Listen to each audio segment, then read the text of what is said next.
The Project Gutenberg ebook of Tarzan, Lord of the Jungle. This ebook is for the use of anyone anywhere in the United States and most other parts of the world at no cost and with almost no restrictions whatsoever. You may copy it, give it away or reuse it under the terms of the Project Gutenberg license included with this ebook or online at www.gutenberg.org. If you are not located in the United States, you will have to check the laws of the country where you are located before using this ebook. Title: Tarzan, Lord of the Jungle. Author: Edgar Rice Burroughs. Release date: February 12, 2024. Ebook number 72938. Language: English. Original publication: New York, New York, Grosset and Dunlap, Publishers, 1928. Credits: Greg Weeks, Mary Meehan, and the online distributed proofreading team at http://www.pgdp.net. Start of the Project Gutenberg ebook. Tarzan, Lord of the Jungle. Tarzan, Lord of the Jungle by Edgar Rice Burroughs. Grosset and Dunlap, Publishers, New York. Copyright 1928 by Edgar Rice Burroughs. Incorporated. Copyright renewed 1956 by John Coleman Burroughs. All rights reserved. Printed in the United States of America. Contents: I, Tantor the Elephant 2. Comrades of the Wild 3. The Apes of Toya 4. Balgani the Gorilla v. The Tarmangani 6. Era the Lightning 7. The Cross 8. The Snake Strikes 9. Sir Richard the 10th. The Return of Olala 11. Sir James the 12th. Tomorrow Thou Deest. 13. In the Beat of Zed 14. Sword and Buckler 15. The Lonely Grave 16. The Great Tourney 17. The Saracens 18. The Black Knight 19. Lord Tarzan XX. I Love You. XXI. For Every Jewel a Drop of Blood. XXII. Bride of the Ape. XXIII. Jad Baljaxxiv. Where Trails Met. Tarzan, Lord of the Jungle. Chapter I. Tantor the Elephant, his great bulk swaying to and fro as he threw his weight first upon one side and then upon the other. Tantor the Elephant lolled in the shade of the Father of Forests, almost omnipotent, he, in the realm of his people. Dango, Sheeta, even Numa the mighty were as naught to the pachyderm. For 100 years he had come and gone up and down the land that had trembled to the comings and the goings of his forebears for countless ages. In peace he had lived with Dango the hyena, Sheeta the leopard and Numa the lion. Man alone had made war upon him. Man, who holds the unique distinction among created things of making war on all living creatures, even to his own kind. Man, the ruthless, man, the pitiless, man, the most hated living organism that nature has evolved. Always during the long 100 years of his life, Tantor had known man. There had been black men, always. Big black warriors with spears and arrows, little black warriors, swart Arabs with crude muskets and white men with powerful express rifles and elephant guns. The white men had been the last to come and were the worst. Yet Tantor did not hate men, not even white men. Hate, vengeance, envy, avarice, lust are a few of the delightful emotions reserved exclusively for nature's noblest work. The lower animals do not know them. Neither do they know fear as man knows it, but rather a certain bold caution that sends the antelope and the zebra, watchful and wary, to the water hole with the lion. Tantor shared this caution with his fellows and avoided men, especially white men, and so had there been other eyes there that day to see, their possessor might almost have questioned their veracity, or attributed their error to the half-light of the forest as they scanned the figure sprawling prone upon the rough back of the elephant, half dozing in the heat to the swaying of the great body, for, despite the sun-bronzed hide, the figure was quite evidently that of a white man. But there were no other eyes to see, and Tantor drowsed in the heat of midday, and Tarzan, Lord of the Jungle, dozed upon the back of his mighty friend. A sultry air current moved sluggishly from the north, bringing to the keen nostrils of the ape-man no disquieting perception. Peace lay upon the jungle and the two beasts were content. In the forest Fad and Motlog, of the tribe El Harb, hunted north from the menzil of Sheikh Ibn Jad of the Beni Salem Fendi El Gwad. With them were black slaves. They advanced warily and in silence upon the fresh spoor of El Fil the elephant, the thoughts of the swart Arab dwelling upon ivory, those of the black slaves upon fresh meat. The Abd Fejuan, black gala slave, sleek, ebon warrior, eater of raw meat, famed hunter, led the others. Fejuan, as his comrades, thought of fresh meat, but also he thought of El Habash, the land from which he had been stolen as a boy. He thought of coming again to the lonely gala hut of his parents. Perhaps El Habash was not far off now.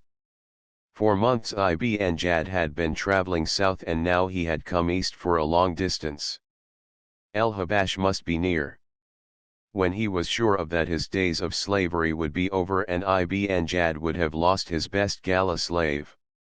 2 marches to the north, in the southern extremity of Abyssinia, stood the round dwelling of the father of Fejuan, almost on the roughly mapped route that Ibn Jad had planned nearly a year since when he had undertaken this mad adventure upon the advice of a learned Sahar, a magician of repute. But of either the exact location of his father's house or the exact plans of Ibn Jad, Fejuan was equally ignorant. He but dreamed, and his dreams were flavored with raw meat. The leaves of the forest drowsed in the heat above the heads of the hunters. Beneath the drowsing leaves of other trees a stone's throw ahead of them Tarzan and Tantor slept, their perceptive faculties momentarily dulled by the soothing influence of fancied security and the somnolence that is a corollary of equatorial midday. Fejuan, the gala slave, halted in his tracks, stopping those behind him by the silent mandate of an upraised hand. Directly before him, seen dimly between the boles and through the foliage, swayed the giant bulk of El Fil. Fejuan motioned to Fad, who moved stealthily to the side of the black. The gala slave pointed through the foliage toward a patch of grey hide. Fad raised El Lazari, his ancient matchlock, to his shoulder. There was a flash of flame, a burst of smoke, a roar, and El Fil, unhit, was bolting through the forest. As Tantor surged forward at the sound of the report, Tarzan started to spring to an upright position, and at the same instant the pachyderm passed beneath a low-hanging limb which struck the ape-man's head, sweeping him to the ground, where he lay stunned and unconscious. Terrified, Tantor thought only of escape as he ran north through the forest, leaving in his wake felled trees, trampled or uptorn bushes. Perhaps he did not know that his friend lay helpless and injured, at the mercy of the common enemy, man. Tantor never thought of Tarzan as one of the Tarmangani, for the white man was synonymous with discomfort, pain, annoyance, whereas Tarzan of the apes meant to him restful companionship, peace, happiness. Of all the jungle beasts, except his own kind, he fraternized with Tarzan only. Billah! Thou missed, exclaimed Fejuan. Gluck, ejaculated Fad. Shaitan guided the bullet. But let us see, perhaps El Fil is hit. Nay, thou missed. The two men pushed forward, followed by their fellows, looking for the hoped-for carmine spoor. Fad suddenly stopped. Wella! What have we here? He cried. I fired at El Fil and killed a Nasrani. The others crowded about.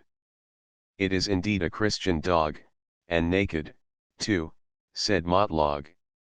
Or some wild man of the forest, suggested another. Where didst thy bullet strike him, Fad? They stooped and rolled Tarzan over. There is no mark of bullet upon him. Is he dead? Perhaps he, too, hunted El Fil and was slain by the great beast. He is not dead, announced Fejuan, who had kneeled and placed an ear above the ape-man's heart. He lives, and from the mark upon his head I think but temporarily out of his wits from a blow. See, he lies in the path that Elphil made when he ran away. He was struck down in the brute's flight. I will finish him, said Fad, drawing his kusa. Biola, no. Put back thy knife, Fad, said Motlog. Let the sheik say if he shall be killed. Thou art always too eager for blood. It is but a Nazrani, insisted Fad. Think thou to carry him back to the menzil? He moves, said Fejuan. Presently he will be able to walk there without help. But perhaps he will not come with us, and look, he hath the size and muscles of a giant. Wella! What a man! Bind him, commanded Fad. So with thongs of camel hide they made the ape-man's two wrists secure together across his belly, nor was the work completed any too soon. They had scarce done when Tarzan opened his eyes and looked them slowly over. He shook his head, like some great lion, and presently his senses cleared. He recognized the Arab instantly for what they were. Why are my wrists bound? He asked them in their own tongue. Remove the thongs. Fad laughed. Thinkest thou, Nazrani, that thou art some great sheik that thou canst order about the Bijo as they were dogs? I am Tarzan, replied the ape-man, as one might say, I am the sheik of sheiks. Tarzan, exclaimed Motlog. He drew Fad aside. Of all men, he said, lowering his voice, that it should be our ill fortune to offend this one. In every village that we have entered in the past 2 weeks we have heard his name. Wait, they have said, until Tarzan, Lord of the Jungle, returns. He will slay you when he learns that you have taken slaves in his country. When I drew my kusa thou shouldst not have stopped my hand, Motlog, complained Fad, but it is not too late yet. He placed his hand upon the hilt of his knife.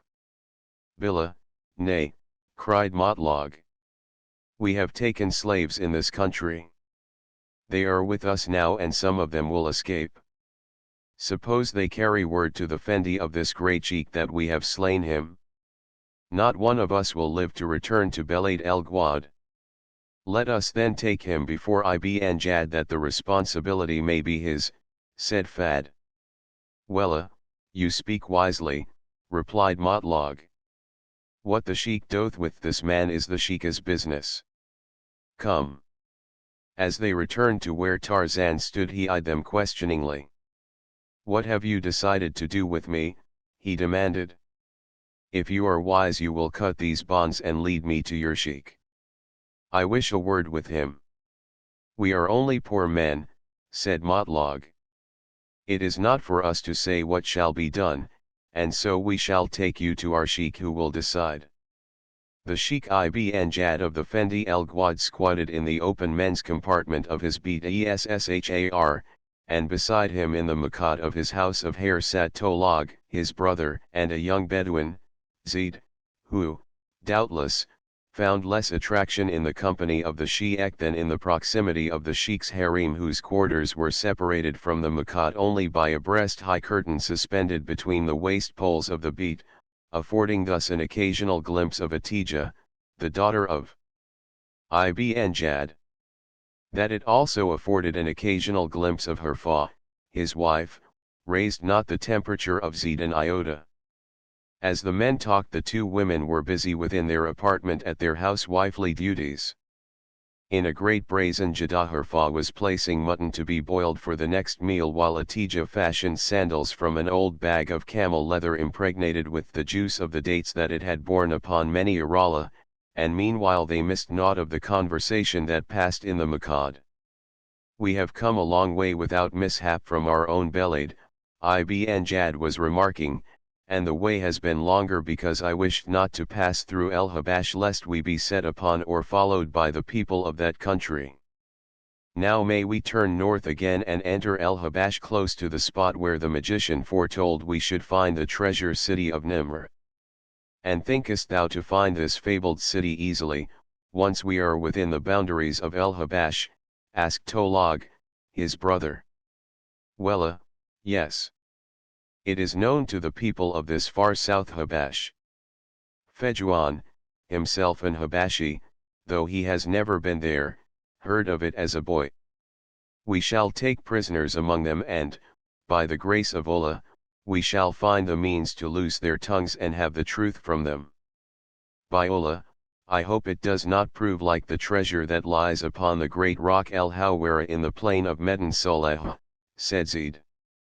An Afrit guards it where it lay sealed in a stone tower, and they say that should it be removed disaster would befall mankind, for men would turn upon their friends, and even upon their brothers, the sons of their fathers and mothers, and the kings of the world would give battle, one against another.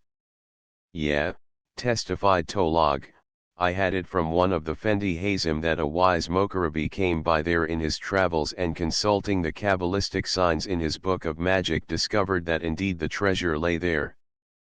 But none dared take it up, said Zaid. Billah, exclaimed Ibn Jad. There be no Afrit guarding the treasures of Nimr. Naught but flesh and blood Habash that may be laid low with ball and powder. The treasure is ours for the taking. Allah grant that it may be as easily found as the treasure of Jerai, said Zaid, which lays a journey north of Tebuk in the ancient ruins of a walled city.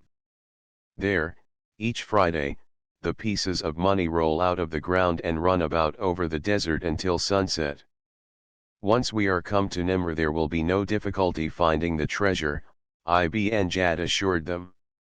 The difficulty will lie in getting out of El-Habash with the treasure and the woman, and if she is as beautiful as the Sahar said, the men of Nimr may protect her even more savagely than they would the treasure. Often do magicians lie, said Tolog. Who comes? Exclaimed Ibn Jad, looking toward the jungle that hemmed the menzil upon all sides. Billah. It is Fad and Motlog returning from the hunt, said Tolog. Allah grant that they bring ivory and meat. They return too soon, said Zaid. But they do not come empty-handed, and Ibn Jad pointed toward the naked giant that accompanied the returning hunters. The group surrounding Tarzan approached the sheikh's beat and halted. Wrapped in his soiled calico thob, his head kerchief drawn across the lower part of his face, Ibn Jad exposed but two villainous eyes to the intense scrutiny of the ape-man, which simultaneously included the pock-marked, shifty-eyed visage of Tolog, the sheikh's brother, and the not ill-favored countenance of the youthful Zaid. Who is sheikh here? Demanded Tarzan in tones of authority that belied the camel leather thongs about his wrists. Ibn Jad permitted his thorib to fall from before his face. Wella, I am sheikh, he said, and by what name art thou known, Nazrani? They call me Tarzan of the Apes, Moslem. Tarzan of the Apes, mused Ibn Jad. I have heard the name. Doubtless. It is not unknown to Arab slave raiders. Why, then, came you to my country, knowing I do not permit my people to be taken into slavery? We do not come for slaves, Ibn Jad assured him. We do but trade in peace for ivory. Thou liest in thy beard, Moslem, returned Tarzan, quietly. I recognize both Menuema and Gala slaves in thy menzil, and I know that they are not here of their own choosing. Then, too, was I not present when your henchman fired a shot at El Fil? Is that peaceful trading for ivory? No. It is poaching, and that Tarzan of the Apes does not permit in his country. You are raiders and poachers. By Allah! We are honest men, cried Ibn Jad. Fad and Motlog did but hunt for meat. If they shot Elfil, it must be that they mistook him for another beast. Enough, cried Tarzan. Remove the thongs that bind me and prepare to return north from whence thou came. Thou shalt have an escort and bearers to the Sudan. These will I arrange for. We have come a long way and wish only to trade in peace, insisted Ibn Jad. We shall pay our bearers for their labor and take no slaves, nor shall we again fire upon El-Fil. Let us go our way, and when we return we will pay you well for permission to pass through your country.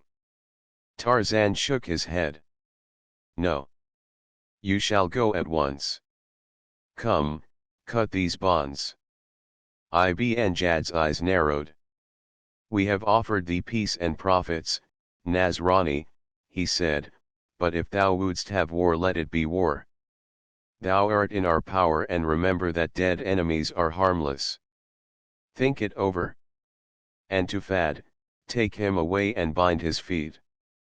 Be careful, Moslem, warned Tarzan, the arms of the ape man are long, they may reach out even in death, and their fingers encircle your throat.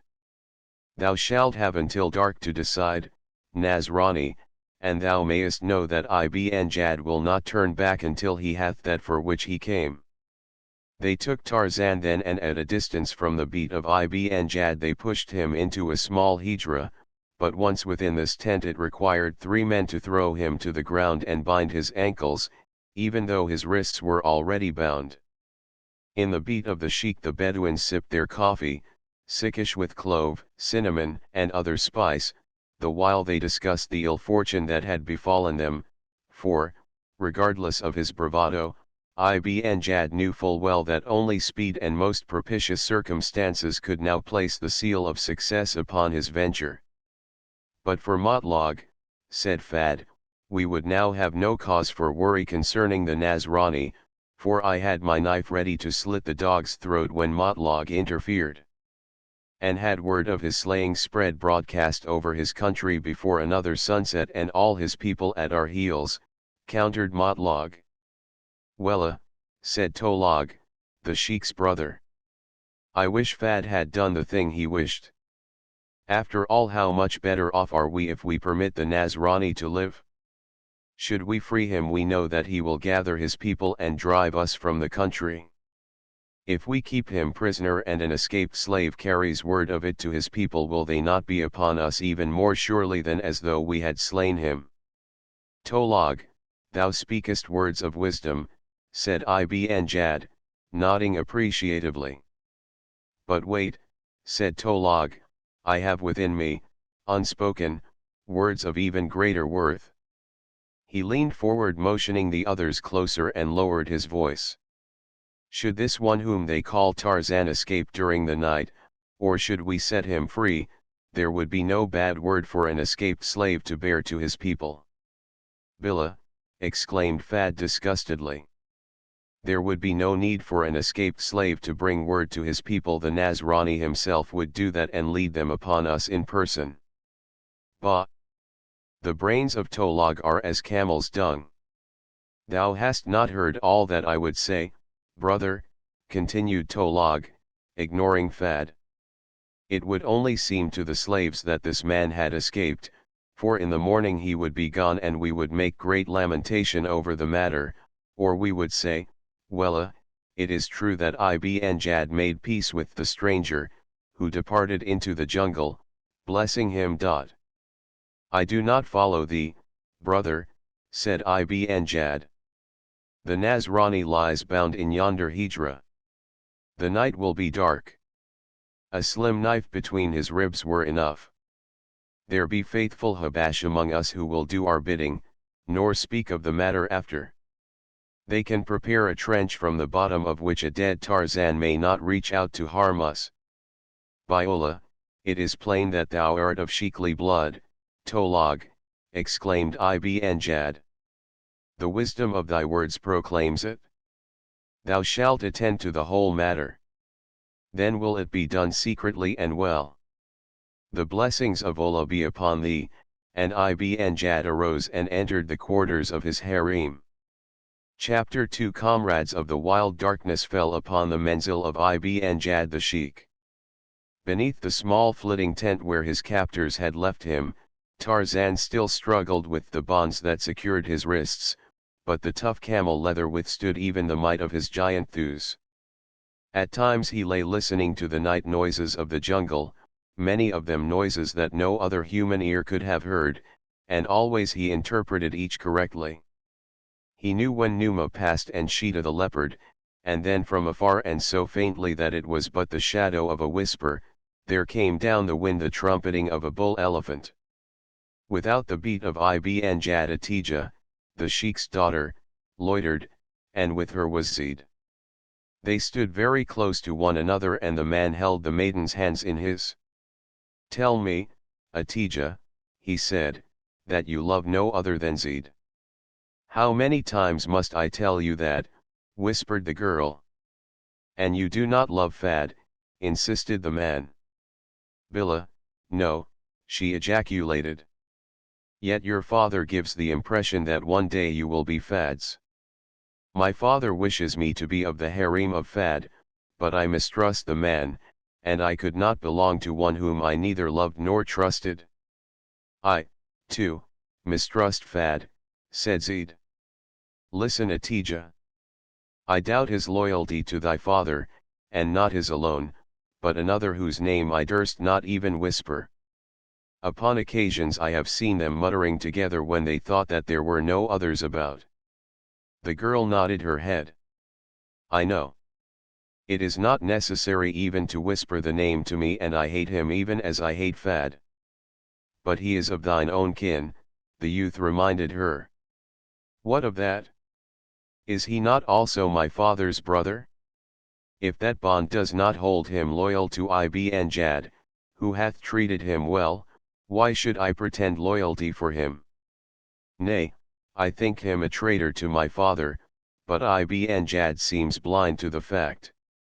We are a long way from our own country, and if aught should befall the sheik, Tolog, being next of blood, would assume the sheikly duties and honors. I think he hath won Fad's support by a promise to further his suit for me with Ibn Jad, for I have noticed that Tolog exerts himself to praise Fad in the hearing of my father. And perhaps a division of the spoils of the Grazu upon the treasure city," suggested Zeid. "It is not unlikely," replied the girl, "and Ullah." What was that? The Bedouins seated about the coffee fire leaped to their feet. The black slaves, startled, peered out into the darkness from their rude shelters. Muskets were seized. Silence fell again upon the tense, listening Menzel. The weird, uncanny cry that had unnerved them was not repeated. "Billah," ejaculated Ibn Jad. It came from the midst of the Menzel, and it was the voice of a beast, where there are only men and a few domestic animals. Could it have been? The speaker stopped as though fearful that the thing he would suggest might indeed be true. "But he is a man, and that was the voice of a beast," insisted Ibn Jad. "It could not have been he." "But he is a Nazrani," reminded Fad. "Perhaps he has league with Shaitan." "And the sound came from the direction where he lies bound in a hijra," observed another. "Come," said Ibn Jad. "Let us investigate." With muskets ready, the Arab, lighting the way with paper lanterns, approached the hijra where Tarzan lay. Fearfully the foremost looked within. "He is here," he reported.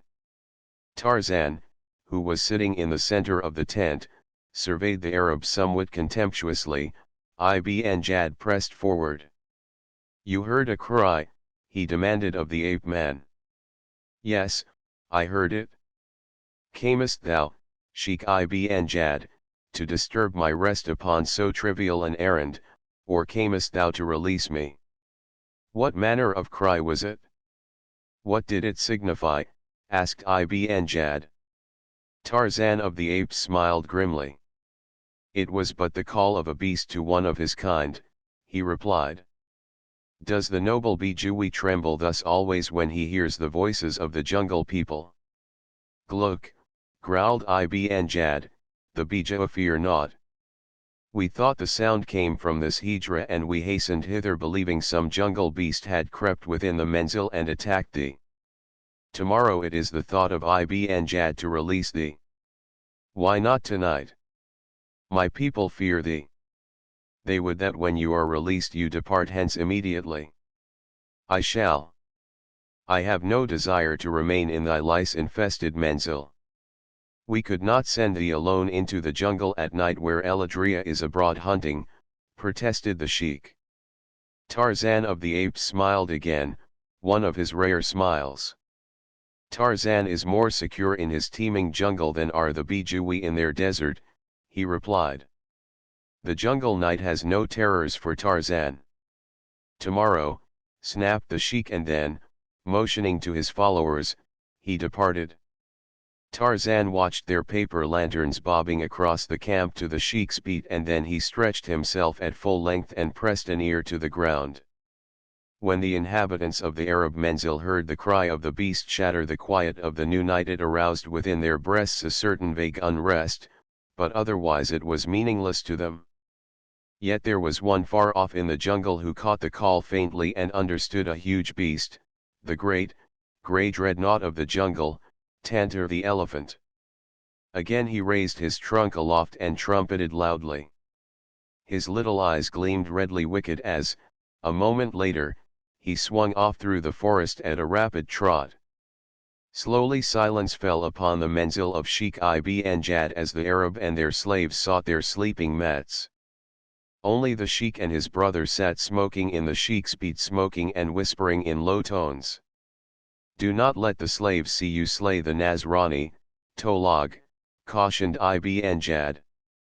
Attend to that yourself first in secrecy and in silence, then quietly arouse 2 of the slaves. Fejuan would be as good as another, as he has been among us since childhood and is loyal. He will do well for 1. Abbas is loyal, too, and strong, suggested Tolog. Yeah, let him be the 2nd, agreed Ibn Jad. But it is well that they do not know how the Nazrani came to die. Tell them that you heard a noise in the direction of his hijra and that when you had come to learn the nature of it you found him thus dead. You may trust to my discretion, brother, Tolog assured. And warn them to secrecy, continued the sheik. No man but we 4 must ever know of the death of the Nazrani, nor of his place of burial. In the morning we shall tell the others that he escaped during the night. Leave his cut bonds within the hijra as proof. You understand? Biola, fully. Good. Now go. The people sleep. The sheik rose and Tolog, also. The former entered the apartment of his harem and the latter moved silently through the darkness of the night in the direction of the hijra where his victim lay. Through the jungle came Tantor the elephant and from his path fled gentle beasts and fierce. Even Numa the lion slunk growling to one side as the mighty pachyderm passed. Into the darkness of the hijra crept Tolog, the sheik's brother, but Tarzan, lying with an ear to the ground, had heard him approaching from the moment that he had left the beat of Ibn Jad. Tarzan heard other sounds as well and, as he interpreted these others, he interpreted the stealthy approach of Tolog and was convinced when the footsteps turned into the tent where he lay, convinced of the purpose of his visitor. For what purpose but the taking of his life would a Bedouin visit Tarzan at this hour of the night? As Tolog, groping in the dark, entered the tent, Tarzan sat erect and again there smote upon the ears of the Bedouin the horrid cry that had disturbed the menzil earlier in the evening, but this time it arose in the very hijra in which Tolog stood. The Bedouin halted, aghast. "Ullah," he cried, stepping back. "What beast is there? Nazrani? Art thou being attacked?" Others in the camp were awakened, but none ventured forth to investigate. Tarzan smiled and remained silent. "Nazrani," repeated Tolog, but there was no reply. Cautiously, his knife ready in his hand, the Bedouin backed from the hijra. He listened but heard no sound from within. Running quickly to his own beat, he made a light in a paper lantern and hastened back to the hijra, and this time he carried his musket and it was at full cock. Peering within, the lantern held above his head, Tolog saw the ape-man sitting upon the ground looking at him. There was no wild beast. Then the Bedouin understood. Billah! It wast thou, Nasrani, who made the fearful cries. Bijoui, thou comest to kill the Nasrani, eh? Demanded Tarzan. From the jungle came the roar of a lion and the trumpeting of a bull elephant, but the boma was high and sharp with thorns and there were guards and beast fire, so Tolog gave no thought to these familiar noises of the night.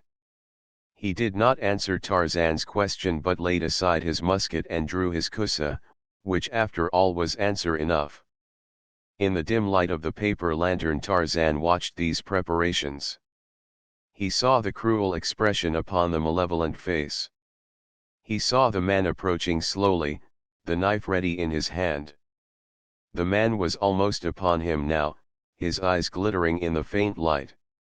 To the ears of the ape-man came the sound of a commotion at the far edge of the menzil, followed by an Arab oath. Then Tolog launched a blow at Tarzan's breast. The prisoner swung his bound wrists upward and struck the Bedouin's knife arm away, and simultaneously he struggled to his knees.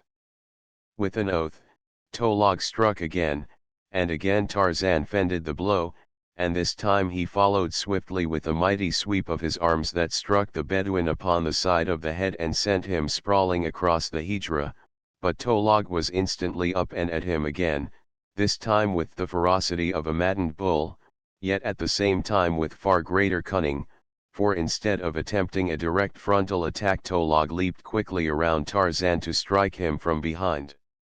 In his effort to turn upon his knees that he might face his antagonist, the ape-man lost his balance, his feet being bound together, and fell prone at Tolog's mercy. A vicious smile bared the yellow teeth of the Bedouin. "Die, Nasrani," he cried, and then, "Billah!" What was that, as, of a sudden, the entire tent was snatched from above his head and hurled off into the night. He turned quickly and a shriek of terror burst from his lips as he saw, red-eyed and angry, the giant form of El-Fil towering above him, and in that very instant a supple trunk encircled his body and Tolog, the sheik's brother, was raised high aloft and hurled off into the darkness as the tent had been. For an instant Tantor stood looking about, angrily, defiantly, then he reached down and lifted Tarzan from the ground, raised him high above his head, wheeled about and trotted rapidly across the menzil toward the jungle. A frightened sentry fired once and fled. The other sentry lay crushed and dead where Tantor had hurled him when he entered the camp. An instant later Tarzan and Tantor were swallowed by the jungle and the darkness. The menzil of Sheikh Ibn Jad was in an uproar. Armed men hastened hither and thither seeking the cause of the disturbance, looking for an attacking enemy. Some came to the spot where had stood the hijra where the Nasrani had been confined, but hijra and Nasrani both had disappeared. Nearby, the beat of one of Ibn Jad's cronies lay flattened. Beneath it were screaming women and a cursing man. On top of it was Tolog, the sheik's brother, his mouth filled with vile Bedouin invective, whereas it should have contained only praises of Allah and thanksgiving, for Tolog was indeed a most fortunate man. Had he alighted elsewhere than upon the top of a sturdily pegged beat he had doubtless been killed or badly injured when Tantor hurled him thus rudely aside. Ibn Jad, searching for information, arrived just as Tolog was extricating himself from the folds of the tent. "Billah," cried the sheik. "What has come to pass? What, O brother, art thou doing upon the beat of Abd el-Aziz?" A slave came running to the sheik. "The Nasrani is gone and he hath taken the hijra with him," he cried. Ibn Jad turned to Tolog. "Canst thou not explain, brother?" he demanded. Is the Nasrani truly departed? The Nasrani is indeed gone, replied Tolog. He is in league with Shaitan, who came in the guise of Elfil and carried the Nasrani into the jungle, after throwing me upon the top of the beat of Abd el-Aziz, whom I still hear squealing and cursing beneath, as though it had been he who was attacked rather than I. Ibn Jad shook his head. Of course he knew that Tolog was a liar, that he always had known, yet he could not understand how his brother had come to be upon the top of the beat of Abd el-Aziz. What did the sentries see? Demanded the sheik. Where were they? They were at their post, spoke up Motlog. I was just there. One of them is dead, the other fired upon the intruder as it escaped. And what said he of it? Demanded Ibn Jad. Well, he said that Elfil came and entered the menzil, killing Yemeni and rushing to the hijra where the Nasrani lay bound, ripping it aside, throwing Tolog high into the air. Then he seized the prisoner and bore him off into the jungle, and as he passed him Hassan fired. And missed, guessed Ibn Jad. For several moments the sheik stood in thought, then he turned slowly toward his own beat. Tomorrow, early, is the Rala, he said, and the word spread quickly that early upon the morrow they would break camp. Far into the forest Tantor bore Tarzan until they had come to a small clearing well carpeted with grass, and here the elephant deposited his burden gently upon the ground and stood guard above. In the morning, said Tarzan, when Kudu the sun hunts again through the heavens and there is light by which to see, we shall discover what may be done about removing these bonds, Tantor, but for now let us sleep. Numa the lion, Dango the hyena, Sheeta the leopard passed near that night, and the scent of the helpless man-thing was strong in their nostrils, but when they saw who stood guard above Tarzan and heard the mutterings of the big bull, they passed on about their business while Tarzan of the apes slept. With the coming of dawn all was quickly astir in the menzil of Ibn Jad. Scarce was the meager breakfast eaten ere the beat of the sheik was taken down by his women, and at this signal the other houses of hair came tumbling to the ground, and within the hour the Arab were winding northward toward El Habesh. The Bedouins and their women were mounted upon the desert ponies that had survived the long journey from the north, while the slaves that they had brought with them from their own country marched afoot at the front and rear of the column in the capacity of askari, and these were armed with muskets. Their bearers were the natives that they had impressed into their service along the way. These carried the impedimenta of the camp and herded the goats and sheep along the trail. Zeid rode beside Atija, the daughter of the sheik, and more often were his eyes upon her profile than upon the trail ahead. Fad, who rode near Ibn Jad, cast an occasional angry glance in the direction of the two.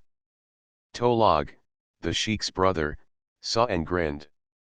Zeid is a bolder suitor than thou, Fad, he whispered to the young man. He has whispered lies into her ears and she will have none of me, complained Fad. If the sheik favored thy suit though, suggested Tolog. But he does not, snapped Fad. A word from you might aid. You promised it? Well, yes, but my brother is an overindulgent sire, explained Tolog. He doth not mislike you, Fad, but rather he would have his bent happy, and so leaves the selection of her mate to her. What is there to do, then? Demanded Fad. If I were sheik, now, suggested Tolog, but alas I am not. If you were sheik, what then? My niece would go to the man of my own choosing. But you are not sheik, Fad reminded him. Tolog leaned close and whispered in Fad's ear. A suitor as bold as Zeid would find the way to make me sheik. Fad made no reply but only rode on in silence, his head bowed and his brows contracted in thought. Chapter 3 The apes of Toya 3 days crawled slowly out of the east and followed one another across the steaming jungle and over the edge of the world beyond. For 3 days the Arab moved slowly northward toward El Habesh. For 3 days Tarzan of the Apes lay in the little clearing, bound and helpless, while Tantor the elephant stood guard above him. Once each day the great bull brought the ape man food and water.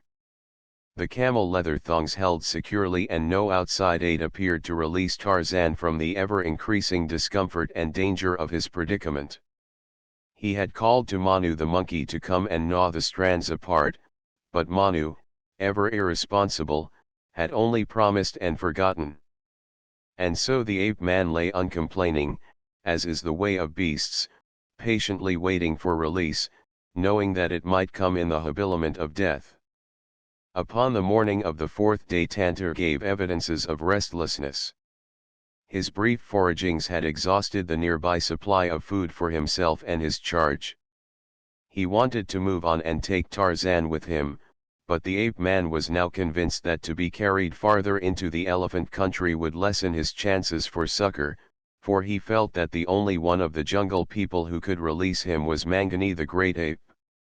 Tarzan knew that already he was practically at the outer limits of the Mangani country, yet there was a remote chance that a band of the great anthropoids might pass this way and discover him, while, should Tantor carry him farther north, even this meager likelihood of release would be lost forever. Tantor wanted to be gone. He nudged Tarzan with his trunk and rolled him over. He raised him from the ground. "Put me down, Tantor," said the ape man, and the pachyderm obeyed, but he turned and walked away. Tarzan watched him cross the clearing to the trees upon the far side. There Tantor hesitated, stopped, turned. He looked back at Tarzan and trumpeted. He dug up the earth with a great tusk and appeared angry. "Go and feed," said Tarzan, "and then return. Tomorrow the Mangani may come." Tantor trumpeted again and, wheeling about, disappeared in the jungle. For a long time the ape man lay listening to the retreating footfalls of his old friend. "He is gone," he mused. "I cannot blame him. Perhaps it is as well. What matter whether it be today, tomorrow, or the day after?" The morning passed. The noonday silence lay upon the jungle. Only the insects were abroad. They annoyed Tarzan as they did the other jungle beasts, but to the poison of their stings he was immune through a lifetime of inoculation. Suddenly there came a great scampering through the trees. Little Manu and his brothers, his sisters, and his cousins came trooping madly through the middle terrace, squealing, chattering and scolding. "Manu," called Tarzan. "What comes?" "The Mangani." "The Mangani," shrieked the monkeys. "Go and fetch them, Manu," commanded the ape man.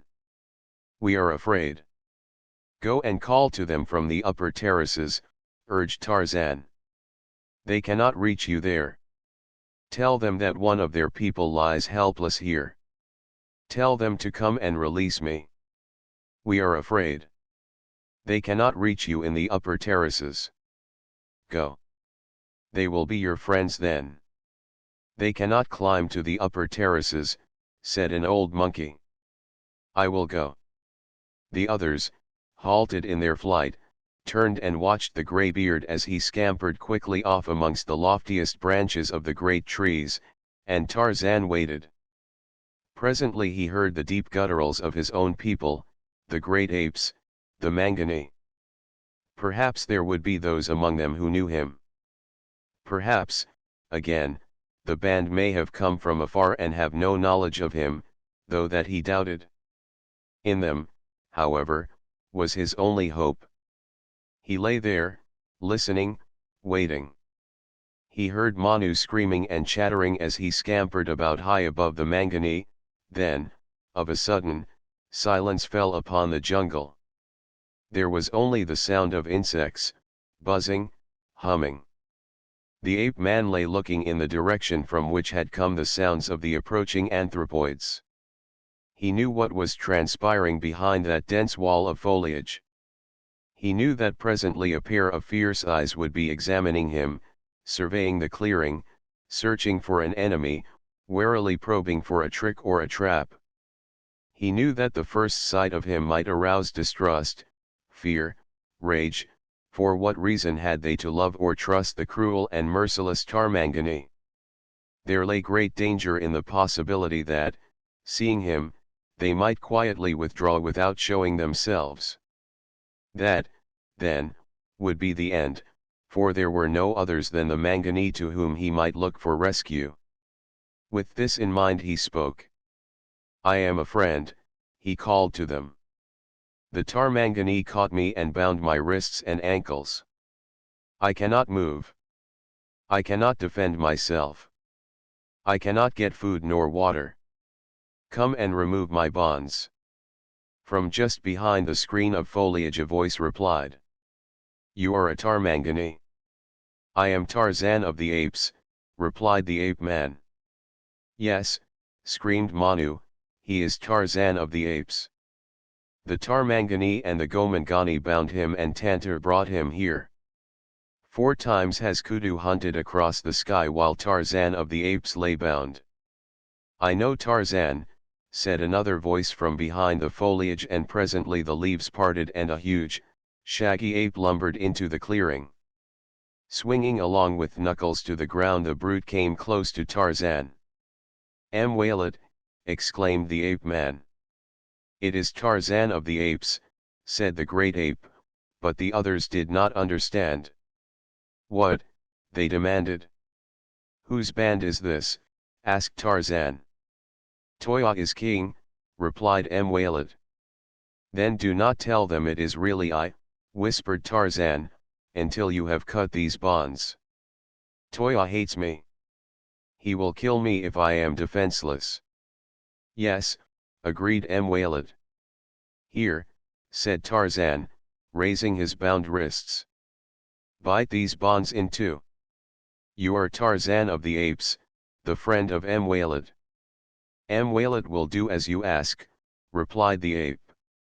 Of course, in the meager language of the apes, their conversation did not sound at all like a conversation between men, but was rather a mixture of growls and grunts and gestures which, however, served every purpose that could have been served by the most formal and correct of civilized speech, since it carried its messages clearly to the minds of both the Mangani and the Tarmangani, the great ape and the great white ape. As the other members of the band pressed forward into the clearing, seeing that Mwailat was not harmed, the latter stooped and with powerful teeth severed the camel leather thongs that secured the wrists of the ape man, and similarly he freed his ankles. As Tarzan came to his feet, the balance of the fierce and shaggy band swung into the clearing. In the lead was Toya, king ape, and at his heels 8 more full-grown males with perhaps 6 or 7 females and a number of young. The young and the shes hung back, but the bulls pressed forward to where Tarzan stood with Mwailat at his side. The king ape growled menacingly. "Tarmangani," he cried. Wheeling in a circle he leaped into the air and came down on all fours. He struck the ground savagely with his clenched fists, he growled and foamed, and leaped again and again. Toya was working himself to a pitch of rage that would nerve him to attack the Tarmangani, and by these maneuvers he hoped also to arouse the savage fighting spirit of his fellows.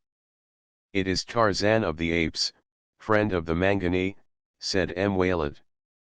"It is a Tarmangani, enemy of the Mangani," cried Toya. "They come with great thunder sticks and kill us.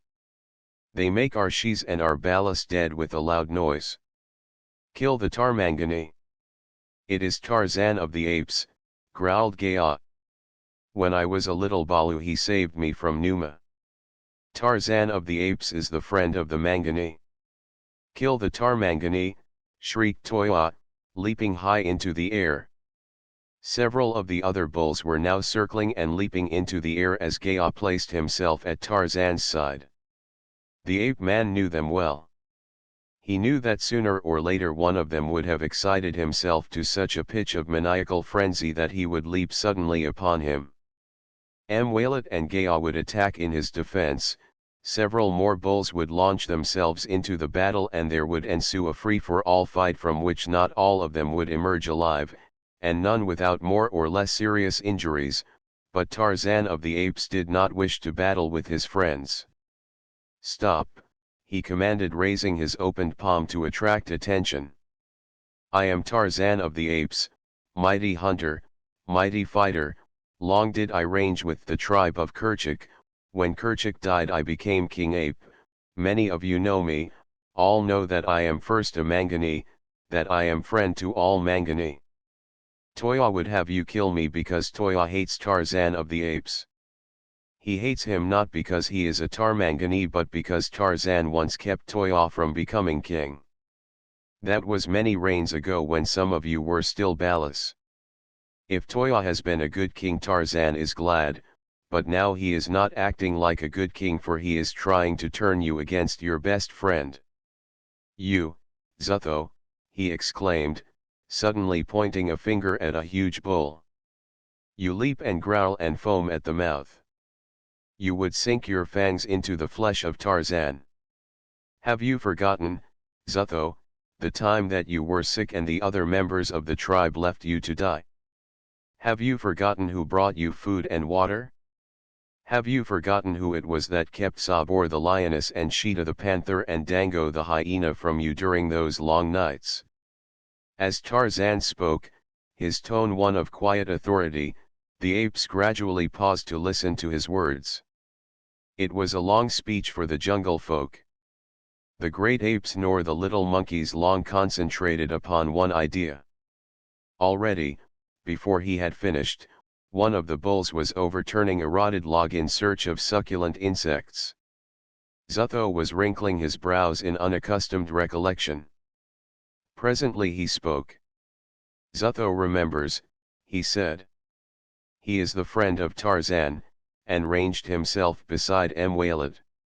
With this the other bulls, except Toya, appeared to lose interest in the proceedings and either wandered off in search of food or squatted down in the grass. Toya still fumed, but as he saw his cause deserted he prosecuted his war dance at a safer distance from Tarzan and his defenders, and it was not long before he, too, was attracted by the more profitable business of bug hunting. And so Tarzan ranged again with the great apes. And as he loafed lazily through the forest with the shaggy brutes he thought of his foster mother, Kala, the great she-ape, the only mother he had ever known. He recalled with a thrill of pride her savage defense of him against all their natural enemies of the jungle and against the hate and jealousy of old Tublat, her mate, and against the enmity of Kerchak, the terrible old king ape. As it had been but yesterday since he had seen him, Tarzan's memory projected again upon the screen of recollection the huge bulk and the ferocious features of old Kerchak. What a magnificent beast he had been! To the childish mind of the ape-boy Kerchak had been the personification of savage ferocity and authority, and even today he recalled him with almost a sensation of awe. That he had overthrown and slain this gigantic ruler still seemed to Tarzan almost incredible. He fought again his battles with Turcos and with Balgani the gorilla. He thought of Tika, whom he had loved, and of Thaka and Tana, and of the little black boy, Tibo, whom he had endeavored to adopt, and so he dreamed through lazy daylight hours while Ibn Jad crept slowly northward toward the leopard city of Nimr, and in another part of the jungle events were transpiring that were to entangle Tarzan in the meshes of a great adventure. Chapter 4 Balgani the gorilla. A black porter caught his foot in an entangling creeper and stumbled, throwing his load to the ground.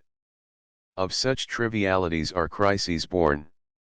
This one altered the entire life of James Hunter Blake, young, rich, American, hunting big game for the first time in Africa with his friend Wilbur Stimble, who, having spent 3 weeks in the jungle 2 years before, was naturally the leader of the expedition and an infallible authority on all matters pertaining to big game, African jungle, safari, food, weather, and Negroes. The further fact that Stimble was 25 years Blake's senior naturally but augmented his claims to omniscience. These factors did not in themselves constitute the basis for the growing differences between the two men, for Blake was a phlegmatically inclined young man of 25 who was rather amused at Stimble's egotism than otherwise. The first rift had occurred at Railhead when, through Stimble's domineering manner and ill temper, the entire purpose of the expedition had been abandoned by necessity, and what was to have been a quasi-scientific motion picture camera study of wild African life had resolved itself into an ordinary big game hunt. At Railhead, while preparations were going on to secure equipment and a safari, Stimble had so offended and insulted the cameraman that he had left them flat and returned to the coast. Blake was disappointed, but he made up his mind to go on through and get what pictures he could with a still camera. He was not a man who enjoyed killing for the mere sport of taking life, and as originally planned there was to have been no shooting of game except for food and half a dozen trophies that Stimble particularly wished to add to his collection. There had since been one or two altercations relative to Stimble's treatment of the black porters, but these matters, Blake was hopeful, had been ironed out and Stimble had promised to leave the handling of the safari to Blake and refrain from any further abuse of the men. They had come into the interior even farther than they had planned, had had the poorest of luck in the matter of game and were about to turn back toward Railhead. It seemed now to Blake that after all they were going to pull through without further difficulty and that he and Stimble would return to America together, to all intent and purpose still friends.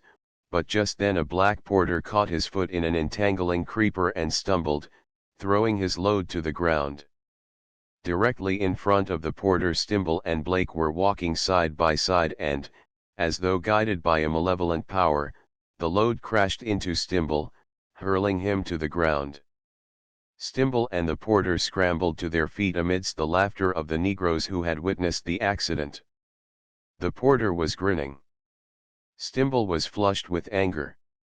"You damned clumsy nigger," he cried, and before Blake could interfere or the porter protect himself the angry white man stepped quickly over the fallen load and struck the black a terrific blow in the face that felled him, and as he lay there, Stimble kicked him in the side. But only once. Before he could repeat the outrage Blake seized him by the shoulder, wheeled him about and struck him precisely as he had struck the black. Stimble fell, rolled over on his side and reached for the automatic that hung at his hip, but quick as he was Blake was quicker. "Cut that," said Blake, crisply, covering Stimble with a .45. Stimble's hand dropped from the grip of his gun. "Get up," ordered Blake, and when the other had risen, "Now listen to me, Stimble, this is the end. You and I are through. Tomorrow morning we split the safari and equipment, and whichever way you go with your half I'll go in the opposite direction." Blake had returned his gun to its holster as he spoke, the black had risen and was nursing a bloody nose, the other blacks were looking on sullenly. Blake motioned to the porter to pick up his load and presently the safari was again on the move, a sullen safari without laughter or song. Blake made camp at the first available ground shortly before noon in order that the division of equipment, food, and men could be made during the afternoon and the two safaris thus be enabled to make an early start the following morning. Stimble, sullen, would give no assistance, but, taking a couple of the askari, the armed natives who act as soldiers for the safari, started out from camp to hunt. He had proceeded scarcely a mile along a mold-padded game trail which gave forth no sound in answer to their falling footsteps, when one of the natives in the lead held up his hand in warning as he halted in his tracks. Stimble advanced cautiously and the black pointed toward the left, through the foliage. Dimly, Stimble saw a black mass moving slowly away from them. "What is it?" he whispered. "Gorilla," replied the black. Stimble raised his rifle and fired at the retreating figure. The black was not surprised that he missed. "Hell," ejaculated the white. "Come on, get after him. I've got to have him. Gad. What a trophy he'll make." The jungle was rather more open than usual, and again they came within sight of the retreating gorilla. Each time Stimble fired, and each time he missed. Secretly the blacks were amused and pleased. They did not like Stimble. At a distance Tarzan of the Apes, hunting with the tribe of Toya, heard the first shot and immediately took to the trees and was racing in the direction of the sound. He felt sure that the weapon had not been discharged by the Bedouins, for he well knew and could differentiate between the reports of their muskets and those made by modern weapons. Perhaps, he thought, there may be among them such a rifle, because such was not impossible, but more likely it meant white men, and in Tarzan's country it was his business to know what strangers were there and why. Seldom they came even now, though once they had never come. It was those days that Tarzan regretted, for when the white man comes peace and happiness depart. Racing through the trees, swinging from limb to limb, Tarzan of the Apes unerringly followed the direction of the sound of the succeeding shots, and as he approached more closely the scene of the pursuit of Balgani the gorilla, he heard the crashing of underbrush and the voices of men. Balgani, fleeing with greater haste than caution, his mind and attention occupied by thoughts of escape from the hated Tarmangani and the terrifying thunder stick that roared each time the Tarmangani came within sight of him, abandoned his accustomed wariness and hurried through the jungle forgetful of what few other enemies might beset his path, and so it was that he failed to see Hista the snake draped in sinuous loops along an overhanging branch of a nearby patriarch of the forest. The huge python, naturally short-tempered and irritable, had been disturbed and annoyed by the crashing sounds of pursuit and escape and the roaring voice of the rifle. Ordinarily he would have permitted a full-grown bull gorilla to pass unmolested, but in his present state of mind he might have attacked even Tantor himself. His beady eyes glaring fixedly, he watched the approach of the shaggy Balgani, and as the gorilla passed beneath the limb to which he clung Hista launched himself upon his prey. As the great coils, powerful, relentless, silent, encircled Balgani, he sought to tear the hideous folds from him. Great is the strength of Balgani, but even greater is that of Hista the snake. A single hideous, almost human scream burst from the lips of Balgani with the first realization of the disaster that had befallen him, and then he was on the ground tearing futilely at the steadily tightening bands of living steel that would crush the life from him, crush until his bones gave to the tremendous pressure, until only broken pulp remained within a sausage-like thing that would slip between the distended jaws of the serpent. It was upon this sight that Stimble and Tarzan came simultaneously, Stimble stumbling awkwardly through the underbrush, Tarzan of the Apes, demigod of the forest, swinging gracefully through the foliage of the middle terraces. They arrived simultaneously, but Tarzan was the only one of the party whose presence was unsuspected by the others, for, as always, he had moved silently and with the utmost wariness because of the unknown nature of the conditions he might discover. As he looked down upon the scene below, his quick eye and his knowledge of the jungle revealed at a glance the full story of the tragedy that had overtaken Balgani, and then he saw Stimble raise his rifle, intent upon bagging two royal specimens with a single shot. In the heart of Tarzan was no great love for Balgani the gorilla. Since childhood the shaggy, giant man-beast had been the natural foe of the ape-man. His first mortal combat had been with Balgani. For years he had feared him, or rather avoided him through caution, for of fear Tarzan was ignorant, and since he had emerged from childhood he had continued to avoid Balgani for the simple reason that his own people, the great apes, avoided him. But now when he saw the huge brute beset by two of the natural enemies of both the Mangani and the Balgani, there flared within his breast a sudden loyalty that burned away the personal prejudices of a lifetime. He was directly above Stimble, and with such celerity do the mind and muscles of the ape-man coordinate that even as the American raised his weapon to his shoulder Tarzan had dropped upon his back, felling him to the earth, and before Stimble could discover what had happened to him, long before he could stumble, cursing, To his feet, Tarzan, who had been unarmed, had snatched the hunter's knife from its scabbard and leaped full upon the writhing, struggling mass of python and gorilla. Stimble came to his feet ready to kill, but what he saw before him temporarily drove the desire for vengeance from his mind. Naked but for a loincloth, bronzed, black-haired, a giant white man battled with the dread python, and as Stimble watched he shuddered as he became aware that the low, beast-like growls he heard came not alone from the savage lips of the gorilla but from the throat of the godlike man-thing that fought for him. Steel fingers encircled the python just back of its head, while those of the free hand drove Stimble's hunting knife again and again into the coiling, writhing body of the serpent.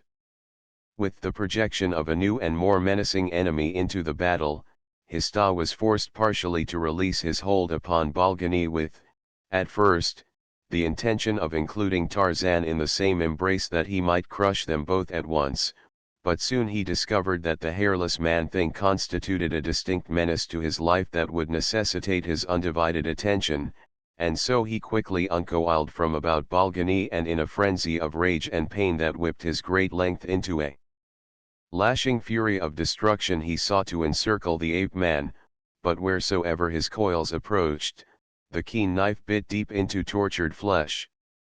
Balgani, the spark of life all but crushed from him, lay gasping upon the ground, unable to come to the aid of his preserver, while Stimble, goggle-eyed with awe and terror, kept at a safe distance, momentarily forgetful both of his lust for trophies and his bent for revenge. Thus was Tarzan pitted, single-handed, against one of the mightiest of nature's creations in a duel to the death, the result of which seemed to the watching American already a foregone conclusion, for what man born of woman could hope, unaided, to escape from the embrace of the deadly coils of a python? Already Hista had encircled the torso and one leg of the ape-man, but his powers of constriction, lessened by the frightful wounds he had received, had as yet been unable to crush his adversary into helplessness, and Tarzan was now concentrating his attention and the heavy blade of the hunting knife upon a single portion of the weakening body in an attempt to cut Hista in two. Man and serpent were red with blood, and crimson were the grasses and the brush for yards in all directions as, with a final effort, Hista closed his giant coils spasmodically about his victim at the instant that Tarzan with a mighty upward heavy lunge cut through the vertebrae of the great snake. Lashing and writhing, the nether portion, headless, flopped aside while the ape-man, still fighting with what remained, exerting his superhuman strength to its ultimate utmost, slowly forced the coils from about his body and cast the dying Hista from him. Then, without a glance at Stimble, he turned to Balgani. "You are hurt to death?" he asked in the language of the great apes. "No," replied the gorilla. "I am Balgani. I kill, Tarmangani." "I am Tarzan of the apes," said the ape-man. "I saved you from Hista." "You did not come to kill Balgani?" inquired the gorilla. "No. Let us be friends." Balgani frowned in an effort to concentrate upon this remarkable problem. Presently he spoke. "We will be friends," he said. "The Tarmangani behind you will kill us both with his thunder stick. Let us kill him first." Painfully he staggered to his feet. "No," remonstrated Tarzan. "I will send the Tarmangani away." "You." "He will not go."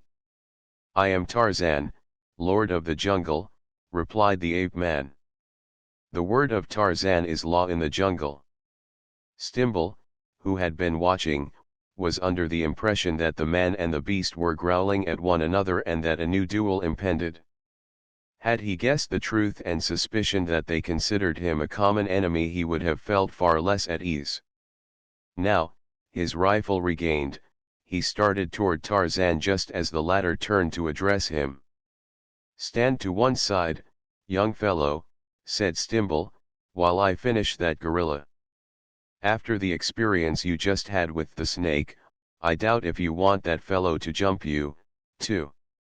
The American was none too sure of what the attitude of the white giant might be, for all too fresh in his mind was the startling and disconcerting manner of the wild man's introduction, but he felt safe because he held a rifle, while the other was unarmed, and he guessed that the giant might be only too glad to be saved from the attentions of the gorilla, which, from Stimble's imagined knowledge of such beasts, appeared to him to be quite evidently threatening. Tarzan halted directly between Balgani and the hunter and eyed the latter appraisingly for a moment. "Lower your rifle," he said, presently.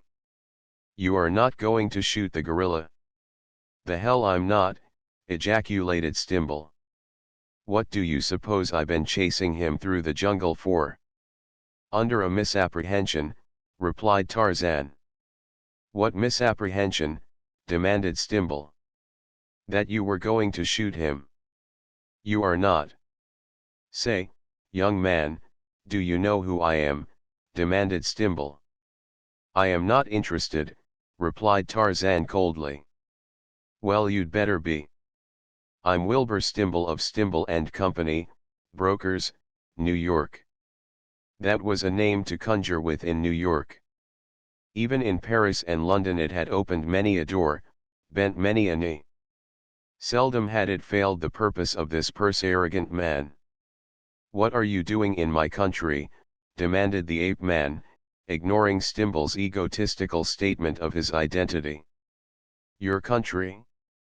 Who the hell are you?" Tarzan turned toward the two blacks who had been standing a little in the rear of Stimble and to one side. "I am Tarzan of the Apes," he said to them in their own dialect. "What is this man doing in my country? How many are there in his party? How many white men?" "Big Bwana," replied one of the men with sincere deference, "we knew that you were Tarzan of the Apes when we saw you swing from the trees and slay the great snake. There is no other in all the jungle who could do that. This white man is a bad master. There is one other white man with him. The other is kind. They came to hunt Simba the lion and other big game. They have had no luck. Tomorrow they turn back." "Where is their camp?" demanded Tarzan. The black who had spoken pointed. "It is not far," he said. The ape-man turned to Stimble. "Go back to your camp," he said. "I shall come there later this evening and talk with you and your companion. In the meantime hunt no more except for food in Tarzan's country." There was something in the voice and manner of the stranger that had finally gone through Stimble's thick sensibilities and impressed him with a species of awe, a thing he had scarcely ever experienced in the past except in the presence of wealth that was grossly superior to his own. He did not reply. He just stood and watched the bronze giant turn to the gorilla. He heard them growl at one another for a moment and then, to his vast surprise, he saw them move off through the jungle together, shoulder to shoulder. As the foliage closed about them he removed his helmet and wiped the sweat from his forehead with a silken handkerchief as he stood staring at the green branches that had parted to receive this strangely assorted pair. Finally he turned to his men with an oath. "A whole day wasted," he complained. "Who is this fellow? You seem to know him." "He is Tarzan," replied one of the blacks. "Tarzan? Never heard of him," snapped Stimble. "All who know the jungle, know Tarzan." "Humph," sneered Stimble. "No lousy wild man is going to tell Wilbur Stimble where he can hunt and where he can't." "Master," said the black who had first spoken, "the word of Tarzan is the law of the jungle. Do not offend him." "I'm not paying you damned niggers for advice," snapped Stimble. "If I say hunt, we hunt, and don't you forget it." But on their return to camp they saw no game, or at least Stimble saw none. What the blacks saw was their own affair. Chapter V. The Tarmangani. During Stimble's absence from camp, Blake had been occupied in dividing the food and equipment into two equal parts which were arranged for Stimble's inspection and approval, but the division of the porters and askari he had left until the others' return, and was writing in his diary when the hunting party entered the camp. He could see at a glance that Stimble was in bad humor, but as that was the older man's usual state of temper, it caused Blake no particular anxiety, but rather gave him cause for added relief that on the morrow he would be rid of his ill-natured companion for good. Blake was more concerned, however, by the sullen demeanor of the askari who had accompanied Stimble, for it meant to the younger man that his companion had found some new occasion for bullying, abusing, or insulting them, and the difficulty of dividing the safari thus increased. Blake had felt from the moment that he had definitely reached the decision to separate from Stimble that one of the greatest obstacles they would have to overcome to carry out the plan would be to find sufficient men willing to submit themselves to Stimble's ideas of discipline, properly to transport his luggage and provisions and guard them and him. As Stimble passed and saw the two piles of equipment, the frown upon his face deepened. "I see you've got the stuff laid out," he remarked, as he halted before Blake. "Yes, I wanted you to look it over and see that it is satisfactorily divided before I have it packed." "I don't want to be bothered with it," replied the other. "I know you wouldn't take any advantage of me on the division." "Thanks," replied Blake. "How about the niggers?" "That's not going to be so easy. You know you haven't treated them very well, and there will not be many of them anxious to return with you." "There's where you're dead wrong, Blake. The trouble with you is that you don't know anything about niggers. You're too easy with them. They haven't any respect for you, and the man they don't respect they don't like. They know that a fellow who beats them is their master, and they know that a master is going to look after them. They wouldn't want to trust themselves on a long trek with you. You divided the junk, now let me handle the niggers. That's more in my line, and I'll see that you get a square deal and a good, safe bunch, and I'll put the fear of God into 'em so they won't dare be anything but loyal to you." "Just how do you propose selecting the men?" asked Blake. "Well, in the first place I'd like you to have those men who may wish to accompany you. I'll grant there are a few, so we'll just have 'em all up, explain that we are separating, and I'll tell all those who wish to return with your safari to step forward. Then I'll choose some good men from what are left and make up enough that way to complete your quota. See? That's fair enough, isn't it?" "It's quite fair," agreed Blake.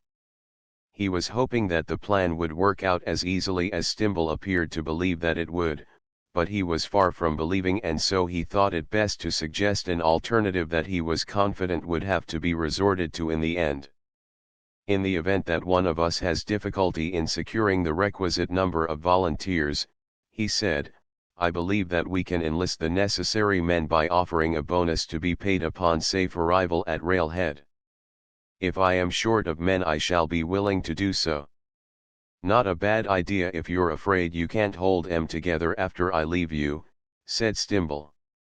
"It will be an added factor of safety for you, too, but as for me, my men will live up to their original agreement, or there'll be some mighty sick niggers in these parts.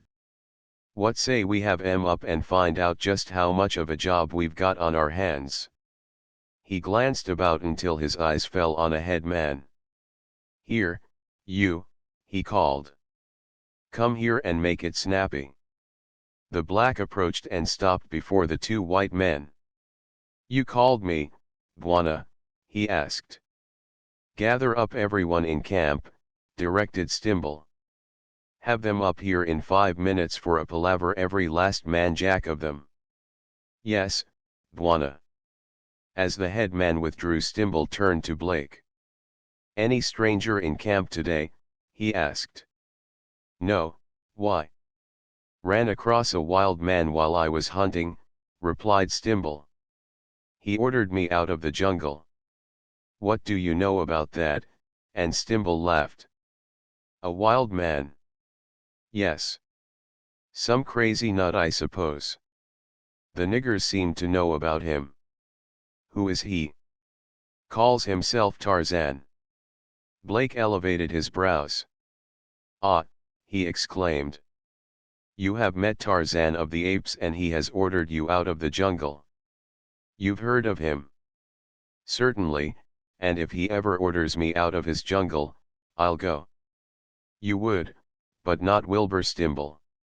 Why did he order you out? Asked Blake.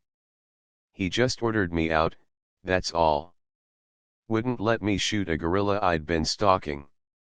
The fellow saved the gorilla from a python, killed the python, ordered me out of the jungle, said he'd visit us in camp later and walked away with the gorilla like they were old pals. I never saw anything like it, but it doesn't make any difference to me who or what he thinks he is. I know who and what I am, and it's going to take more than a half-wit to scare me out of this country till I'm good and ready to go. So you think Tarzan of the Apes is a half-wit? I think anyone's a half-wit who'd run about this jungle naked and unarmed.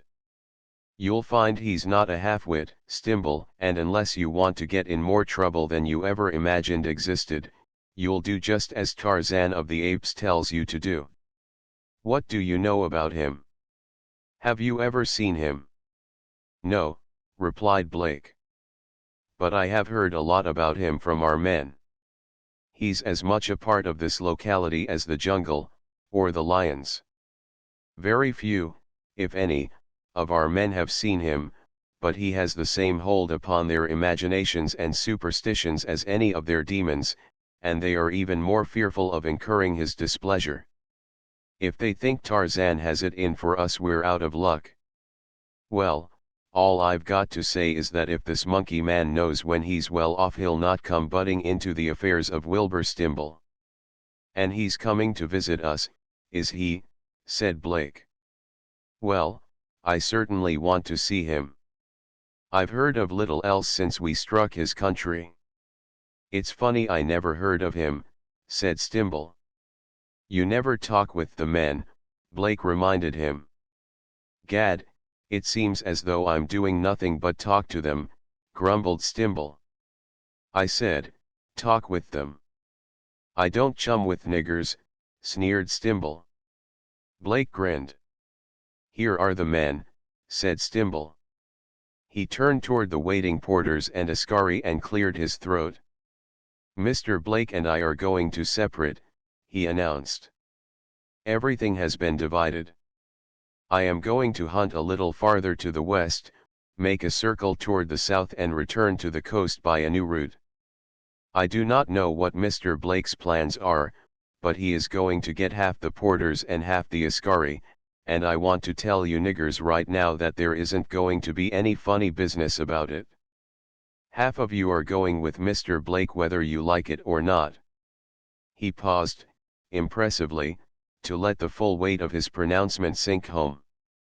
As usual, he continued, I wish to keep everyone contented and happy, so I'm going to give you who may want to go with Mr. Blake an opportunity to do so. Now listen.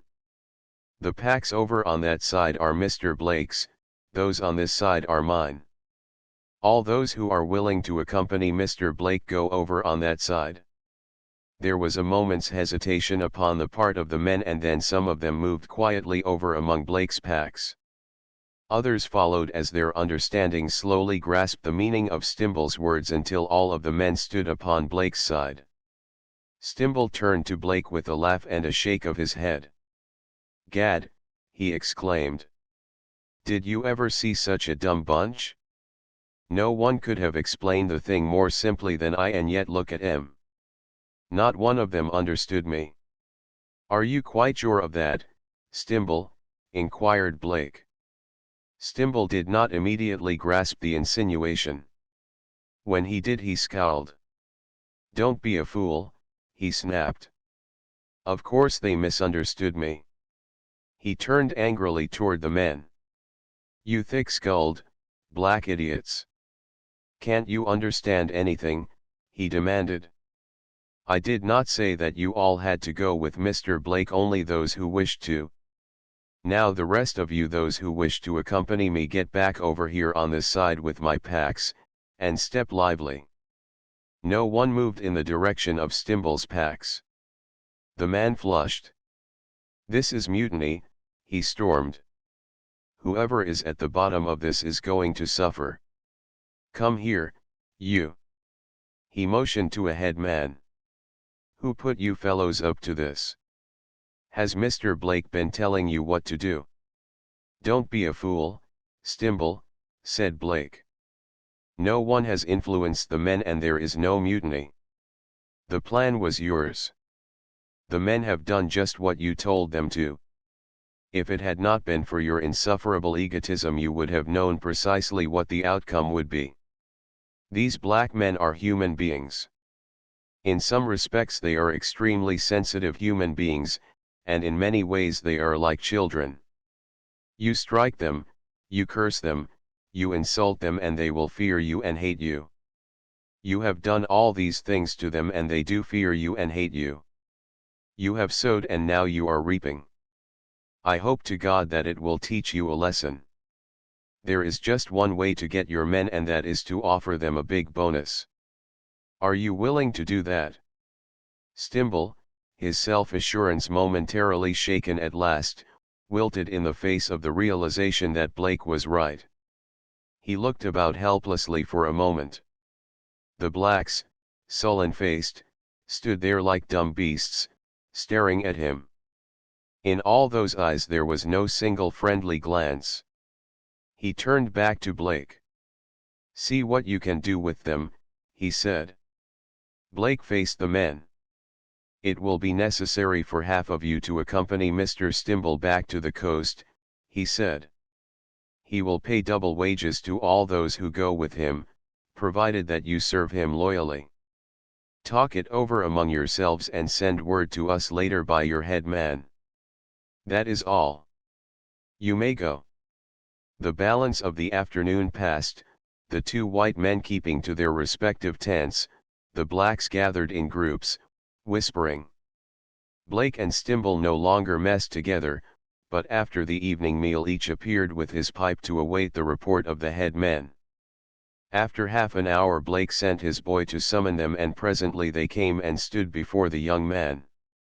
Well, have the men decided who will accompany Mr. Stimble? He asked. No one will accompany the old Bwana, replied their spokesman. All will go with the young Bwana. But Mr. Stimble will pay them well, Blake reminded, and half of you must go with him. The black shook his head. He could not make the pay big enough, he said. No boy will go with him. You agreed to come out with us and return with us, said Blake. You must fulfill your agreement. We agreed to come out with both of you and return with both of you. There was nothing said about returning separately. We will live up to our agreement, and the old Bwana may return in safety with the young Bwana. There was finality in the tone of the spokesman. Blake thought for a moment before replying. You may go, he said. I will talk with you again in the morning. The blacks had departed but a moment when the figure of a man appeared suddenly out of the darkness into the light of the campfire. Who the oh, it's you, is it? Exclaimed Stimble. Here's the wild man, Blake. The young American turned and surveyed the figure of the bronze giant who was standing just within the circle of the firelight. He noted the clean-cut features, the quiet dignity, the majestic mien, and smiled inwardly at recollection of Stimble's description of this godlike creature half-wit. So you are Tarzan of the Apes, he said. Tarzan inclined his head. And you? He asked. I am Jim Blake of New York, replied the American. Hunting, of course. With a camera. Your companion was using a rifle, Tarzan reminded him. I am not responsible for his acts. I cannot control them, replied Blake. Nor anyone else, snapped Stimble. Tarzan permitted his gaze to move to Stimble for an instant, but ignored his boast. I overheard the conversation between you and the head man, he said, addressing Blake. Some of your blacks had already told me something about your companion, and twice today I have had an opportunity to form an estimate of my own from personal observation, So I assume that you are separating because you cannot agree. Am I right? Yes, Acknowledged Blake. And after you separate, what are your plans? I intend to push in a little farther west and then swing, commenced Stimble. I was speaking to Blake, interrupted Tarzan. My plans concerning you are already made. Well, who the silence, admonished the ape-man. Go ahead, Blake.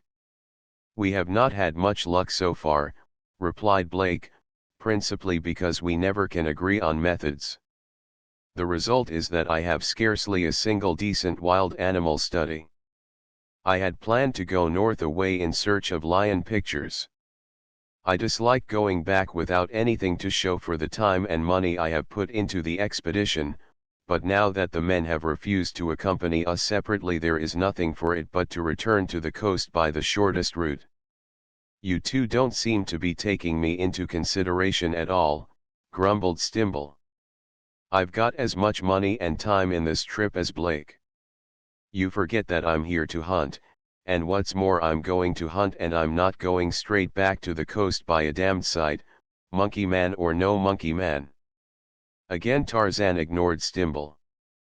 Get ready to move out about an hour after sunrise, he said to Blake. There will be no trouble about dividing the safari. I shall be here to attend to that and give you your final instructions, and as he spoke he turned and disappeared in the darkness. Chapter 6 Ere the lightning before dawn the camp was astir, and by the appointed hour the packs were made and all was in readiness. The porters loitered, awaiting the word that would start the safari upon its eastward journey toward the coast. Blake and Stimble smoked in silence. The foliage of a nearby tree moved to the swaying of a branch, and Tarzan of the Apes dropped lightly into the camp. Exclamations of surprise broke from the lips of the Negroes, surprise clearly tinged with terror. The ape-man turned toward them and addressed them in their own dialect. I am Tarzan of the Apes, he said, Lord of the Jungle. You have brought white men into my country to kill my people. I am displeased. Those of you who wish to live to return to your villages and your families will listen well and do as Tarzan commands. You, he pointed at the chief head man, shall accompany the younger white man whom I will permit to make pictures in my country where and when he will. Select half the men of the safari to accompany the young Bwana. And you, he addressed another head man, take those men that remain and escort the older Bwana to Railhead in the most direct route and without delay. He is not permitted to hunt, and there will be no killing except for food or self-defense. Do not fail me. Remember always that Tarzan watches and Tarzan never forgets. He turned then to the white men. Blake, he said, the arrangements are made. You may leave when you please, with your own safari, and go where you please. The question of hunting is left to your own discretion. You are the guest of Tarzan. And you, he addressed Stimble, will be taken directly out of the country by the shortest route. You will be permitted to carry firearms for use in self-defense. If you abuse this permission, they will be taken away from you. Do not hunt, even for food. Your head man will attend to that. Now just hold your horses, blustered Stimble. If you think I'm going to put up with any such high-handed interference with my rights as an American citizen, you're very much mistaken. Why, I could buy and sell you and your damn jungle 40 times and not know that I'd spent a cent. For God's sake, Blake, tell this poor fool who I am before he gets himself into a lot of trouble. Tarzan turned to the head man he had selected for Stimble. You may upload and march, he said. If this white man does not follow you, leave him behind. Take good care of him if he obeys me, and deliver him safely at Railhead. Obey his orders if they do not conflict with those that I have given you. Go. A moment later Stimble's safari was preparing to depart, and, at Tarzan's request, Blake's too was moving out of camp. Stimble swore and threatened, but his men, sullenly ignoring him, filed off into the jungle toward the east. Tarzan had departed, swinging into the trees and disappearing among the foliage, and at last Stimble stood alone in the deserted camp. Thwarted, humiliated, almost frothing with rage, he ran after his men, screaming commands and threats that were ignored. Later in the day, sullen and silent, he marched near the head of the long file of porters and askari, convinced at last that the power of the ape-man was greater than his, but in his heart burned resentment and in his mind rioted plans for vengeance, plans that he knew were futile.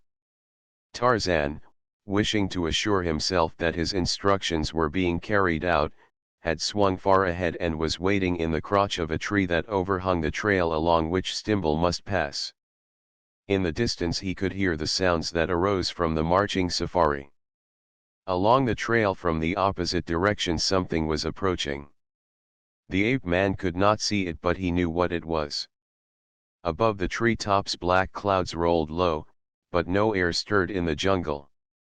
Along the trail came a great, shaggy, black man-thing. Tarzan of the Apes hailed it as it came in sight of his arboreal perch. "Balgani," he called in low tones. The gorilla stopped. He stood erect upon his hind feet and looked about. "I am Tarzan," said the ape-man. Balgani grunted. "I am Balgani," he replied. "The Tarmangani comes," warned Tarzan. "I kill," growled Balgani. "Let the Tarmangani pass," said Tarzan. "He and his people have many thunder sticks. I have sent this Tarmangani out of the jungle. Let him pass. Go a little way from the trail. The stupid Gomangani and the Tarmangani, who is stupider, will pass by without knowing that Tarzan and Balgani are near." From the darkening sky distant thunder boomed, and the two beasts looked upward toward the broad field of nature's powers, more savage and destructive than their own. "Pan the thunder hunts in the sky," remarked the ape-man.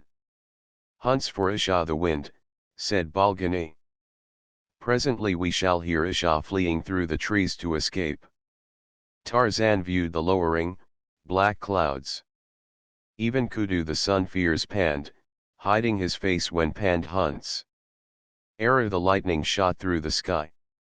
To the two beasts it was a bolt from Pan's bow, and the great drops of rain that commenced to fall shortly after was Mita, the blood of Usha the wind, pouring from many a wound.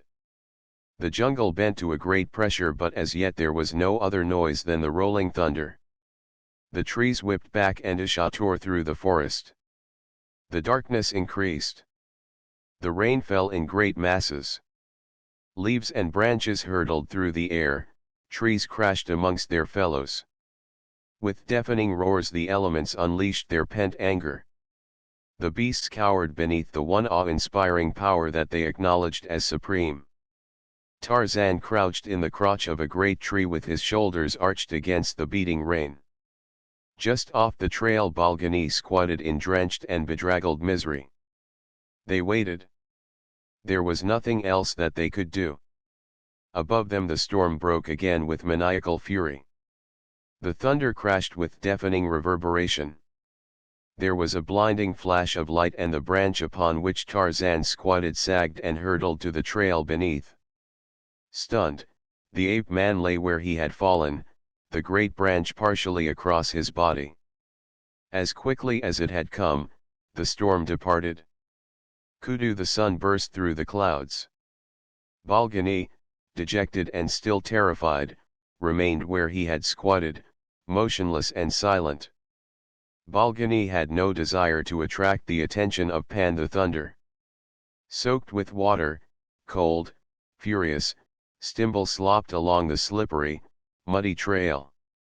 He did not know that his safari was some little distance behind him, for he had forged ahead during the storm while they had taken refuge beneath the trees. At a turn in the trail he came suddenly upon a fallen branch that blocked the way. At first he did not see the body of the man lying beneath it, but when he did he recognized it instantly, and a new hope sprang to life within his breast. With Tarzan dead he could be free to do as he pleased, but was the ape-man dead? Stimble ran forward and, kneeling, placed an ear to the breast of the prostrate figure. An expression of disappointment crossed his face. Tarzan was not dead. The expression upon Stimble's face changed. A cunning look came into his eyes as he glanced back down the trail. His men were not in sight. He looked quickly about him. He was alone with the unconscious author of his humiliation. He thought he was alone. He did not see the shaggy figure that had silently arisen as the sound of Stimble's approach had come to its sensitive ears and was now peering at him through the foliage, peering at him and at the silent figure of the ape-man. Stimble drew his hunting knife from its scabbard.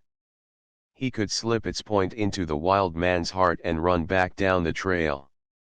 His men would find him waiting for them. Later they would come upon the dead Tarzan, but they would not guess how he had met his end.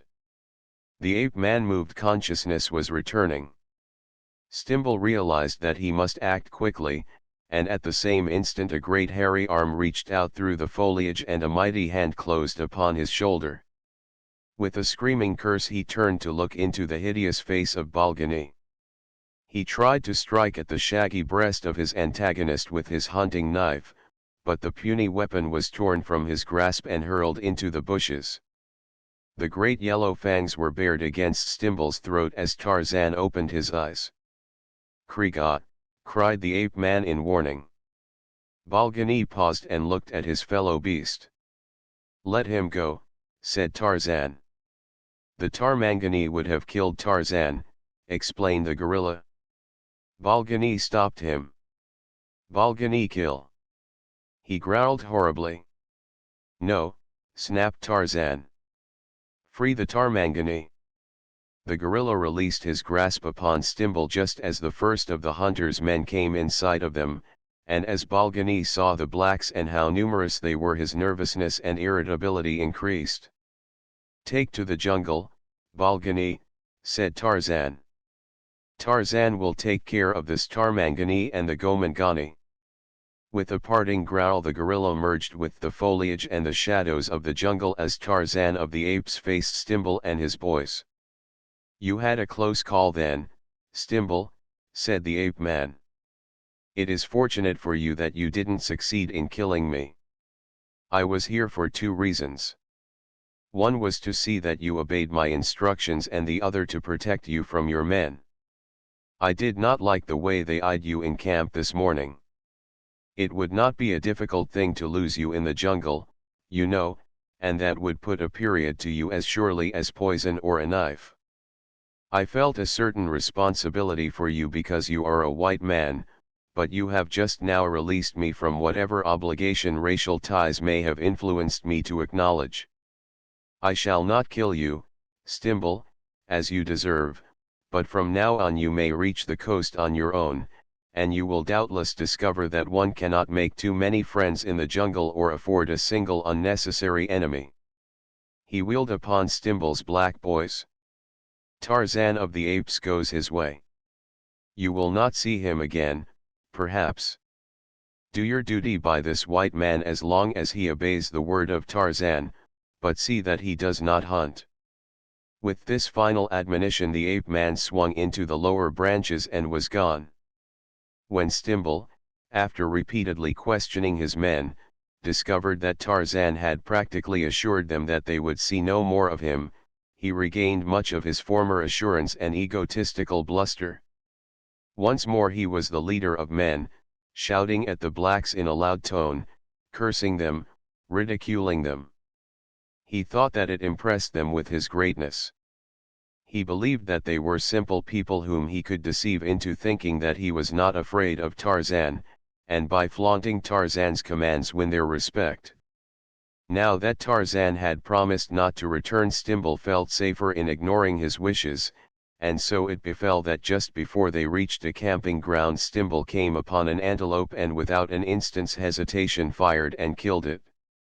It was a sullen camp that Stimble made that night. The men gathered in groups and whispered. "He has shot an antelope and Tarzan will be angry with us," said one. "He will punish us," said a head man. "The Bwana is a bad man," said another. "I wish he was dead. We may not kill him. Tarzan has said that. If we leave him in the jungle he will die. Tarzan told us to do our duty. He said to do it as long as the bad Bwana obeyed the commands of Tarzan. He has disobeyed them. Then we may leave him." Stimble, exhausted by the long march, slept like a log. When he awoke the sun was high. He shouted for his boy. There was no response. Again he shouted and louder, adding an oath. No one came. There was no sound in camp. "The lazy niggers," he grumbled. "They'll step a little livelier when I get out there." He arose and dressed, but as he was dressing the silence of the camp came to impress him as something almost menacing, so that he hastened to be through and out of the tent. As he stepped into the open the truth was revealed at almost the first quick glance about. Not a human being was in sight and all but one of the packs containing provisions were gone. He had been deserted in the heart of Africa. His first impulse was to seize his rifle and start after the blacks, but second thought impressed him with the danger of such procedure and convinced him that the last thing he should do would be to place himself again in the power of these men who had demonstrated that they felt no compunction in abandoning him to almost certain death. If they wanted to be rid of him they could easily find even a quicker means if he returned and forced himself upon them again. There was but a single alternative and that was to find Blake and remain with him. He knew that Blake would not abandon him to death in the jungle. The blacks had not left him without provisions, nor had they taken his rifle or ammunition, but the difficulty that now confronted Stimble was largely in the matter of transportation for his food. There was plenty of it to last many days, but he knew that he could not carry it through the jungle together with his rifle and ammunition. To remain where the food was would be equally futile. Blake was returning to the coast by another route. The ape man had said that he would not follow Stimble's safari farther, it might be years, therefore, before another human being chanced along this little-used game trail. He knew that he and Blake were now separated by about 2 marches and if he traveled light and Blake did not march too rapidly he might hope to overtake him inside a week. Perhaps Blake would find good camera hunting soon and make a permanent camp. In that case Stimble would find him even more quickly. He felt better when he had definitely decided upon a plan of action, and after a good breakfast he made up a small pack of provisions, enough to last him a week, filled his belts and pockets with ammunition and started off along the back trail. It was easy going for the trail of the day before was plain and this was the 3rd time that Stimble had been over it, so he had no difficulty in reaching the camp at which he and Blake had parted company. As he entered the little clearing early in the afternoon he determined to keep on and cover as much ground on Blake's trail as he could before dark, but for a few minutes he would rest. As he sat down with his back against the bole of a tree he did not notice a movement of the tops of a clump of jungle grasses a few yards distant, and if he had he would, doubtless, have attached no importance to the matter.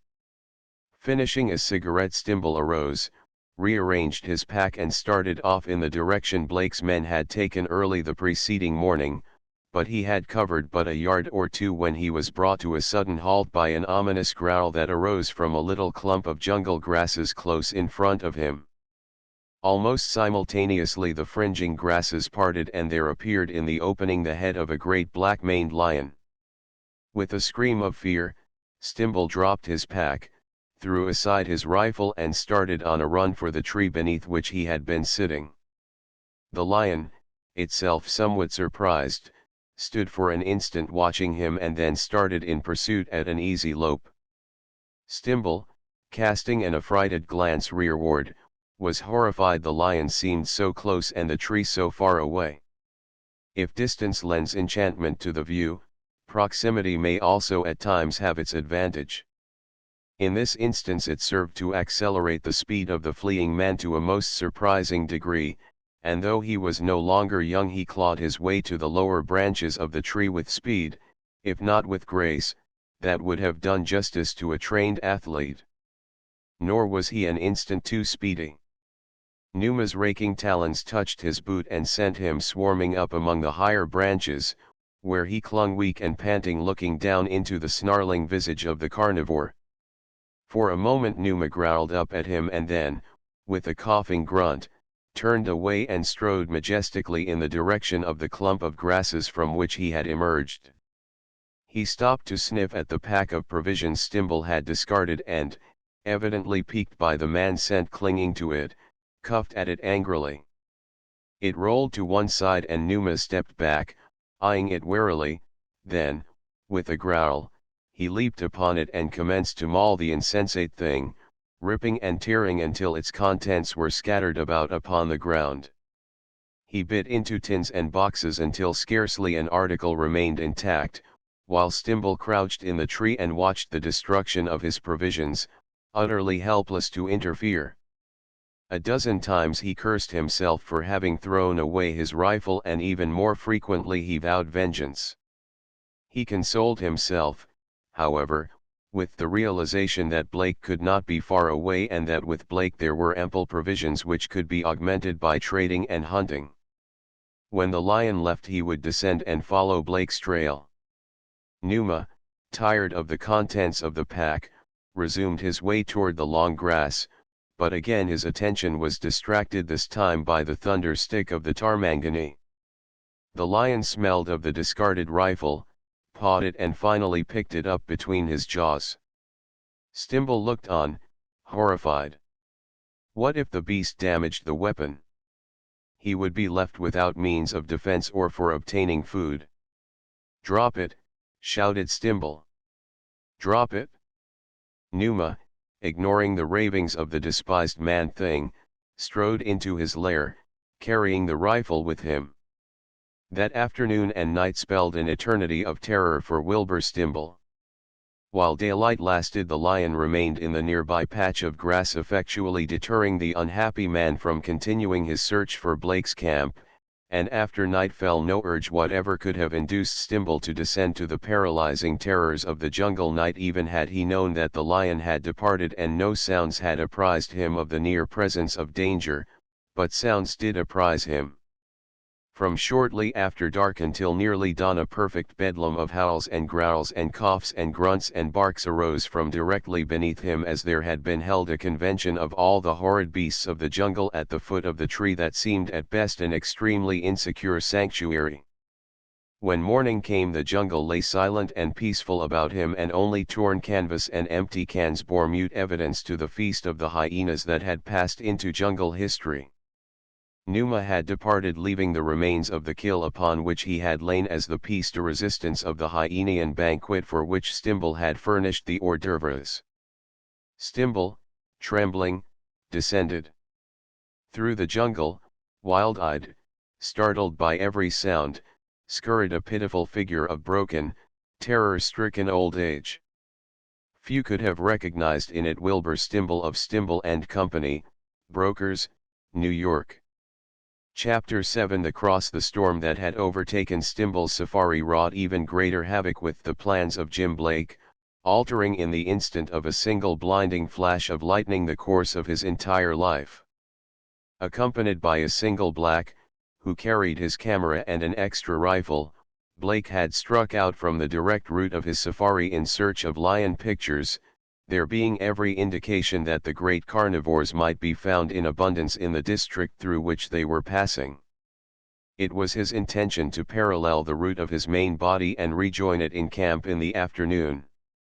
The boy who accompanied him was intelligent and resourceful, the direction and speed of the marching safari were mutually agreed upon, and the responsibility for bringing Blake into camp safely was left entirely to the Negro. Having every confidence in the boy, Blake gave no heed to either time or direction, devoting all his energies to the fascinating occupation of searching for photographic studies. Shortly after leaving the safari, Blake and his companion encountered a herd of 7 or 8 lions, which included a magnificent old male, an old lioness and 5 or 6 young, ranging from half to full grown. At sight of Blake and his companion, the lions took off leisurely through rather open forest, and the men followed, awaiting patiently the happy coincidence of time, light, and grouping that would give the white man such a picture as he desired. In the mind of the black man was pictured the route of the safari and its relation to the meanderings of the quarry. He knew how far and in what directions he and his companion were being led from their destination. To have returned to the trail of the safari would have been a simple matter to him, but Blake, depending entirely upon the black, gave no heed either to time or direction. For 2 hours they clung doggedly to the spoor, encouraged by occasional glimpses of now one, now several members of the regal group, but never was the opportunity afforded for a successful shot. Then the sky became rapidly overcast by black clouds, and a few moments later the storm broke in all the terrific fury that only an equatorial storm can achieve, and an instant later, amidst the deafening roar of thunder and a blinding flash of lightning, utter disaster engulfed James Hunter Blake. How long he lay, stunned by the shock of the bolt that had struck but a few feet from him, he did not know. When he opened his eyes, the storm had passed and the sun was shining brightly through the leafy canopy of the forest. Still dazed, uncomprehending the cause or extent of the catastrophe, he raised himself slowly upon an elbow and looked about him. One of the first sights that met his eyes aided materially in the rapid recovery of his senses. Less than 100 feet from him stood a group of lions, 7 of them, solemnly regarding him. The characteristics of individual lions differ as greatly from those of their fellows as do the characteristics of individuals of the human race, and, even as a human being, a lion may have his moods as well as his personal idiosyncrasies. These lions that gravely inspected the man-thing had been spared any considerable experience with the human species, they had seen but few men, they had never been hunted, they were well fed. Blake had done nothing greatly to upset their easily irritated nervous systems. Fortunately for him, they were merely curious. But Blake did not know all this. He knew only that 7 lions were standing within 100 feet of him, that they were not in a cage, and that while he had pursued them to obtain photographs, the thing that he most desired at the moment was not his camera but his rifle. Stealthily, that he might not annoy them, he looked about him for the weapon. To his consternation, it was nowhere in sight, nor was his gun-bearer with the extra rifle. Where could the boy be? Doubtless, frightened by the lions, he had decamped. 20 feet away was a most inviting tree. Blake wondered if the lions would charge the moment that he rose to his feet. He tried to remember all that he had heard about lions, and he did recall one fact that applies with almost axiomatic verity to all dangerous animals: if you run from them, they will pursue you. To reach the tree, it would be necessary to walk almost directly toward the lions. Blake was in a quandary, and then one of the younger lions moved a few steps nearer.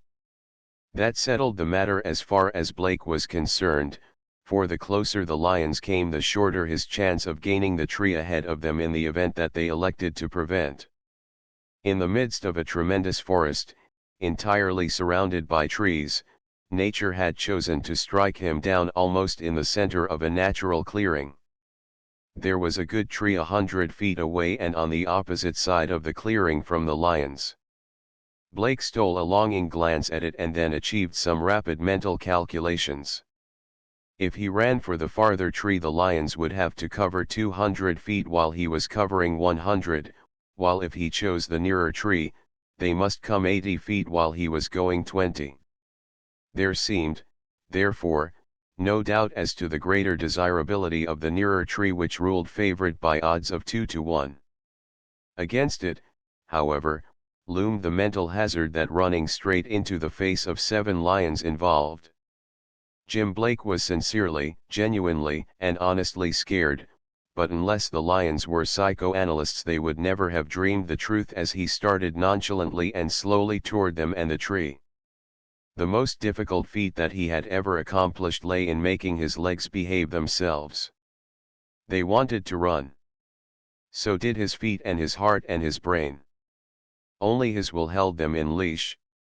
Those were tense moments for Jim Blake, the first half-dozen steps he took with 7 great lions watching his approach.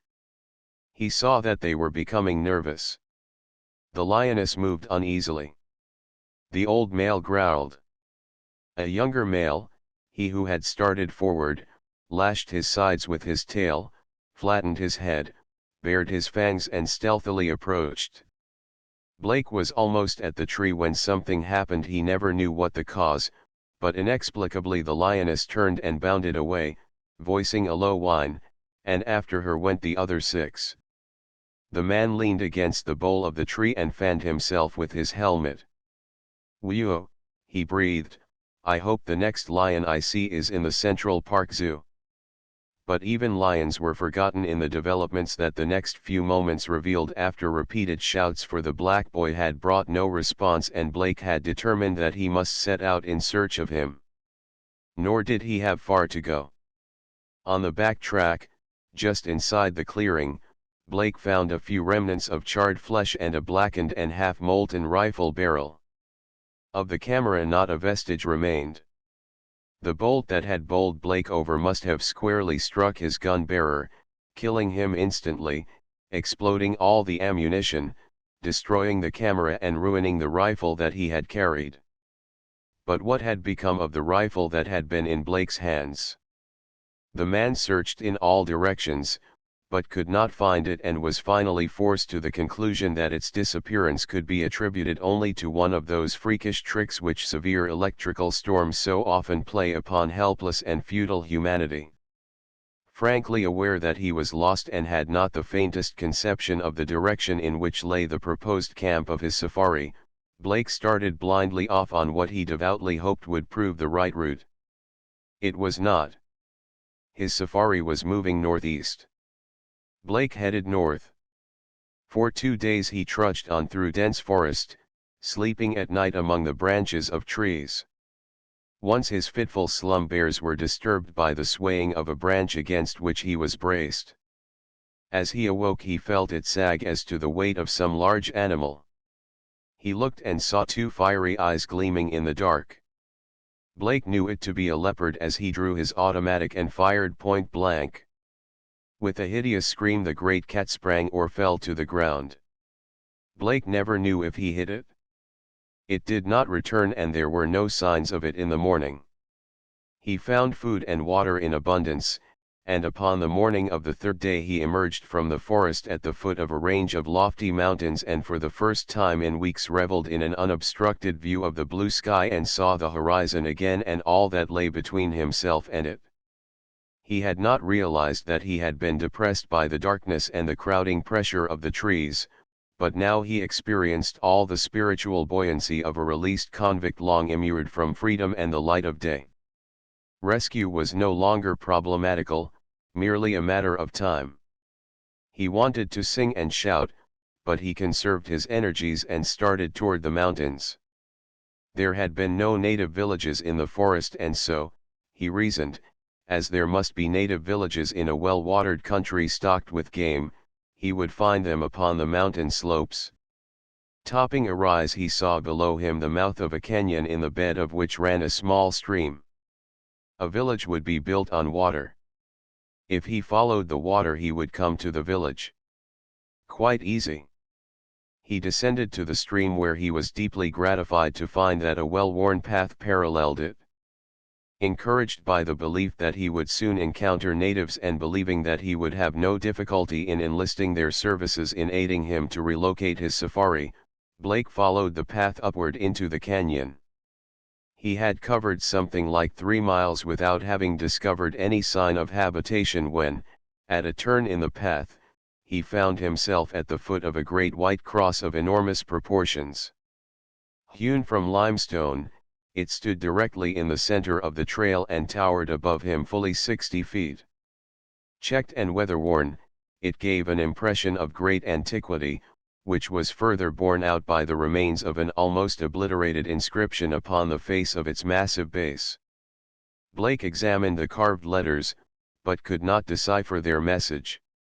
The characters appeared of early English origin, but he dismissed such a possibility as too ridiculous to entertain. He knew that he could not be far from the southern boundary of Abyssinia and that the Abyssinians are Christians. Thus he explained the presence of the cross, but he could not explain the suggestion of sinister menace that this lonely, ancient symbol of the crucifix held for him. Why was it? What was it? Standing there, tongueless, hoary with age, it seemed to call upon him to stop, to venture not beyond it into the unknown. It warned him back, but not, seemingly, out of a spirit of kindliness and protection, but rather with arrogance and hate. With a laugh Blake threw off the mood that had seized him and went on, but as he passed the great white monolith he crossed himself, though he was not a Catholic. He wondered what had impelled him to the unfamiliar act, but he could no more explain it than he could the strange and uncanny suggestion of power and personality that seemed to surround the crumbling cross. Another turn in the path and the trail narrowed where it passed between two huge boulders that might have fallen from the cliff top towering far above. Cliffs closed in closely now in front and upon two sides. Apparently he was close to the canyon's head, and yet there was no slightest indication of a village. Yet where did the trail lead? It had an end and a purpose. He would discover the former and, if possible, the latter. Still under the depressing influence of the cross, Blake passed between the two boulders, and the instant that he had passed them a man stepped out behind him and another in front. They were Negroes, stalwart, fine-featured fellows, and in themselves nothing to arouse wonder or surprise. Blake had expected to meet Negroes in Africa, but not Negroes wearing elaborately decorated Leithern jerkins upon the breasts of which red crosses were emblazoned, close-fitting nether garments and sandals held by doeskin thongs, cross-gartered halfway to their knees, not Negroes wearing close-fitting bassinets of leopard skin that fitted their heads closely and reached to below their ears, not Negroes armed with two-handed broadswords and elaborately tipped pikes Blake was acutely aware of. The pike tips, as there was one pressing against his belly and another in the small of his back. "Who be ye?" demanded the Negro that faced Blake. Had the man addressed him in Greek, Blake would have been no more surprised than he was by the incongruity of this archaic form of speech falling from the lips of a 20th-century Central African black. He was too dumbfounded for an instant to reply. "Doubtless the fellow be a Saracen, Paul," said the black behind Blake, "and understands not what thou sayest, a spy, perchance." "Nay, Peter Wiggs, as my name be Paul Bodkin, he be no infidel that I know of mine own good eyes. Whatsoe'er he be, it is for ye to fetch him before the captain of the gate, who will question him, Paul Bodkin. Nathless there be no hurt in questioning him first, and he will answer." "Stop thy tongue and take him to the captain," said Peter. "I will abide here and guard the way until thou returnest." Paul stepped aside and motioned for Blake to precede him. Then he fell in behind, and the American did not need to glance back to know that the ornate tip of the pike was ever threateningly ready. The way lay plain before him, and Blake followed the trail toward the cliffs, where there presently appeared the black mouth of a tunnel leading straight into the rocky escarpment. Leaning against the sides of a niche just within the entrance were several torches made of reeds or twigs bound tightly together and dipped in pitch. One of these Paul Bodkin selected, took some tinder from a metal box he carried in a pouch at his side, struck a spark to it with flint and steel, and having thus ignited the tinder and lighted the torch, he pushed Blake on again with the tip of his pike, and the two entered the tunnel, which the American found to be narrow and winding, well suited to defense. Its floor was worn smooth until the stones of which it was composed shone polished in the flaring of the torch. The sides and roof were black with the soot of countless thousands, perhaps, of torch-lighted passages along this strange way that led to what? Chapter 8. The snake strikes. Unversed in jungle craft, overwhelmed by the enormity of the catastrophe that had engulfed him, his reasoning faculties numbed by terror, Wilbur Stimble slunk through the jungle, the fleeing quarry of every terror that imagination could conjure.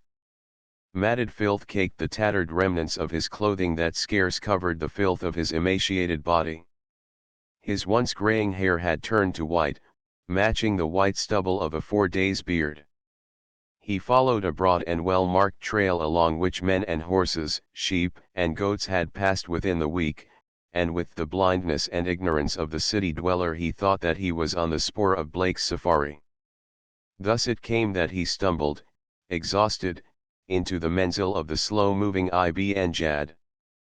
Fejuan, the galley slave, discovered him and took him at once to the Sheikh's beat where Ibn Jad, with his brother, Tolog, and several others were squatting in the Makad sipping coffee. Biola. What strange creature hast thou captured now, Fejuan?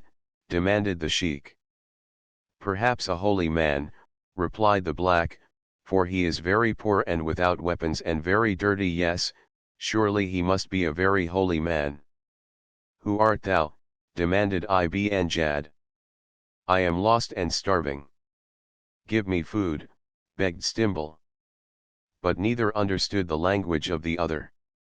Another Nasrani, said Fad, contemptuously. A Frenchie, perhaps. He looks more like one of El Angelis, remarked Tolog. Perhaps he is from Franza, suggested Ibn Jad. Speak to him that vile tongue, Fad, which thou didst come by among the soldiers in Algeria. Who are you, stranger? Demanded Fad, in French. I am an American, replied Stimble, relieved and delighted to have discovered a medium of communication with the Arabs. I have been lost in the jungle and I am starving. He is from the New World and he has been lost and is starving, translated Fad. Ibn Jad directed that food be brought, and as the stranger ate they carried on a conversation through Fad. Stimble explained that his men had deserted him and that he would pay well to be taken to the coast. The Bedouin had no desire to be further hampered by the presence of a weak old man and was inclined to have Stimble's throat slit as the easiest solution of the problem, but Fad, who was impressed by the man's boastings of his great wealth, saw the possibilities of a large reward or ransom and prevailed upon the Sheikh to permit Stimble to remain among them for a time at least, promising to take him into his own beat and be responsible for him. Ibn Jad would have slain you, Nasrani, said Fad to Stimble later, but Fad saved you. Remember that when the time comes for distributing the reward, and remember, too, that Ibn Jad will be as ready to kill you tomorrow as he was today, and that always your life is in the hands of Fad. What is it worth? I will make you rich, replied Stimble. During the days that followed, Fad and Stimble became much better acquainted, and with returning strength and a feeling of security Stimble's old boastfulness returned. He succeeded in impressing the young Bedouin with his vast wealth and importance, and so lavish were his promises that Fad soon commenced to see before him a life of luxury, ease and power, but with growing cupidity and ambition developed an increasing fear that someone might wrest his good fortune from him. Ibn Jad being the most logical and powerful competitor for the favors of the Nasrani, Fad lost no opportunity to impress upon Stimble that the Sheikh was still thirsting for his blood, though, as a matter of fact, Ibn Jad was so little concerned over the affairs of Wilbur Stimble that he would have forgotten his presence entirely were he not occasionally reminded of it by seeing the man upon the march or about the camps. One thing, however, that Fad accomplished was to acquaint Stimble with the fact that there was dissension and treachery in the ranks of the Bedouins, and this he determined to use to his own advantage should necessity demand. And ever, though slowly, the Arab drew closer to the fabled leopard city of Nimr, and as they marched Zid found opportunity to forward his suit for the hand of Atija, the daughter of Sheikh Ibn Jad, while Tolog sought by insinuation to advance the claims of Fad in the eyes of the Sheikh. This he did always and only when Fad might hear, as, in reality, his only wish was to impress upon the young trader the depth of the latter's obligation to him. When Tolog should become sheik, he would not care who won the hand of Atija. But Fad was not satisfied with the progress that was being made. Jealousy rode him to distraction until he could not look upon Zeid without thoughts of murder seizing his mind. At last they obsessed him. He schemed continually to rid himself and the world of his more successful rival. He spied upon him and upon Atija, and at last a plan unfolded itself with opportunity treading upon its heels. Fad had noticed that nightly Zeid absented himself from the gatherings of the men in the Makad of the sheik's tent, and that when the simple household duties were performed Atija slipped out into the night. Fad followed and confirmed what was really too apparent to be dignified by the name of suspicion. Zeid and Atija met. And then one night, Fad was not at the meeting in the sheik's beat. Instead he hid near the tent of Zeid, and when the latter had left to keep his tryst, Fad crept in and seized the matchlock of his rival. It was already loaded and he had but to prime it with powder. Stealthily he crept by back ways through the camp to where Zeid awaited his light of love and sneaked up behind him. At a little distance, sitting in his Makad with his friends beneath the light of paper lanterns, Ibn Jad the sheik was plainly visible to the two young men standing in the outer darkness. Atija was still in the women's quarters. Fad, standing behind Zeid, raised the ancient matchlock to his shoulder and aimed very carefully. He aimed, but not at Zeid. No, for the cunning of Fad was as the cunning of the fox. Had Zeid been murdered, naught could ever convince Atija that Fad was not the murderer. Fad knew that, and he was equally sure that Atija would have naught of the slayer of her lover. Beyond Zeid was Ibn Jad, but Fad was not aiming at Ibn Jad either. At whom was he aiming? No one. Not yet was the time ripe to slay the sheik. First must they have their hands upon the treasure, the secret of which he alone was supposed to hold. Fad aimed at one of the amdan of the sheik's tent. He aimed with great care and then he pulled the trigger. The prop splintered and broke a foot above the level of Ibn Jad's head, and simultaneously Fad threw down the musket and leaped upon the startled Zeid, at the same time crying loudly for help. Startled by the shot and the cries, men ran from all directions and with them was the sheik. He found Zeid being held tightly from behind by Fad. "What is the meaning of this?" demanded Ibn Jad. "By Allah, Ibn Jad, he would have slain thee," cried Fad. "I came upon him just in time, and as he fired I leaped upon his back, else he would have killed you." "He lies," cried Zeid. "The shot came from behind me.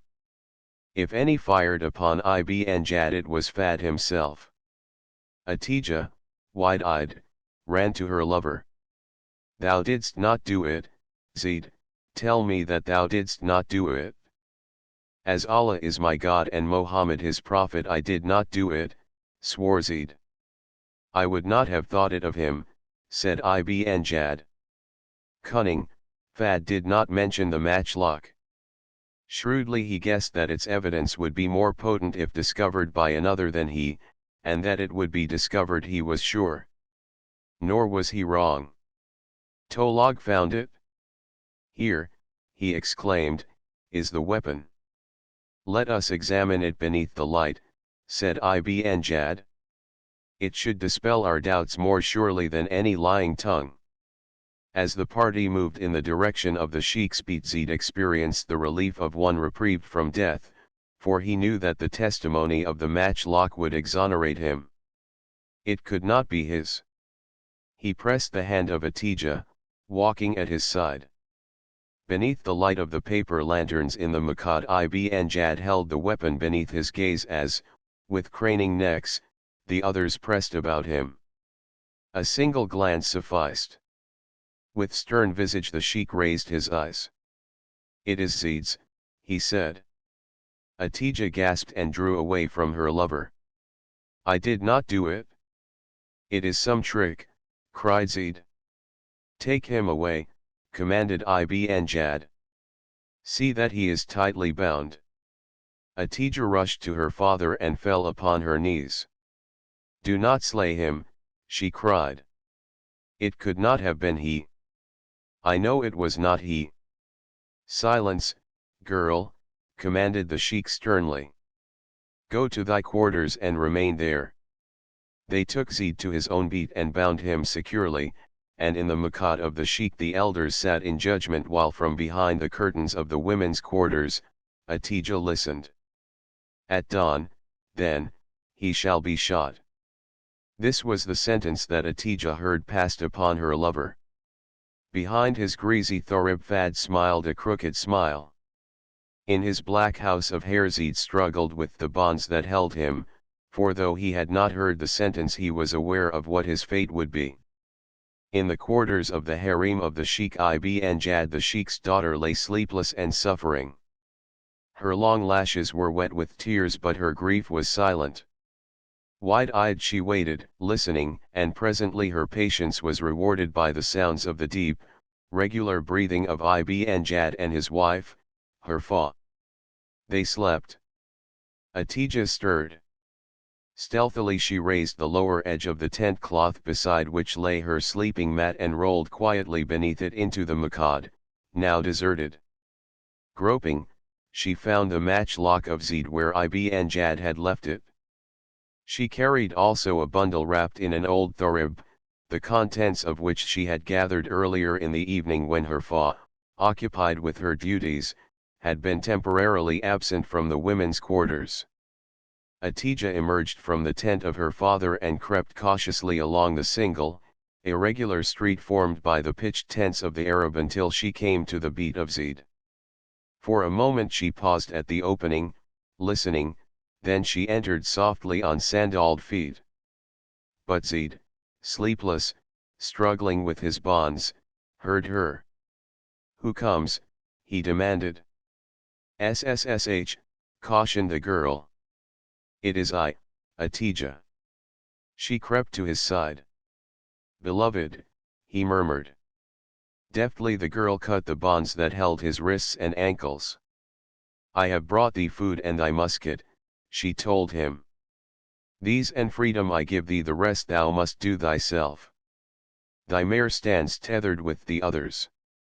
Far is the Belayt el Guad, beset with dangers is the way, but night and day will Atija pray to Allah to guide thee safely. Haste, my loved one." Zeid pressed her tightly to his breast, kissed her and was gone into the night. Chapter 9 Sir Richard. The floor of the tunnel along which Paul Bodkin conducted Blake inclined ever upwards, and again it was broken by flights of steps which carried them always to higher levels. To Blake the way seemed interminable. Even the haunting mystery of the long tunnel failed to overcome the monotony of its unchanging walls that slipped silently into the torch's dim ken for a brief instant and as silently back into the Cimmerian oblivion behind to make place for more wall unvaryingly identical. But, as there ever is to all things, there was an end to the tunnel. Blake first glimpsed it in a little patch of distant daylight ahead, and presently he stepped out into the sunlight and looked out across a wide valley that was tree-dotted and beautiful. He found himself standing upon a wide ledge, or shelf, some 100 feet above the base of the mountain through which the tunnel had been cut. There was a sheer drop before him, and to his right the ledge terminated abruptly at a distance of 100 feet or less.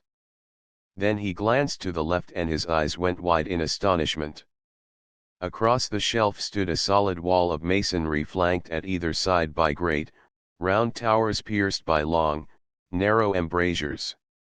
In the center of the wall was a lofty gateway which was closed by a massive and handsomely wrought portcullis behind which Blake saw two Negroes standing guard.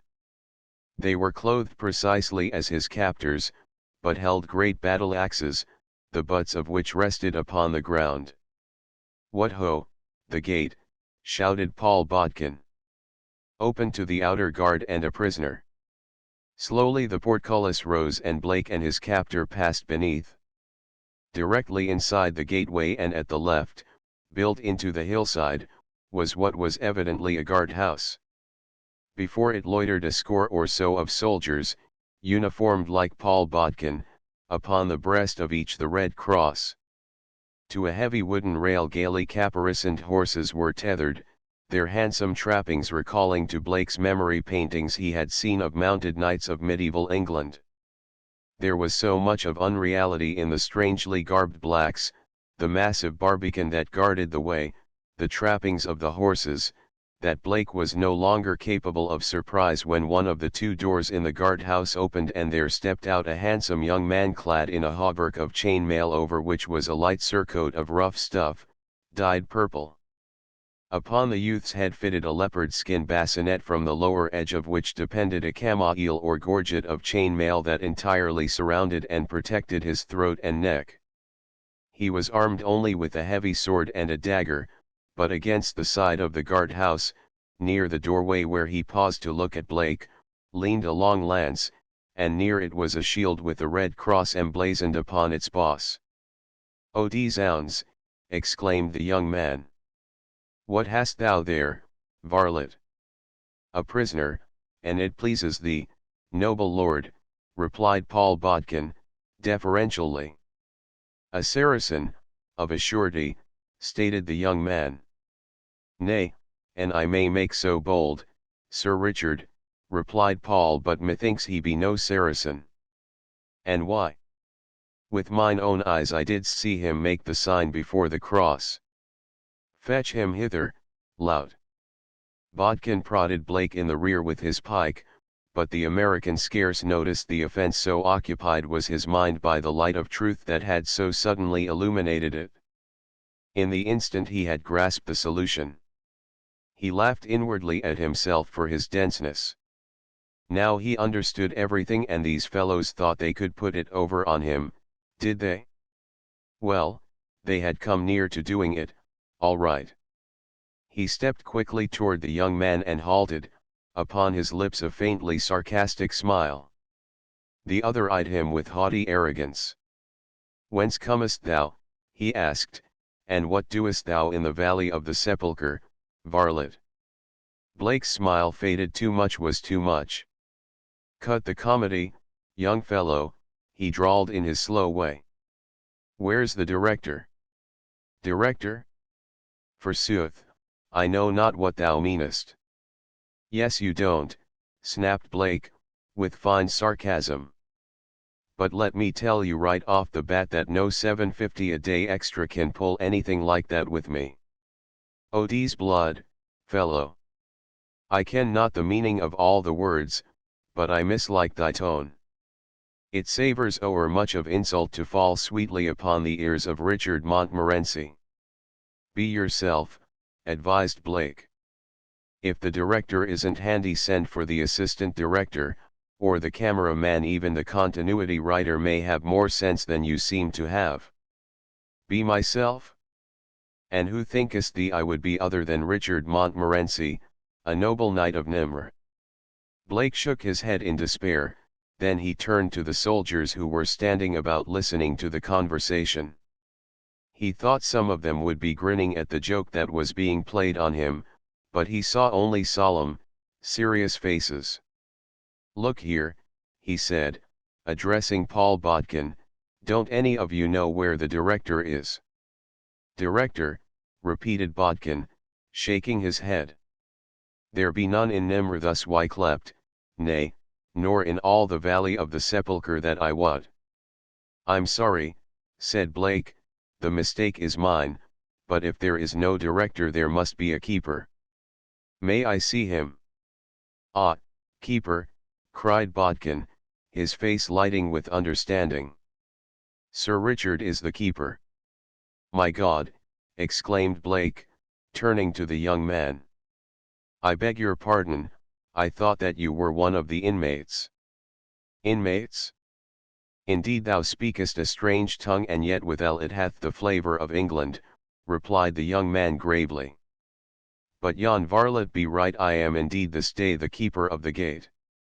Blake was commencing to doubt his own sanity, or at least his judgment. Neither the young white man nor any of the Negroes had any of the facial characteristics of madmen. He looked up suddenly at the keeper of the gate. "I am sorry," he said, flashing one of the frank smiles that was famous amongst his acquaintances. I have acted like a boor, but I been under considerable of a nervous strain for a long time, and on top of that I been lost in the jungle for days without proper or sufficient food. I thought that you were trying to play some sort of a joke on me and, well, I wasn't in any mood for jokes when I expected friendship and hospitality instead. Tell me, where am I? What country is this? Thou art close upon the city of Nimr, replied the young man. I suppose this is something of a national holiday or something, suggested Blake. I do not understand thee, replied the young man. Why, you're all in a pageant or something, aren't you? Odie's bodykins. The fellow speaks an outlandish tongue. Pageant. Yes, those costumes. What be amiss with this apparel? True, 'tis not of any wondrous newness, but methinks it be at least more fair than thine. At least it well suffices the daily service of a knight. You don't mean that you dress like this every day, demanded Blake. And why not? But enough of this. I have no wish to further bandy words with thee. Fetch him within, two of thee. And thou, Bodkin, return to the outer guard. The young man turned and re-entered the building, while two of the soldiers seized Blake, none too gently, and hustled him within. He found himself in a high-ceiled room with walls of cut stone and great, hand-hewn beams and rafters blackened with age. Upon the stone floor stood a table behind which, upon a bench, the young man seated himself while Blake was placed facing him with a guard on either hand. Thy name? Demanded the young man. Blake. That be all just Blake. James Hunter Blake. What title bearest thou in thine own country? I have no title. Ah, thou art not a gentleman, then. I am called one. What is thy country? America. America. There is no such country, fellow. And why not? I never heard of it. What doest thou near the valley of the sepulchre? Didst not know 'tis forbidden? I told you I was lost. I didn't know where I was. All I want is to get back to my safari or to the coast. That be impossible. We be surrounded by Saracens. For 735 years we have been invested by their armies. How come you through the enemy's lines? How passed you through his vast army? There isn't any army. Givest thou the lie to Richard Montmorency, varlet? And thou word of gentle blood thou shouldst account to me that insult upon the field of honor. Methinkest thou beest some low-born spy sent hither by the Saracen Sultan. 'Twould be well an thou confessed all to me, for if I take thee before the prince he will wrest the truth from thee in ways that are far from pleasant. What say? I have nothing to confess. Take me before the prince, or whoever your boss is, perhaps he will at least give me food. Thou shalt have food here. Never shall it be said that Richard Montmorency turned a hungry man from his doorway. Hey! Michel! Michel! Where is the lazy brat? Michel! A door opened from an inner apartment to admit a boy, sleepy-eyed, digging a grimy fist into one eye. He was clothed in a short tunic, his legs encased in green tights. In his cap was a feather. Sleeping again, eh? Demanded Sir Richard. Thou lazy knave! Fetch bread and meat for this poor wayfarer and be not until the morrow at it. Wide-eyed and rather stupidly, the boy stared at Blake. A Saracen, master, he asked. What boots it? Snapped Sir Richard. Did not our Lord Jesus feed the multitude, nor ask if there were unbelievers among them? Haste, churl! The stranger be of great hunger. The youth turned and shuffled from the room, wiping his nose upon his sleeve, and Sir Richard's attention came back to Blake. "Thou art not ill-favoured, fellow," he said. "'Tis a pity that thou beest not of noble blood, for thy mien appeareth not like that of one low-born." "I never considered myself low-born," said Blake, with a grin. "Thy father, now was he not at least a Sir Knight?" Blake was thinking quickly now. He was far from being able as yet to so much as hazard a guess that might explain his host's archaic costume and language, but he was sure that the man was in earnest, whether sane or not, and were he not sane it seemed doubly wise to humor him. "Yes, indeed," he replied, "my father is a 32nd degree Mason and a Knight Templar." "'Sblood! I knew it," cried Sir Richard. "And so am I," added Blake, when he realized the happy effect his statement had produced. "Ah, I knew it! I knew it," cried Sir Richard. "Thy bearing proclaimed thy noble blood, but why didst thou seek to deceive me? And so thou art one of the poor knights of Christ and of the Temple of Solomon who guard the way of the pilgrims to the Holy Land. This explaineth thy poor raiment and glorifies it." Blake was mystified by the allusion, as the picture always suggested by a reference to Knights Templar was of waving white plumes, gorgeous aprons and glittering swords. He did not know that in the days of their origin they were clothed in any old garments that the charity of others might bequeath them. At this moment Michel returned bearing a wooden trencher containing cold mutton and several pieces of simnel bread and carrying in one hand a flagon of wine. These he set upon the table before Blake and going to a cupboard fetched 2 metal goblets into which he decanted a portion of the contents of the flagon. Sir Richard arose and taking one of the goblets raised it before him on a level with his head.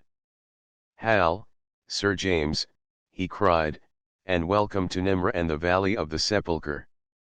"Here's looking at you," replied Blake. "A quaint saying," remarked Sir Richard. "Methinks the ways of England must be changed since the days of Richard the Lion-hearted when my noble ancestor set forth upon the great crusade in the company of his king. Here's looking at you. Odes bodykins. I must not let that from my memory. Here's looking at you. Just wait thou till some fair knight doth drink my health, I shall lay him flat with that. But, stay. Here, Michel, fetch yon stool for Sir James, and eat, Sir Knight. Thou must be passing hungry." "I'll tell the world I am," replied Blake, feelingly, as he sat down on the stool that Michel brought. There were no knives or forks, but there were fingers, and these Blake used to advantage while his host sat smiling happily at him from across the rude table. "Thou art better than a minstrel for pleasure," cried Sir Richard. "I'll tell the world I am. Ho, ho. Thou wilt be a gift from heaven in the castle of the prince. I'll tell the world I am." When Blake had satisfied his hunger, Sir Richard ordered Michel to prepare horses. "We ride down to the castle, Sir James," he explained. "No longer art thou my prisoner, but my friend and guest. That I should have received thee so scurvilous shalt ever be to my discredit." Mounted upon prancing chargers and followed at a respectful distance by Michel, the two rode down the winding mountain road. Sir Richard now carried his shield and lance, a pennon fluttering bravely in the wind from just below the tip of the latter, the sun glancing from the metal of his hauberk, a smile upon his brave face as he chatted with his erstwhile prisoner. To Blake he seemed a gorgeous picture written from out the pages of a story book. Yet, belying his martial appearance, there was a childlike simplicity about the man that won Blake's liking from the first, for there was that about him that made it impossible for one to conceive him as the perpetrator of a dishonorable act. His ready acceptance of Blake's statements about himself bespoke a credulity that seemed incompatible with the high intelligence reflected by his noble countenance, and the American preferred to attribute it to a combination of unsophistication and an innate integrity which could not conceive of perfidy in others. As the road rounded the shoulder of a hill, Blake saw another barbican barring the way and, beyond, the towers and battlements of an ancient castle. At a command from Sir Richard the warders of the gate opened to them and the three rode through into the ballium. This space between the outer and inner walls appeared unkept and neglected. Several old trees flourished within it, and beneath the shade of one of these, close to the outer gateway, lolled several men at arms, two of whom were engaged in a game that resembled draughts. At the foot of the inner wall was a wide moat, the waters of which reflected the grey stones of the wall and the ancient vines that, growing upon its inner side, topped it to form a leafy coping that occasionally hung low upon the outer side. Directly opposite the barbican was the great gateway in the inner wall, and here a drawbridge spanned the moat and a heavy portcullis barred the way into the great court of the castle, but at a word from Sir Richard the gate lifted and, clattering across the drawbridge, they rode within. Before Blake's astonished eyes loomed a mighty castle of rough-hewn stone, while to the right and left, within the great court, spread broad gardens not illy kept, in which were gathered a company of men and women who might have just stepped from Arthur's court. At sight of Sir Richard and his companion, the nearer members of the company regarded Blake with interest and evident surprise. Several called greetings and questions to Sir Richard as the two men dismounted and turned their horses over to Michel. "Ho, Richard," cried one. "What bringest thou a Saracen?" "Nay," replied Richard. "A fair Sir Knight who would do his devoir to the prince." "Where be he?" "Yonder," and they pointed toward the far end of the court where a large company was assembled. "Come, Sir James," directed Richard, and led him down the courtyard, the knights and ladies following closely, asking questions, commenting with a frankness that brought a flush to Blake's face. The women openly praised his features and his carriage, while the men, perhaps prompted by jealousy, made unflattering remarks about his soiled and torn apparel and its, to them, ridiculous cut, and indeed the contrast was great between their gorgeous dalmaticas of Velosa or Cyclaws, their close-fitting tights, their colored caps, and Blake's drab shirt, whipcord breeches, and cordovan boots, now soiled, torn and scratched. The women were quite as richly dressed as the men, wearing clinging mantles of rich stuff, their hair and shoulders covered with dainty wimples of various colors and often elaborately embroidered. None of these men, nor any of those in the assemblage they were approaching, wore armor, but Blake had seen an armored knight at the outer gateway and another at the inner, and he judged that only when engaged in military duties did they wear this heavy and uncomfortable dress. When they reached the party at the end of the court, Sir Richard elbowed his way among them to the center of the group, where stood a tall man of imposing appearance, chatting with those about him. As Sir Richard and Blake halted before him, the company fell silent. "My Lord Prince," said Richard, bowing, "I bring thee Sir James, a worthy Knight Templar who hath come under the protection of God through the lines of the enemy to the gates of Nimr." The tall man eyed Blake searchingly, and he had not the appearance of great credulity. "Thou sayest that thou comest from the Temple of Solomon in the Kingdom of Jerusalem," he demanded. "Sir Richard must have misunderstood me," replied Blake. "Then thou art no Knight Templar?" "Yes, but I am not from Jerusalem." "Perchance he is one of those doughty Sir Knights that guard the pilgrim's way to the Holy Land," suggested a young woman standing near the prince. Blake glanced quickly at the speaker, and as their eyes met, hers fell, but not before he had seen that they were very beautiful eyes set in an equally beautiful, oval face. "More like it haps he be a Saracen spy sent among us by the Sultan," snapped a dark man who stood beside the girl. The latter raised her eyes to the prince. "He looked not like a Saracen, my father," she said. "What knowest thou of the appearance of a Saracen, child?" demanded the prince. "Hast seen so many?" The party laughed and the girl pouted. "Verily, and I hast seen full as many a Saracen as has Sir Malad or thyself, "My lord prince," she snapped, haughtily. "Let Sir Malad describe a Saracen." The dark young man flushed angrily. "At least," he said, "my lord prince, I knowest an English knight when I seest one, and if here be an English knight then Sir Malad be a Saracen." "Enough," said the prince, and then, turning to Blake, "if thou art not from Jerusalem, where art thou from?" "New York," replied the American. "Ha," whispered Sir Malad to the girl, "didst I not tell you? Tell me what that he is from New York?" "Where is that?" she demanded. "Some stronghold of the infidel," asserted Malad. "New York," repeated the prince. "Be that in the Holy Land?" "It is sometimes called New Jerusalem," explained Blake. "And thou comest to Nimr through the lines of the enemy? Tell me, Sir Knight, had they many men at arms? And how were their forces disposed? Be they close upon the valley of the sepulchre? Thinkest thou they plan an early attack? Come, tell me all thou canst be of great service." "I have come for days through the forest and seen no living man," said Blake. "No enemy surrounds you?" "What?" cried the prince. "Didst I not tell thee?" demanded Malad. "He is an enemy spy.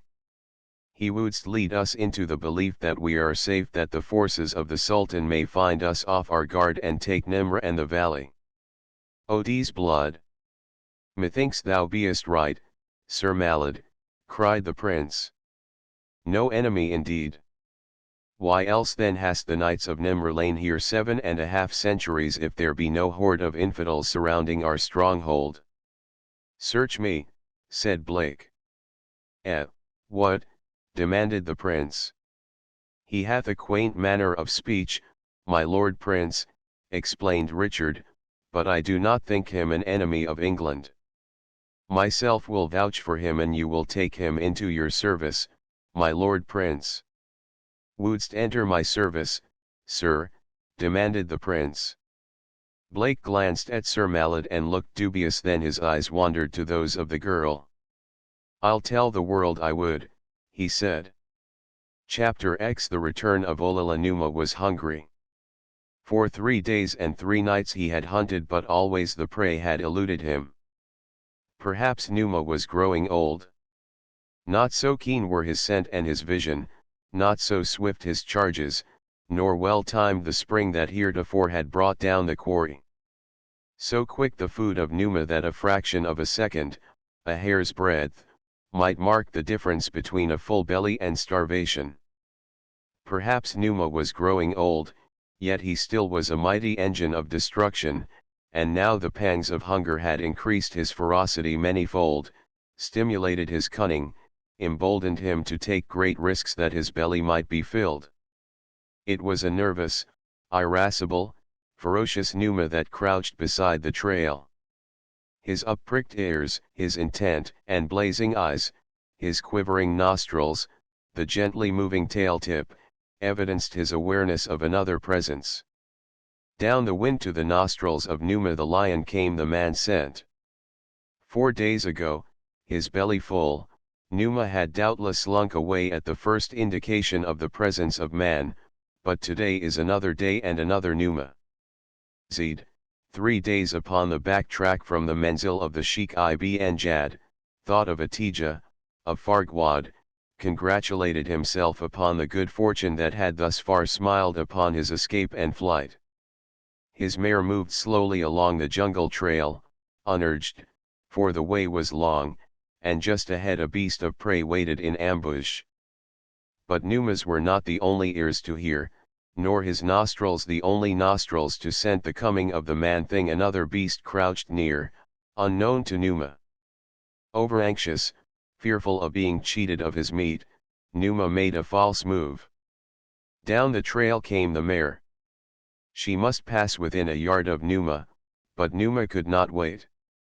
Before she was within the radius of his spring he charged, voicing a horrid roar. Terrified, the mare reared and, rearing, tried to turn and bolt. Overbalanced, She toppled backward and fell, and in falling unhorsed Zed, but in the instant she was up and flying back along the trail, leaving her master in the path of the charging lion. Horrified, the man saw the snarling face, the bared fangs almost upon him. Then he saw something else, something equally awe-inspiring, a naked giant who leaped from a swaying branch full upon the back of the great cat. He saw a bronzed arm encircle the neck of the beast of prey as the lion was borne to earth by the weight and impact of the man's body. He saw a heavy knife flashing in the air, striking home again and again as the frenzied lion threw itself about in futile effort to dislodge the thing upon its back.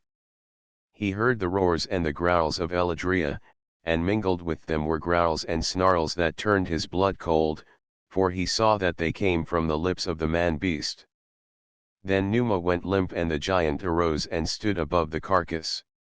He placed one foot upon it and, raising his face toward the heavens, voiced a hideous scream that froze the marrow in the bones of the Bedouin, a scream that few men have heard, the victory cry of the bull ape. It was then that Zed recognized his savior and shuddered again as he saw that it was Tarzan of the apes. The ape-man looked down at him. "Thou art from the Menzil of Ibn Jad," he said. "I am but a poor man," replied Zed. "I but followed where my sheik led. Hold it not against Zed, sheik of the jungle, that he be in thy belade. Spare my poor life, I pray thee, and may Allah bless thee." "I have no wish to harm thee, Bijoui," replied Tarzan. "What wrong hath been done in my country is the fault of Ibn Jad alone. Is he close by?" "Well, nay, he be many marches from here." "Where art thy companions?" demanded the ape-man. "I have none." "Thou art alone?" "Billah, yes." Tarzan frowned. "Think well, Bijoui, before lying to Tarzan," he snapped. "By Allah, I speak the truth. I am alone." "And why?" "Fad did plot against me to make it appear that I had tried to take the life of Ibn Jad, which, before Allah, is a lie that stinketh to heaven, and I was to be shot, but Atija, the daughter of the sheik, cut my bonds in the night and I escaped." "What is thy name?" "Zed." "Whither goest thou, to thine own country?" "Yes, to Belad el Guad, a Beni Salem Fendi of El Harb." "Thou canst not, alone, survive the perils of the way," Tarzan warned him. "Of that I be fearful, but death were certain had I not escaped the wrath of Ibn Jad." For a moment Tarzan was silent in thought. "Great must be the love of Atija, the daughter of the sheik, and great her belief in you," he said. "Well, yes, great is our love, and, too, she knew that I would not slay her father, whom she loves." Tarzan nodded. "I believe thee and shall help thee. Thou canst not go on alone. I shall take thee to the nearest village, and there the chief will furnish you with warriors who will take you to the next village, and thus from village to village you will be escorted to the Sudan." "May Allah ever watch over and guard thee," exclaimed Zed. "Tell me," said Tarzan as the two moved along the jungle trail in the direction of the nearest village, which lay 2 marches to the south of them, "tell me what Ibn Jad doth in this country.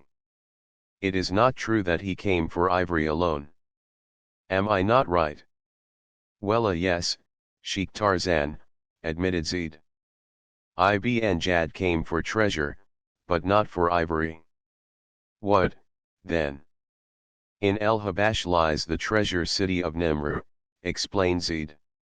This Ibn Jad was told by a learned Sahar. "So great is the wealth of Nimr that 1,000 camels could carry away not a 10th part of it. It consists of gold and jewels and a woman." "A woman?" "Yes, a woman of such wondrous beauty that in the north she alone would bring a price that would make Ibn Jad rich beyond dreams. Surely thou must have heard of Nimr." "Sometimes the Gallas speak of it," said Tarzan, "but always I thought it of no more reality than the other places of their legends." and Ibn Jad undertook this long and dangerous journey on no more than the word of a magician. What could be better than the word of a learned Sahar? Demanded Zeid. Tarzan of the Apes shrugged. During the 2 days that it took them to reach the village, Tarzan learned of the white man who had come to the camp of Ibn Jad, but from Zeid's description of him he was not positive whether it was Blake or Stimble. As Tarzan traveled south with Zeid, Ibn Jad trekked northward into El Habash, and Fad plotted with Tolog, and Stimble plotted with Fad, while Fejuan the galley slave waited patiently for the moment of his delivery from bondage, and Atija mourned for Zeid. As a boy thou wert raised in this country, Fejuan, she said one day to the galley slave. Tell me, dost thou think Zeid could make his way alone to El Guad? Billah, nay, replied the black. Doubtless he be dead by now. The girl stifled a sob. Fejuan mourns with thee, Atija, said the black, for Zeid was a kindly man. Would that Allah had spared your lover and taken him who was guilty.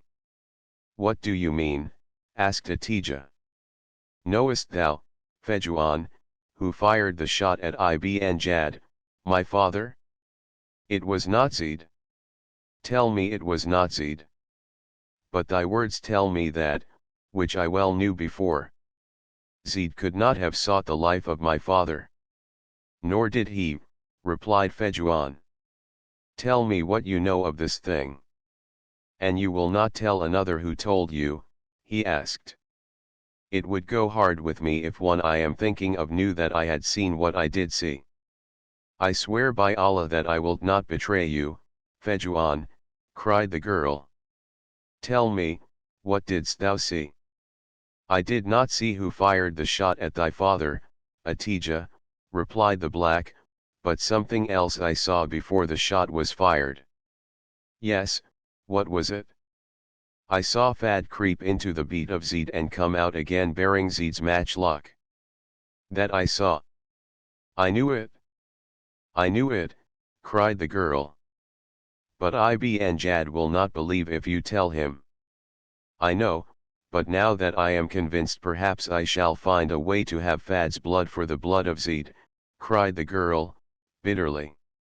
4 days Ibn Jad skirted the mountains behind which he thought lay the fabled city of Nimr as he searched for an entrance which he hoped to find without having recourse to the natives whose haunts he had sedulously avoided lest through them opposition to his venture might develop.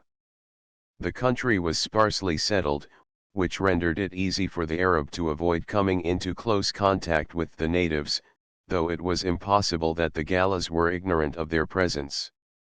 If however the blacks were willing to leave them alone, Ibn Jad had no intention of molesting them unless he found that it would be impossible to carry his project to a successful issue without their assistance, in which event he was equally ready to approach them with false promises or ruthless cruelty, whichever seemed the more likely to better serve his purpose. As the days passed Ibn Jad waxed increasingly impatient, for, search as he would, he could locate no pass across the mountains, nor any entrance to the fabled valley wherein lay the treasure city of Nimr. Billah, he exclaimed one day, there be a city of Nimr and there be an entrance to it, and, by Allah, I will find it. Summon the Habash, Tolog. From them or through them we shall have a clue in one way or another. When Tolog had fetched the galley slaves to the beat of Ibn Jad, the old sheikh questioned them but there was none who had definite knowledge of the trail leading to Nimr. Then, by Allah, exclaimed Ibn Jad, we shall have it from the native Habash. They be mighty warriors, O brother, cried Tolog, and we be far within their country. Should we anger them and they set upon us it might fare ill with us. We be Badawi, said Ibn Jad proudly, and we be armed with muskets. What could their simple spears and arrows avail against us? But they be many and we be few, insisted Tolog. We shall not fight unless we be driven to it, said Ibn Jad. First we shall seek, by friendly overtures, to win their confidence and cajole the secret from them. Fejuan, he exclaimed, turning to the great black. Thou art a Habashi. I have heard thee say that thou well rememberest the days of thy childhood in the hut of thy father, and the story of Nimr was no new story to you. Go, then, and seek out thy people. Make friends with them. Tell them that the great Sheikh Ibn Jad comes among them in friendliness, and that he hath gifts for their chiefs. Tell them also that he would visit the city of Nimr, and if they will lead him there he will reward them well. I but await thy commands, said Fejuan, elated at this opportunity to do what he had long dreamed of doing. When shall I set forth? Prepare thyself tonight, and when dawn comes depart, replied the sheikh. And so it was that Fejuan, the galley slave, set forth early the following morning from the Menzil of Ibn Jad, sheikh of the Fendi El Guad, to search for a village of his own people. By noon he had come upon a well-worn trail leading toward the west, and this he followed boldly, guessing that he would best disarm suspicion thus than by attempting to approach a galley village by stealth. Also he well knew that there was little likelihood that he could accomplish the latter in any event. Fejuan was no fool. He knew that it might be difficult to convince the Gallas that he was of their blood, for there was against him not alone his Arab garments and weapons but the fact that he would be able to speak the Galla tongue but lamely after all these years. That he was a brave man was evidenced by the fact that he well knew the suspicious and warlike qualities of his people and their inborn hatred of the Arab, and yet gladly embraced this opportunity to go amongst them. How close he had approached a village Fejuan did not know. There were neither sounds nor odors to enlighten him when there suddenly appeared in the trail ahead of him 3 husky Galla warriors, and behind him he heard others, though he did not turn. Instantly Fejuan raised his hands in sign of peace, and at the same time he smiled. "What are you doing in the Galla country?" demanded one of the warriors. "I am seeking the house of my father," replied Fejuan. "The house of your father is not in the country of the Gallas," growled the warrior. "You are one of these who come to rob us of our sons and daughters." "No," replied Fejuan. "I am a Galla." "If you were a Galla you would speak the language of the Gallas better. We understand you, but you do not speak as a Galla speaks." "That is because I was stolen away when I was a child and have lived among the Badawi since, speaking only their tongue." "What is your name?" "The Badawi call me Fejuan, but my Galla name was Ulala." "Do you think he speaks the truth?" demanded one of the blacks of a companion. "When I was a child I had a brother whose name was Ulala." "Where is he?" asked the other warrior. "We do not know. Perhaps Simba the lion devoured him. Perhaps the desert people took him. Who knows?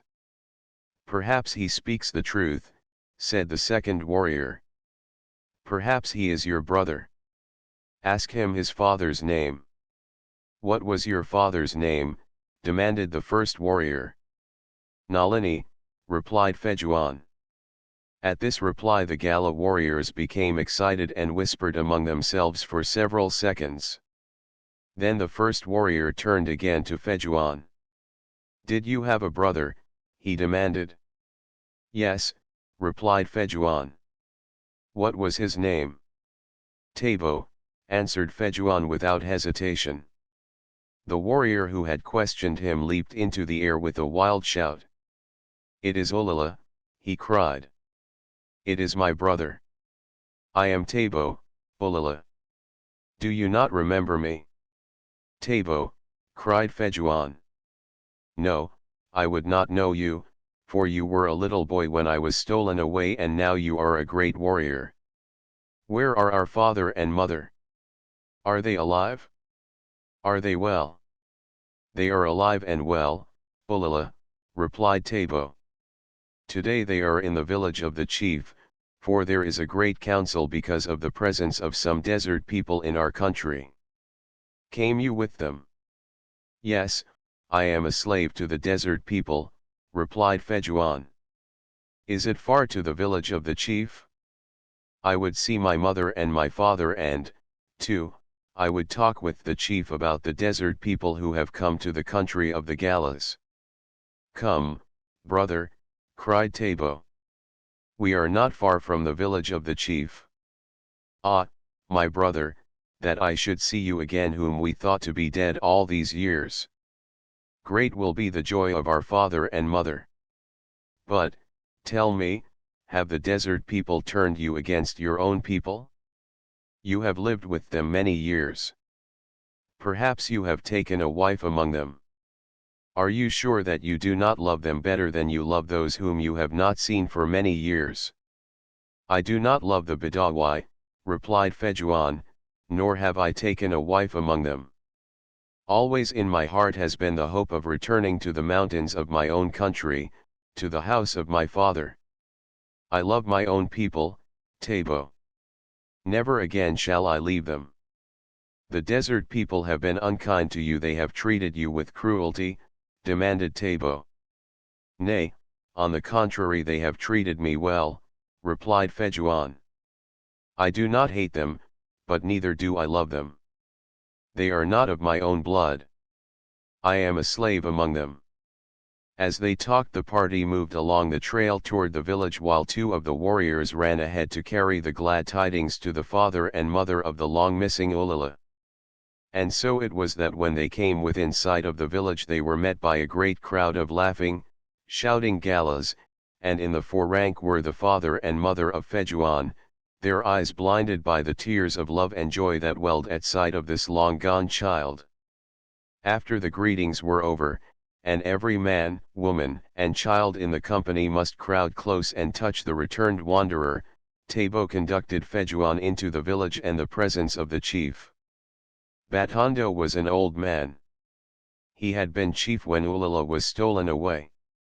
He was inclined to be skeptical, fearing a ruse of the desert people, and he asked many questions of Fejuan concerning matters that he might hold in his memory from the days of his childhood. He asked him about the house of his father and the names of his playmates and other intimate things that an impostor might not know, and when he had done he arose and took Fejuan in his arms and rubbed his cheek against the cheek of the prodigal. You are indeed Ulala, he cried.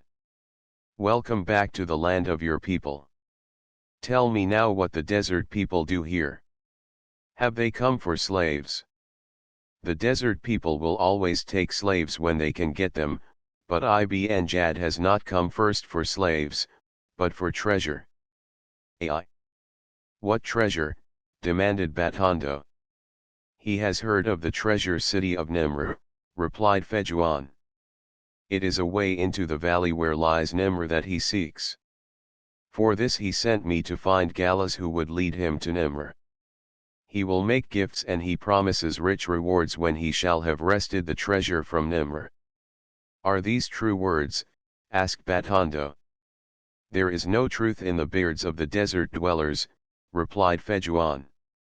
And if he does not find the treasure of Nimr, perhaps he will try to find treasure and slaves in the Gala country to repay the expense of the long journey he has undertaken from the desert country, asked Batondo. Batondo speaks out of the great wisdom of many years, replied Fejuan. What does he know of Nimr? Asked the old chief. Naught other than what an old medicine man of the Arab told him, replied Fejuan. He said to Ibn Jad that great treasure lay hoarded in the city of Nimr and that there was a beautiful woman who would bring a great price in the far north. Nothing more he told him, demanded Batondo. Did he not tell him of the difficulties of entering the Forbidden Valley? Nay. Then we can guide him to the entrance to the valley, said Batondo, smiling slyly. Chapter 11 Sir James as Tarzan and Z journeyed toward the village in which the ape-man purposed to enlist an escort for the Arab upon the first stage of his return journey toward his desert home. The Bedouin had time to meditate much upon many matters, and having come to trust and respect his savage guide, he at last unbosomed himself to Tarzan. Great Sheik of the jungle, he said one day, by thy kindness thou hast won the undying loyalty of Zid, who begs that thou wilt grant him one more favor. And what is that? Asked the ape-man. Atija, whom I love, remains here in the savage country in constant danger so long as Fad be near her. I dare not now return to the Menzil of Ibn Jad even could I find it, but later, when the heat of Ibn Jad's anger will have had time to cool, then I might come again among them and convince him of my innocence, and be near Atija and protect her from Fad. What, then, would you do? Demanded Tarzan. I would remain in the village to which you are taking me until Ibn Jad returns this way toward El Guad. It is the only chance that I have to see Atija again in this life, as I could not cross the Sudan alone and on foot should you compel me to leave your country now. You are right, replied the ape-man. You shall remain here 6 months. If Ibn Jad has not returned in that time, I shall leave word that you be sent to my home. From there I can find a way to return you in safety to your own country. May the blessings of Allah be upon thee, cried Zid. And when they came at last to the village, Tarzan received the promise of the chief to keep Zid until Ibn Jad returned. After he had left the village again, the ape-man headed north, for he was concerned over the report that Zid had given him of the presence of a European prisoner among the Arab. That Stimbul, whom he had sent eastward toward the coast, should be so far north and west as Zid had reported appeared inconceivable, and so it seemed more probable that the prisoner was young Blake, for whom Tarzan had conceived a liking. Of course the prisoner might not be either Stimbul or Blake, but whoever he was, Tarzan could not readily brook the idea of a white man being permitted to remain a prisoner of the Bedouins. But Tarzan was in no hurry, for Zid had told him that the prisoner was to be held for ransom. He would have a look about for Blake's camp first and then follow up the spoor of the Arabs. His progress, therefore, was leisurely. On the second day he met the apes of Toya, and for 2 days he hunted with them, renewing his acquaintance with Gaya and Zutho, listening to the gossip of the tribe, often playing with the balas. Leaving them, he loafed on through the jungle, stopping once for half a day to bait Numa, where he lay upon a fresh kill, until the earth trembled to the thunderous roars of the maddened king of beasts as the ape-man taunted and annoyed him. Sloughed was the thin veneer of civilization that was Lord Greystoke. Back to the primitive, back to the savage beast the ape-man reverted as naturally, as simply, as once changes from one suit to another. It was only in his beloved jungle, surrounded by its savage denizens, that Tarzan of the Apes was truly Tarzan, for always in the presence of civilized men there was a certain restraint that was the outcome of that inherent suspicion that creatures of the wild ever feel for man. Tired of throwing ripe fruit at Numa, Tarzan swung away through the middle terraces of the forest, lay up for the night far away, and in the morning, scenting Bara the deer, made a kill and fed. Lazy, he slept again, until the breaking of twigs and the rustle of down-tramped grasses awoke him. He sniffed the air with sensitive nostrils and listened with ears that could hear an ant walk, and then he smiled. Tantor was coming. For half a day he lolled on the huge back, listening to Manu the monkey chattering and scolding among the trees. Then he moved on again. A day or two later he came upon a large band of monkeys. They seemed much excited, and at sight of him they all commenced to jabber and chatter. "Greetings, Manu," cried the ape-man. "I am Tarzan, Tarzan of the apes. What happens in the jungle?" "Gomangani. Gomangani," cried one. "Strange Gomangani," cried another. "Gomangani with thunder sticks," chattered a third. "Where?" asked the ape-man. "There. There," they shouted in chorus, pointing toward the northeast. "Many sleeps away?" asked Tarzan. "Close. Close," the monkeys answered. "There is one Tarmangani with them." "No, only Gomangani." With their thunder sticks they kill little Manu and eat him. Bad Gomangani. Tarzan will talk with them, said the ape man. They will kill Tarzan with their thunder sticks and eat him, prophesied a greybeard. The ape man laughed and swung off through the trees in the direction Manu had indicated. He had not gone far when the scent spoor of blacks came faintly to his nostrils, and this spoor he followed until presently he could hear their voices in the distance. Silently, warily Tarzan came through the trees, noiseless as the shadows that kept him company, until he stood upon a swaying limb directly above a camp of Negroes. Instantly Tarzan recognized the safari of the young American, Blake, and a second later he dropped to the ground before the astonished eyes of the blacks. Some of them would have run, but others recognized him. "It is Big Bwana," they cried. "It is Tarzan of the Apes." "Where is your head man?" demanded Tarzan. A stalwart Negro approached him. "I am head man," he said. "Where is your master?" "He is gone, many days," replied the black. "Where?" "We do not know. He hunted with a single asker. There was a great storm. Neither of them ever returned. We searched the jungle for them, but could not find them. We waited in camp where they were to have joined us. They did not come. We did not know what to do. We would not desert the young Bwana, who was kind to us, but we feared that he was dead. We have not provisions to last more than another moon. We decided to return home and tell our story to the friends of the young Bwana."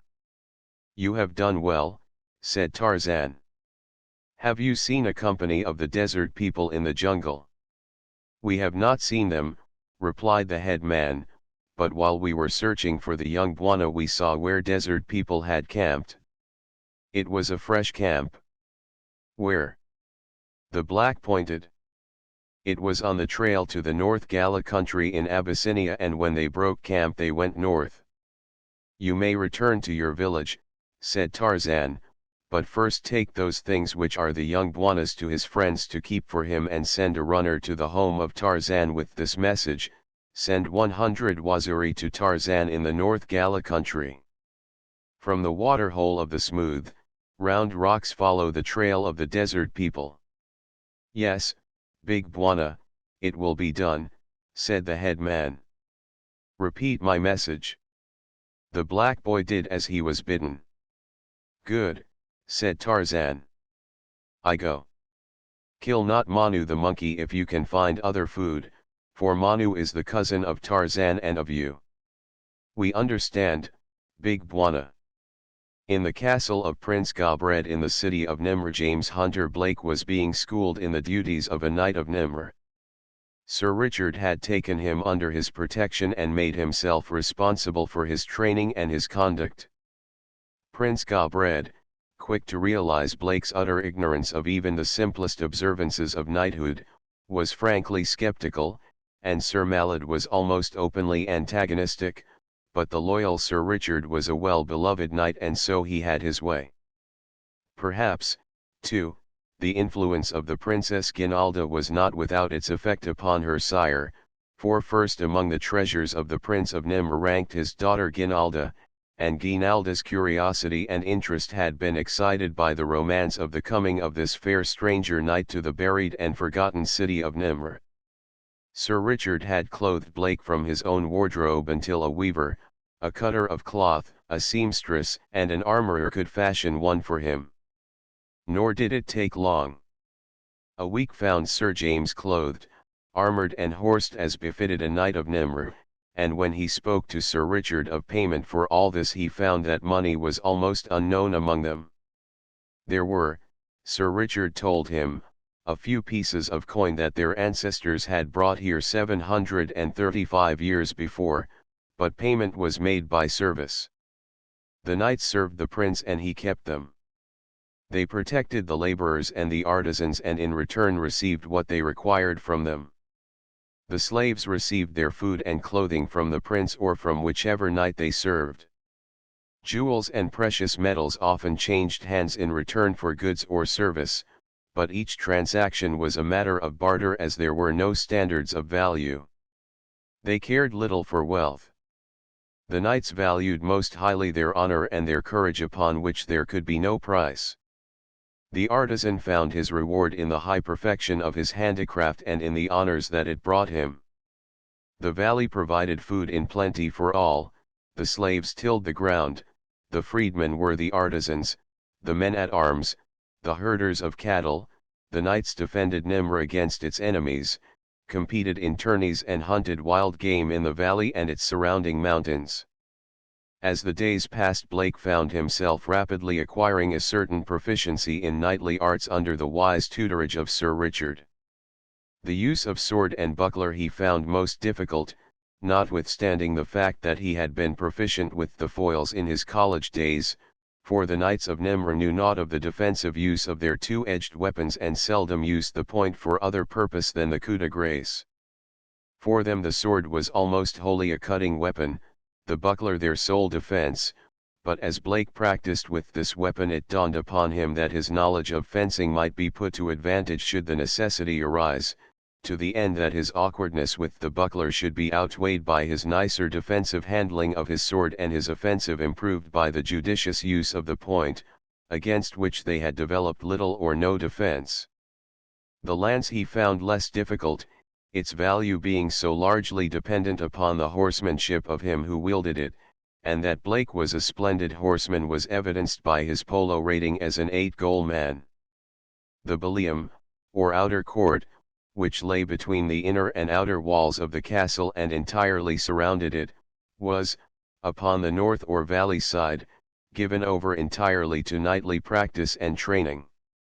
Here the ballium was very wide, and against the inner wall was built a wooden grandstand that could be quickly removed in the event of an attack upon the castle. Justs and tilts were held here weekly, while the great tourneys that occurred less often were given upon a field outside the castle wall upon the floor of the valley. Daily many knights and ladies came to watch the practice and training that filled the ballium with life and action and color during the morning hours. Good-natured banter flew back and forth, wagers were laid, and woe betide the contender who was unhorsed during these practice bouts, for the thing that a knight dreaded even more than he dreaded death was ridicule.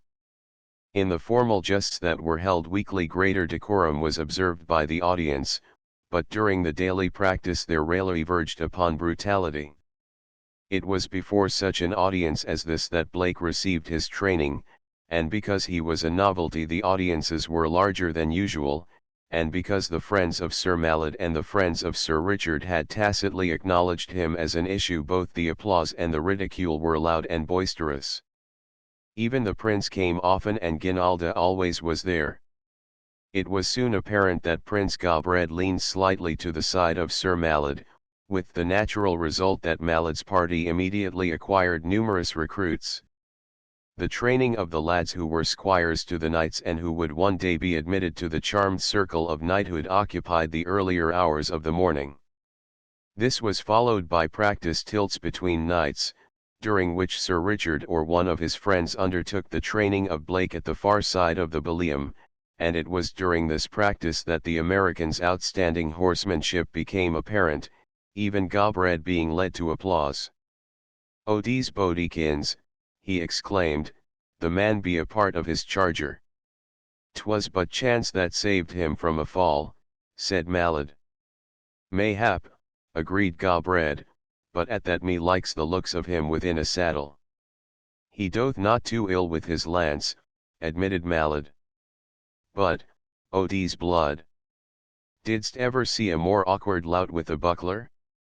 Methinks he hath had more use for a tranchère." This sally elicited roars of laughter in which the Princess Guinalda did not join, a fact which Mallet, whose eyes were often upon her, was quick to note. "Thou still believest this churl to be a knight, Princess Guinalda?" he demanded. "Have I said aught?" she asked. "Thou didst not laugh," he reminded her. "He is a stranger knight, far from his own country, and it seemeth not a knightly nor a gentle thing to ridicule him," she replied. Therefore I did not laugh, for I was not amused. Later that day, as Blake joined the others in the great court, he ran directly into Malad's party, nor was it at all an accident, as he never made any effort to avoid Malad or his friends and was, seemingly, oblivious to their thinly veiled taunts and insinuations. Malad himself attributed this to the density and ignorance of a yokel, which he insisted Blake to be, but there were others who rather admired Blake for his attitude, seeing in it a studied affront that Malad was too dense to perceive. Most of the inmates of the grim castle of Nimr were inclined pleasantly toward the newcomer. He had brought with him an air of freshness and newness that was rather a relief from the hoary atmosphere that had surrounded Nimr for nearly 7.5 centuries. He had brought them new words and new expressions and new views, which many of them were joyously adopting, and had it not been for the unreasoning antagonism of the influential Sir Malad, Blake had been accepted with open arms. Sir Richard was far more popular than Malad, but lacked the latter's wealth in horses, arms, and retainers, and consequently had less influence with Prince Gobred. However, there were many independent souls who either followed Sir Richard because they were fond of him or arrived at their own decisions without reference to the dictates of policy, and many of these were staunch friends to Blake. Not all of those who surrounded Malad this afternoon were antagonistic to the American, but the majority of them laughed when Malad laughed and frowned when he frowned, for in the courts of kings and princes flourished the first order of yes-men. Blake was greeted by many a smile and nod as he advanced and bowed low before the Princess Guinalda, who was one of the company and, being of princely blood, entitled to his first devoirs. "Thou didst well this morning, Sir James," said the princess, kindly.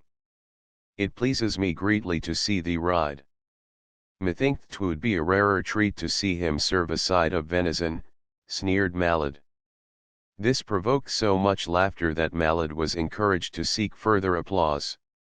"Odzooks," he cried, "arm him with a tranchier and carving knife and he would be at home." "Speaking of serving," said Blake, "and Sir Malad's mind seems to be more occupied with that than with more knightly things, does any of you know what is necessary quickly to serve fresh pig?" "Nay, fair Sir Knight," said Guinalda, "we know not." "Prithee tell us." "Yes, tell us," roared Malad, "thou, indeed, shouldst know. You said a mouthful, old scout, I do know." "And what be necessary that you may quickly serve fresh pig?" demanded Malad, looking about him and winking. "A tranchier, a carving knife and you, Sir Malad," replied Blake. It was several seconds before the thrust penetrated their simple minds, and it was the Princess Guinalda who first broke into merry laughter, and soon all were roaring, while some explained the quip to others. No, not all were laughing, not Sir Malad. When he grasped the significance of Blake's witticism he first turned very red and then went white, for the great Sir Malad liked not to be the butt of ridicule, which is ever the way of those most prone to turn ridicule upon others. "Sirrah," he cried, "darest thou affront Malad? Odie's blood, fellow! Low-born varlet! Only thy blood canst atone this affront." "Hop to it, old thing," replied Blake. "Name your poison." "I knowest not the meaning of thy silly words," cried Malad, "but I know that an thou doest not meet me in fair tilt upon the morrow I shalt whip thee across the valley of the Holy Sepulchre with a barrel stave." "You're on," snapped back Blake. "Tomorrow morning in the South Ballium with thou mayst choose the weapons, sirrah," said Malad. "Don't call me sirrah, I don't like it," said Blake very quietly, and now he was not smiling. "I want to tell you something, Malad, that may be good for your soul. You are really the only man in Nimr who didn't want to treat me well and give me a chance, a fair chance, to prove that I am all right. You think you are a great knight, but you are not. You have no intelligence, no heart, no chivalry. You are not what we would call in my country a good sport. You have a few horses and a few men at arms. That is all you have, for without them you would not have the favor of the prince, and without his favor you would have no friends. You are not so good or great a man in any way as is Sir Richard, who combines all the qualities of chivalry that for centuries have glorified the order of knighthood, nor are you so good a man as I, who, with your own weapons, will best you on the morrow when, in the North Ballium, I meet you on horseback with sword and buckler. The members of the party, upon seeing Malad's wrath had gradually fallen away from Blake until, as he concluded his speech, he stood alone a few paces apart from Malad and those who surrounded him. Then it was that one stepped from among those at Malad's side and walked to Blake. It was Guinalda. "Sir James," she said with a sweet smile, "thou spokest with thy mouth full." She broke into a merry laugh. "Walk with me in the garden, Sir Knight," and taking his arm she guided him toward the south end of the eastern court. "You're wonderful," was all that Blake could find to say. "Dost really think I be wonderful?" she demanded. "'Tis hard to know if men speak the truth to such as I. The truth, as people see it, is spoke more oft to slaves than princes." "I hope to prove it by my conduct," he said. They had drawn a short distance away from the others now, and the girl suddenly laid her hand impulsively upon his. "I brought thee away, Sir James, that I might speak with thee alone," she said. "I do not care what the reason was so long as you did it," he replied, smiling. "Thou art a stranger among us, unaccustomed to our ways, unversed in knightly practice, so much so that there are many who doubt thy claims to knighthood. Yet thou art a brave man, or else a very simple one, or thou wouldst never have chosen to meet Sir Malad with sword and buckler, for he be skilled with these while thou art clumsy with them. Because I thinkest that thou goest to thy death tomorrow, I have brought thee aside to speak with thee." "What can be done about it now?" asked Blake. "Thou art passing fair with thy lance," she said, "and it is still not too late to change thy selection of weapons. I beg thee to do so." "You care?" he asked. "There can be a world of meaning in two words." The girl's eyes dropped for an instant and then flashed up to his, and there was a touch of hauteur in them. "I am the daughter of the Prince of Nimr," she said. "I care for the humblest of my father's subjects." "I guess that will hold you for a while, Sir James," thought Blake, but to the girl he said nothing, only smiled. Presently she stamped her foot. "Thou hast an impudent smile, sirrah," she exclaimed angrily. "Me liketh it not." "Then thou art too forward with the daughter of a prince. I merely asked you if you cared whether I was killed. Even a cat could ask that." And I replied. "Why then didst thou smile?" "Because your eyes had answered me before your lips had spoken, and I knew that your eyes had told the truth." Again she stamped her foot angrily. "Thou art indeed a forward boor," she exclaimed. "I shall not remain to be insulted further." Her head held high, she turned and walked haughtily away to rejoin the other party. Blake stepped quickly after her. "Tomorrow," he whispered, "I meet Sir Malad with sword and buckler. With your favor upon my helm I could overthrow the best sword in Nimr." The Princess Guinalda did not deign to acknowledge that she had heard his words as she walked on to join the others clustered about Sir Malad. Chapter 12. Tomorrow thou deest. There was a great celebration in the village of Batondo the chief the night that Olala returned.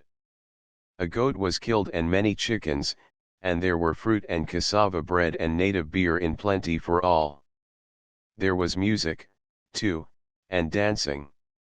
With all of which it was morning before they sought their sleeping mats, with the result that it was afternoon the following day before Fejuan had an opportunity to speak of serious matters with Batondo. When finally he sought him out, he found the old chief squatting in the shade before his hut, slightly the worse for the orgy of the preceding night. "I have come to talk with you, Batondo," he said, "of the desert people." Batondo grunted. His head ached. "Yesterday you said that you would lead them to the entrance to the Forbidden Valley," said Fejuan. "You mean, then, that you will not fight them?" "We shall not have to fight them if we lead them to the entrance to the Forbidden Valley," replied Batondo. "You speak in riddles," said Fejuan. "Listen, Ulala," replied the old chief. "In childhood you were stolen from your people and taken from your country. Being young, there were many things you did not know and there are others that you have forgotten. It is not difficult to enter the Forbidden Valley, especially from the north. Every Gala knows how to find the northern pass through the mountains or the tunnel beyond the great cross that marks the southern entrance. There are only these two ways and every Gala knows them, but every Gala also knows that there is no way out of the Forbidden Valley." "What do you mean, Batondo?" demanded Fejuan. "If there are two ways in, there must be two ways out." "No, there is no way out," insisted the chief. "As far back as goes the memory of man or the tales of our fathers and our fathers' fathers, it is known that many men have entered the Forbidden Valley, and it is also known that no man has ever come out of it." "And why have they not come out?" Batondo shook his head. "Who knows?" he asked. "We cannot even guess their fate." "What sort of people inhabit the valley?" asked Fejuan. "Not even that is known. No man has seen them and returned to tell. Some say they are the spirits of the dead, others that the valley is peopled by leopards, but no one knows. Go therefore, Ulala, and tell the chief of the desert people that we will lead him to the entrance to the valley. If we do this we shall not have to fight him and his people, nor shall we ever again be bothered by them," and Batondo laughed at his little joke. "Will you send guides back with me to lead the Badawi to the valley?" asked Fejuan. "No," replied the chief. "Tell them we shall come in 3 days. In the meantime I shall gather together many warriors from other villages, for I do not trust the desert people. Thus we shall conduct them through our country. Explain this to their chief and also that in payment he must release to us all the Gala slaves he has with him before he enters the valley." "That Ibn Jad will not do," said Fejuan. "Perhaps, when he sees himself surrounded by Gala warriors, he will be glad to do even more," replied Batondo. And so Fejuan, the Gala slave, returned to his masters and reported all that Batondo had told him to report. Ibn Jad at first refused to give up his slaves, but when Fejuan had convinced him that under no other terms would Batondo lead him to the entrance to the valley, and that his refusal to liberate the slaves would invite the hostile attentions of the Galas, he finally consented, but in the back of his mind was the thought that before his promise was consummated he might find an opportunity to evade it. Only one regret had Fejuan in betraying the Bedouins, and that was caused by his liking for Atija, but being a fatalist he was consoled by the conviction that whatever was to be, would be, regardless of what he might do. And as Ibn Jad waited and Batondo gathered his black warriors from far and near, Tarzan of the apes came to the water hole of the smooth, round rocks and took up the trail of the Bedouins. Since he had learned from Blake's blacks that the young American was missing and also that they had seen nothing of Stimble since the latter had separated from Blake and started for the coast, the ape man was more convinced than ever that the white prisoner among the Arabs was Blake. Still he felt no great concern for the man's safety, for if the Bedouins had sufficient hopes of reward to spare his life at all he was in no great danger from them. Reasoning thus Tarzan made no pretense of speed as he followed the spoor of Ibn Jad and his people. 2 men sat upon rough benches at opposite sides of a rude table. Between them a cresset of oil with a cotton wick laying in it burned feebly, slightly illuminating the stone flagging of the floor and casting weird shadows of themselves upon the rough stone walls. Through a narrow window, innocent of glass, the night air blew, driving the flame of the cresset now this way, now that. Upon the table, between the men, lay a square board blocked off into squares, and within some of these were several wooden pieces. "It is your move, Richard," said one of the men. "You don't appear to be very keen about the game tonight. What's the matter?" "I be thinking of the morrow, James, and my heart be heavy within me," replied the other. "And why?" demanded Blake. "Mallet is not the best swordsman in Nimr," replied Sir Richard, but he hesitated. "I am the worst," Blake finished the sentence for him, laughingly. Sir Richard looked up and smiled. "Thou wilt always joke, even in the face of death," he said.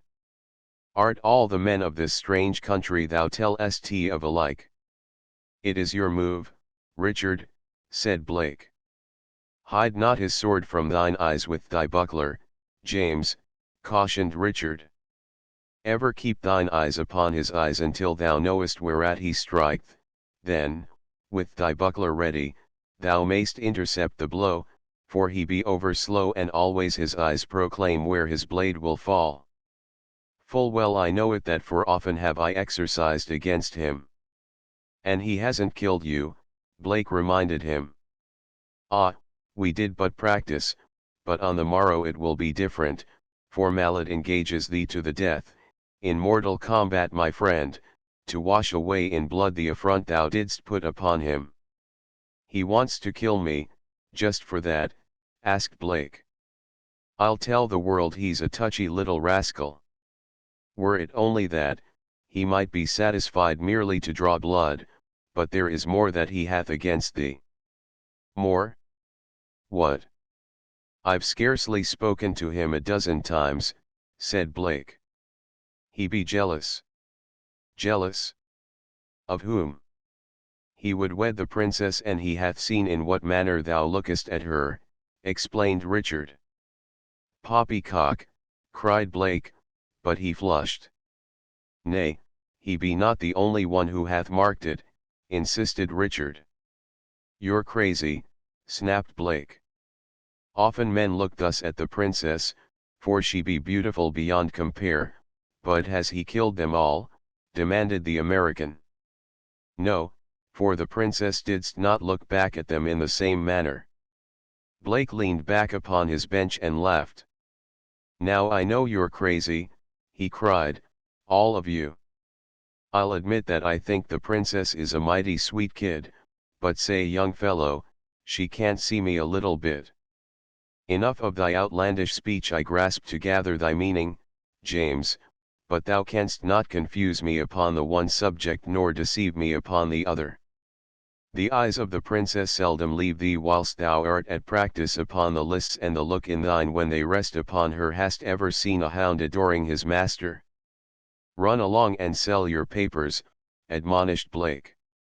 "For this, Mallet wouldst put thee out of the way, and it is because I know this that I grieve, for I have learned to like thee over well, my friend."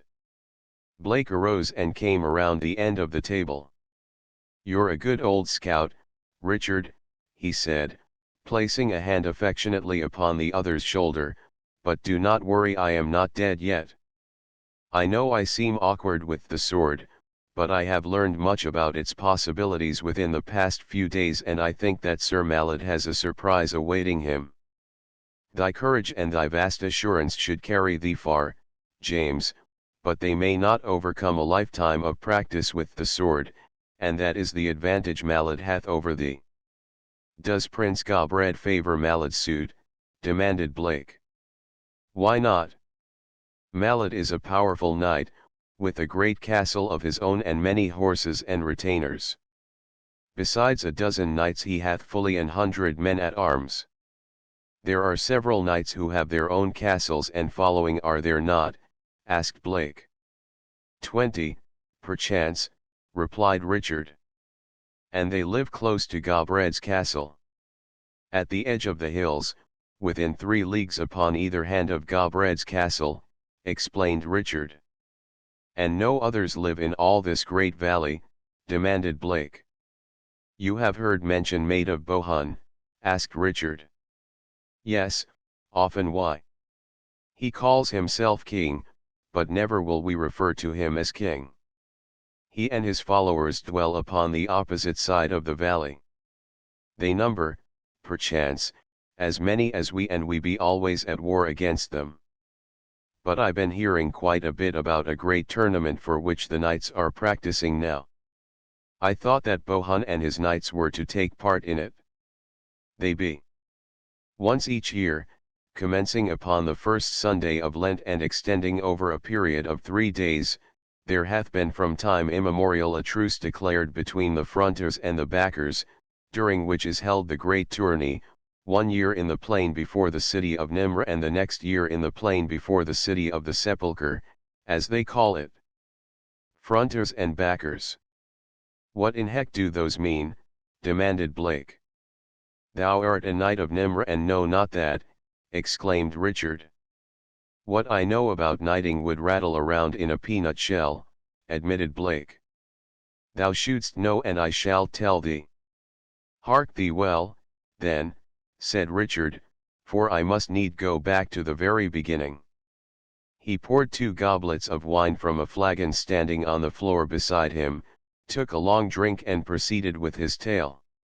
Richard I sailed from Sicily in the spring of 1191 with all his great following bound for Acre, where he was to meet the French king, Philip Augustus, and wrest the Holy Land from the power of the Saracen. But Richard tarried upon the way to conquer Cyprus and punish the vile despot who had placed an insult upon Berengaria, whom Richard was to Wednesday. When the great company again set their sails for Acre, there were many Cyprian maidens hidden away upon the ships by knights who had taken a fancy to their lovely faces, and it so befell that 2 of these ships, encountering a storm, were blown from their course and wrecked upon the Afric shore. One of these companies was commanded by a knight yclept Bohun and the other by one Gobred, and though they marched together they kept separate other than when attacked. Thus, searching for Jerusalem, they came upon this valley which the followers of Bohun declared was the valley of the Holy Sepulchre, and that the crusade was over. Their crosses, that they had worn upon their breasts as do all crusaders who have not reached their goal, they removed and placed upon their backs to signify that the crusade was over and that they were returning home. Gobred insisted that this was not the valley of the Holy Sepulchre and that the crusade was not accomplished. He, therefore, and all his followers, retained their crosses upon their breasts and built a city and a strong castle to defend the entrance to the valley, that Bohun and his followers might be prevented from returning to England until they had accomplished their mission. Bohun crossed the valley and built a city and a castle to prevent Gobred from pushing on in the direction in which the latter knew that the true sepulchre lay, and for nearly 7.5 centuries the descendants of Bohun have prevented the descendants of Gobred from pushing on and rescuing the Holy Land from the Saracen, while the descendants of Gobred have prevented the descendants of Bohun from returning to England, to the dishonor of knighthood. Gobred took the title of prince and Bohun that of king, and these titles have been handed down from father to son during the centuries, while the followers of Gobred still wear the cross upon their breasts and are called therefrom, the fronters, and the followers of Bohun wear theirs upon their backs and are called backers. And you would still push on and liberate the Holy Land? Asked Blake. Yes, replied Richard, and the backers would return to England, but long since have we realized the futility of either hope, since we be surrounded by a vast army of Saracens and our numbers be too few to pit against them. Thinkest thou not that we are wise to remain here under such stress? He demanded. Well, you'd certainly surprise 'em if you rode into Jerusalem, or London, either, admitted Blake. On the whole, Richard, I'd remain right here, if I were you. You see, after 735 years most of the home folks may have forgotten you, and even the Saracens might not know what it was all about if you came charging into Jerusalem. "Mayhap you speak wisely, James," said Richard, "and then, too, we be content here, knowing no other country." For a while both men were silent, in thought. Blake was the first to speak. "This big tourney interests me," he said. "You say it starts the first Sunday in Lent. That's not far away." "No, not far." "Why?" "I was wondering if you thought I'd be in shape to have a part in it." "I'm getting better and better with the lance every day." Sir Richard looked sadly at him and shook his head. "Tomorrow thou wilt be dead," he said. "Say. You're a cheerful party," exclaimed Blake. "I am only truthful, good friend," replied Richard. "It grieveth my heart sorely that it should be true, but true it be thou canst not prevail over Sir Mallet on the morrow. Wouldst that I might take thy place in the lists against him, but that may not be. But I console myself with the thought that thou wilt comport thyself courageously and die as a good Sir Knight should, with no stain upon thy escutcheon. Greatly will it solace the Princess Guinalda to know that thou didst die thus." "You think so?" ventured Blake. "Verily." "And if I don't die, will she be put out?" "Put out? Put out of what?" demanded Richard. "Will she be sore vexed, then," corrected Blake. "I should not go so far as to say that," admitted Richard, "but nathless it appears certain that no lady would rejoice to see her promised husband overthrown and killed, and if thou art not slain it may only be because thou hast slain Mallet." "She is his affianced wife," demanded Blake. "'Tis understood, that be all. As yet no formal marriage banns have been proclaimed." "I'm going to turn in," snapped Blake. "If I've got to be killed tomorrow I ought to get a little sleep tonight." As he stretched himself upon a rough wool blanket that was spread over a bed of rushes upon the stone floor in one corner of the room and drew another similar blanket over him, he felt less like sleep than he had ever felt before. The knowledge that on the morrow he was to meet a medieval knight in mortal combat naturally gave him considerable concern, but Blake was too self-reliant and too young to seriously harbor the belief that he would be the one to be killed.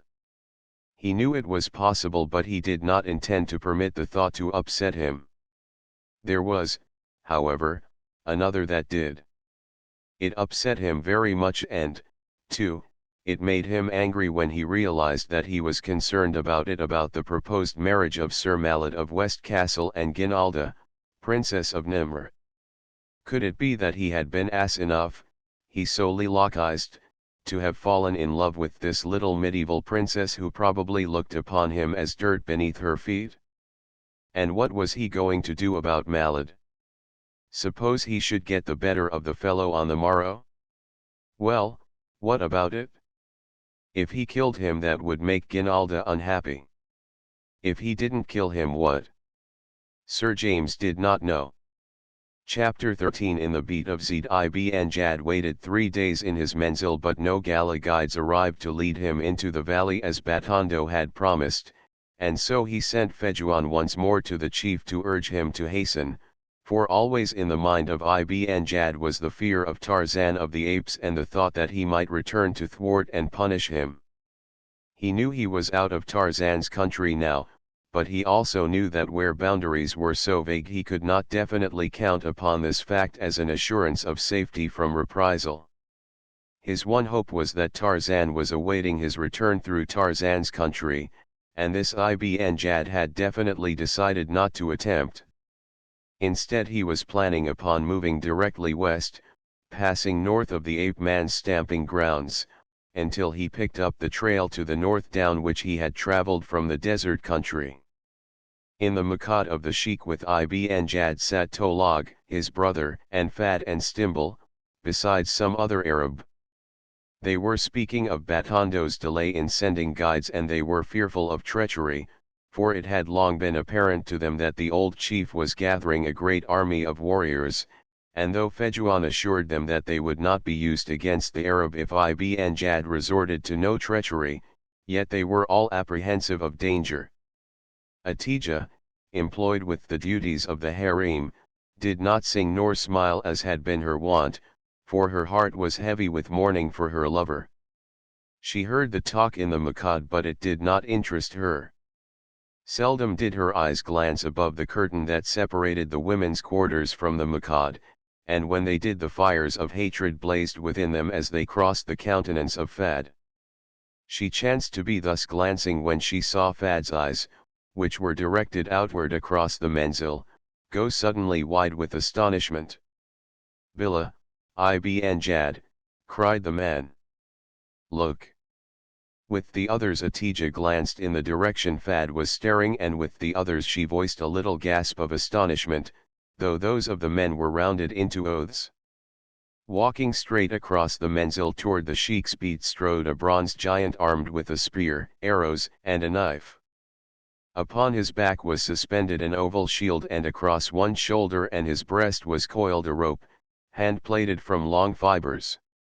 "Tarzan of the apes," ejaculated Ibn Jad.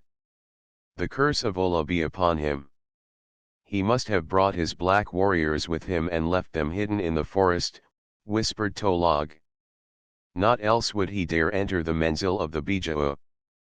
Ibn Jad was heartsick, and he was thinking fast when the ape man halted directly in the outer opening of the Makad. Tarzan let his eyes run quickly over the assemblage. They stopped upon Stimble, finally. "Where is Blake?" he demanded of the American. "You ought to know," growled Stimble. "Have you seen him since you and he separated?" "No." "You are sure of that?" insisted the ape man. "Of course I am." Tarzan turned to Ibn Jad. "You have lied to me. You are not here to trade but to find and sack a city, to take its treasure and steal its women." "That is a lie," cried Ibn Jad. "Whoever told thee that, lied." "I do not think he lied," replied Tarzan. "He seemed an honest youth." "Who was he?" demanded Ibn Jad. "His name is Zaid." Atija heard and was suddenly galvanized to new interest. "He says all this and more, and I believe him. What else did he tell thee, Nasrani?" "That another stole his musket and sought to slay thee, Ibn Jad, and then put the blame upon him." "That is a lie, like all he hath told thee," cried Fad. Ibn Jad sat in thought, his brows contracted in a dark scowl, but presently he looked up at Tarzan with a crooked smile. "Doubtless the poor youth thought that he spoke the truth," he said. "Just as he thought that he should slay his sheik, and for the same reason. Always hath his brain been sick, but never before did I think him dangerous. He hath deceived thee, Tarzan of the apes, and that I can prove by all my people as well as by this Nasrani I have befriended, for all will tell thee that I am seeking to obey thee and leave thy country. Why else then should I have traveled north back in the direction of my own Belade? If thou wished to obey me, why didst thou hold me prisoner and send thy brother to slay me in the night?" asked Tarzan. "Again thou wrongs Ibn Jad," said the sheik sadly. "My brother came to cut thy bonds and set thee free, but thou set upon him, and then came Elfil and carried thee away." "And what meant thy brother when he raised his knife and cried, 'Die, Nasrani'?" demanded the ape man. "Saith a man thus who cometh to do a kindness." "I did but joke," mumbled Tolog. "I am here again," said Tarzan, "but not to joke. My Waziri are coming. Together we shall see you well on your way toward the desert." "It is what we wish," said the sheik quickly. "Ask this other Nasrani if it be not true that we are lost and would be but too glad to have thee lead us upon the right way. Here we be beset by Gala warriors. Their chief hath been gathering them for days, and momentarily we fear that we shall be attacked. Is that not true, Nasrani?" He turned to Stimble as he spoke. "Yes, it is true," said Stimble. "It is true that you are going to leave the country," said Tarzan, "and I shall remain to see that you do so. Tomorrow you will start. In the meantime set aside a beat for me and let there be no more treachery." "Thou needst fear nothing," Ibn Jad assured him, then he turned his face toward the women's quarters. "Herfa! Atija," he called. "Make ready the beat of Zid for the sheik of the jungle." To one side but at no great distance from the beat of Ibn Jad the two women raised the black tent for Tarzan, and when the amdan had been placed and straightened and the tun beat made fast to the pegs that Atija drove into the earth, Herfa returned to her household duties, leaving her daughter to stretch the side curtains. The instant that Herfa was out of earshot, Atija ran to Tarzan. "Oh, Nasrani," she cried, "thou hast seen my Zid? He is safe. I left him in a village where the chief will care for him until such time as thy people come upon thy return to the desert country. He is quite safe and well. Tell me of him, O Nasrani, for my heart hungers for word of him," implored the girl. "How came you upon him? Where was he?" "His mare had been dragged down by Eladria, who was about to devour your lover. I chanced to be there and slew Eladria. Then I took Zid to the village of a chief who is my friend, for I knew that he could not survive the perils of the jungle should I leave him afoot and alone. It was my thought to send him from the country in safety, but he begged to remain until you returned that way. This I have permitted. In a few weeks you will see your lover." Tears were falling from Atija's long, black lashes, tears of joy as she seized Tarzan's hand and kissed it. "My life is thine, Nasrani," she cried, "for that thou hast given me back my lover." That night as the galley slave, Fejuan, walked through the menzil of his masters, he saw Ibn Jad and Tolog sitting in the sheikh's makad whispering together, and Fejuan, well aware of the inherent turpitude of this precious pair, wondered what might be the nature of their plotting. Behind the curtain of the harem Atija lay huddled upon her sleeping mat, but she did not sleep. Instead she was listening to the whispered conversation of her father and her uncle. "He must be put out of the way," Ibn Jad insisted. "But his waziri are coming," objected Tolog. "If they do not find him here, what can we say? They will not believe us, whatever we say. They will set upon us. I have heard that they are terrible men." "By Allah," cried Ibn Jad. "If he stays we are undone. Better risk something than to return empty-handed to our own country after all that we have passed through. If thou thinkest that I shall again take this business upon myself, thou art mistaken, brother," said Tolog. "Once was enough. No, not thee, but we must find a way. Is there none among us who might wish more than another to be rid of the Nasrani?" asked Ibn Jad, but to himself as though he were thinking aloud. "The other Nasrani," exclaimed Tolog. "He hateth him." Ibn Jad clapped his hands together. "Thou hast it, brother. But still shall we be held responsible," reminded Tolog. "What matter if he be out of the way? We can be no worse off than we now are. Suppose Batondo came tomorrow with the guides? Then indeed would the jungle sheik know that we have lied to him, and it might go hard with us. No, we must be rid of him this very night." "Yes, but how?" asked Tolog. "Hold. I have a plan. Listen well, O brother," and Ibn Jad rubbed his palms together and smiled, but he would not have smiled, perhaps had he known that Atija listened, or had he seen the silent figure crouching in the dark just beyond the outer curtain of his beat. "Speak, Ibn Jad," urged Tolog, "tell me thy plan." "Wella, it is known by all that the Nasrani Stimbul hates the sheik of the jungle. With loud tongue he hath proclaimed it many times before all when many were gathered in my makad. You would send Stimbul to slay Tarzan of the apes. Thou guessed aright, admitted Ibn Jad. But how wilt that relieve us of responsibility? He wilt have been slain by thy order in thine own menzil, objected Tolog. Wait. I shall not command the one Nazrani to slay the other, I shall but suggest it, and when it is done I shall be filled with rage and horror that this murder hath been done in my menzil. And to prove my good faith I shall order that the murderer be put to death in punishment for his crime. Thus we shall be rid of two unbelieving dogs and at the same time be able to convince the Waziri that we were indeed the friends of their sheikh, for we shall mourn him with loud lamentations when the Waziri shall have arrived. Allah be praised for such a brother, exclaimed Tolog, enraptured.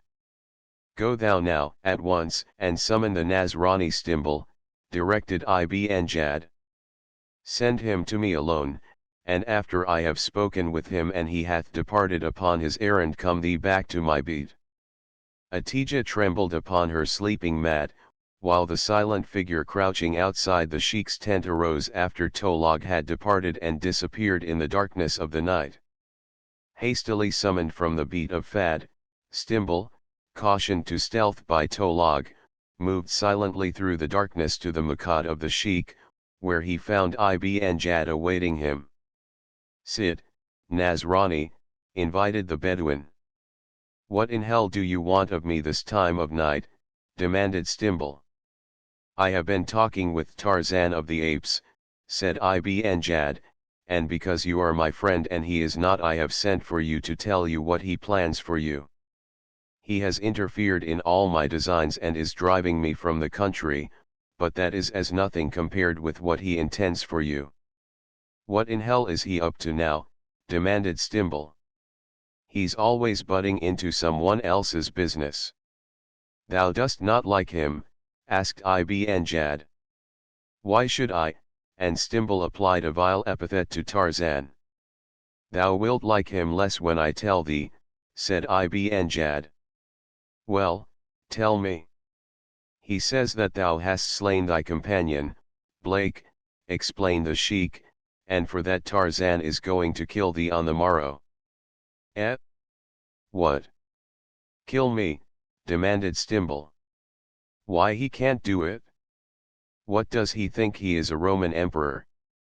Nevertheless he will do as he says, insisted Ibn Jad. He is all-powerful here. No one questions the acts of this great jungle sheikh. Tomorrow he will kill thee. But you won't let him, Ibn Jad? Surely, you won't let him. Stimbul was already trembling with terror. Ibn Jad elevated his palms. What can I do? He asked. You can why there must be something that you can do, wailed the frightened man. There is naught that any can do save yourself, whispered the sheikh. What do you mean? He lies asleep in yon beat and thou hast a sharp kusa. I have never killed a man, whimpered Stimbul. Nor hast thou ever been killed, reminded the sheikh, but tonight thou must kill or tomorrow thou wilt be killed. God, gasped Stimbul. It is late, said Ibn Jad, and I go to my sleeping mat. I have warned thee do what thou wilt in the matter, and he arose as though to enter the woman's quarters. Trembling, Stimbul staggered out into the night. For a moment he hesitated, then he crouched and crept silently through the darkness toward the beat that had been erected for the ape-man. But ahead of him ran Atija to warn the man who had saved her lover from the fangs of Eladria. She was almost at the beat she had helped to erect for the ape-man when a figure stepped from another tent and clapping a palm across her mouth and an arm about her waist held her firmly. Where goest thou? Whispered a voice in her ear, a voice that she recognized at once as belonging to her uncle, but Tolog did not wait for a reply, he answered for her. Thou goest to warn the Nazrani because he befriended thy lover. Get thee back to thy father's beat. If he knew this he would slay thee. Go. And he gave her a great shove in the direction from which she had come. There was a nasty smile upon Tolog's lips as he thought how neatly he had foiled the girl, and he thanked Allah that chance had placed him in a position to intercept her before she had been able to ruin them all, and even as Tolog, the brother of the sheik, smiled in his beard, a hand reached out of the darkness behind him and seized him by the throat. Fingers grasped him and dragged him away. Trembling, bathed in cold sweat, grasping in tightly clenched fingers the hilt of a keen knife, Wilbur Stimble crept through the darkness toward the tent of his victim. Stimble had been an irritable man, a bully, and a coward, but he was no criminal. Every fiber of his being revolted at the thing he contemplated. He did not want to kill, but he was a cornered human rat, and he thought that death stared him in the face, leaving open only this one way of escape. As he entered the beat of the ape-man, he steeled himself to accomplish that for which he had come, and he was indeed a very dangerous, a very formidable man, as he crept to the side of the figure lying in the darkness, wrapped in an old burnous. Chapter 14 Sword and Buckler. As the sun touched the turrets of the castle of the Prince of Nimr, a youth rolled from between his blankets, rubbed his eyes and stretched. Then he reached over and shook another youth of about his own age who slept beside him. "Awaken, Edward! Awaken, thou slug-guard," he cried. Edward rolled over on his back and essayed to say and to yawn at the same time. "Up, lad," urged Michel. "Forgottest thou that thy master fares forth to be slain this day?" Edward sat up, now fully awake. His eyes flashed.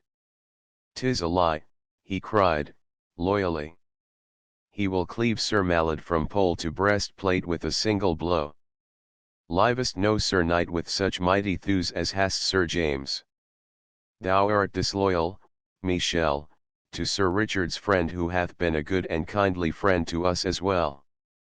Michel patted the other lad upon the shoulder. "Nay, I did but jest, Edward," he said.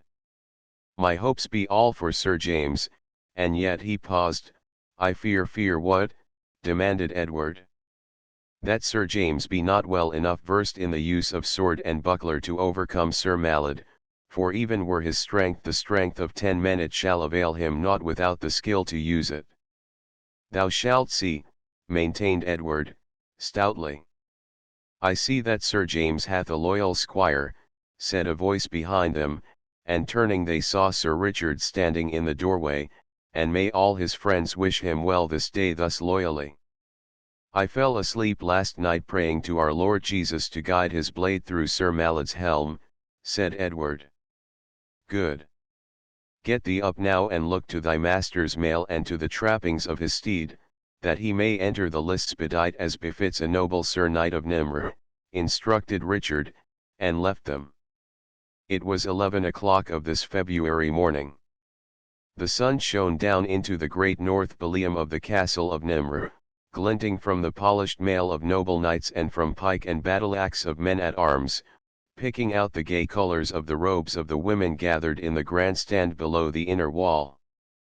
Upon a raised dais at the front and center of the grandstand sat Prince Gobred and his party, and upon either side of them and extending to the far ends of the stand were ranged the noble knights and ladies of Nimr, while behind them sat men-at-arms who were off duty, then the freedmen and, last of all, the serfs, for under the beneficent rule of the house of Gobred these were accorded many privileges. At either end of the lists was a tent, gay with pennons and the colors and devices of its owner, one with the green and gold of Sir Malad and the other with the blue and silver of Sir James. Before each of these tilts stood 2 men-at-arms, resplendent in new apparel, the metal of their battle-axes gleaming brightly, and here a groom held a restive, richly caparisoned charger, while the squire of each of the contestants busied himself with last-minute preparations for the encounter. A trumpeter, statuesque, the bell of his trumpet resting upon his hip, waited for the signal to sound the fanfare that would announce the entrance of his master into the lists. A few yards to the rear a second charger champed upon his bit as he nuzzled the groom that held him in waiting for the knight who would accompany each of the contestants upon the field. In the blue and silver tilt sat Blake and Sir Richard, the latter issuing instructions and advice, and of the two he was the more nervous. Blake's hauberk, gorget, and bassinet were of heavy chain mail, the latter lined inside and covered outside, down to the gorget, with leopard skin, offering fair protection for his head from an ordinary, glancing blow. Upon his breast was sewn a large, red cross, and from one shoulder depended the streamers of a blue and silver rosette. Hanging from the pole of the tilt, upon a wooden peg, were Blake's sword and buckler. The grandstand was filled. Prince Gobred glanced up at the sun and spoke to a knight at his side. The latter gave a brief command to a trumpeter stationed at the princely loge, and presently, loud and clear, the notes of a trumpet rang in the ballium. Instantly the tilts at either end of the lists were galvanized to activity, while the grandstand seemed to spring to new life as necks were craned first toward the tent of Sir Mallet and then toward that of Sir James. Edward, flushed with excitement, ran into the tilt and seizing Blake's sword passed the girdle about his hips and buckled it in place at his left side, then, with the buckler, he followed his master out of the tilt. As Blake prepared to mount, Edward held his stirrup while the groom sought to quiet the nervous horse. The lad pressed Blake's leg after he had swung into the saddle, no light accomplishment, weighed down as he was by heavy chain mail, and looked up into his face. "I have prayed for thee, Sir James," he said. "I know that thou wilt prevail." Blake saw tears in the youth's eyes as he looked down at him, and he caught a choking note in his voice. "You're a good boy, Eddie," he said. "I'll promise that you won't have to be ashamed of me."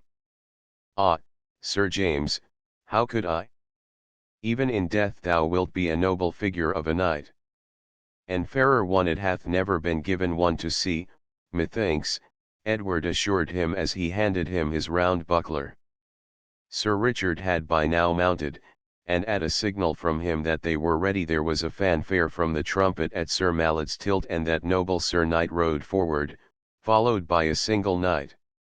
Blake's trumpeter now announced his master's entry, and the American rode out close along the front of the grandstand, followed by Sir Richard. There was a murmur of applause for each contestant, which increased as they advanced and met before Prince Gobred's loge. Here the four knights reined in and faced the prince, and each raised the hilt of his sword to his lips and kissed it in salute.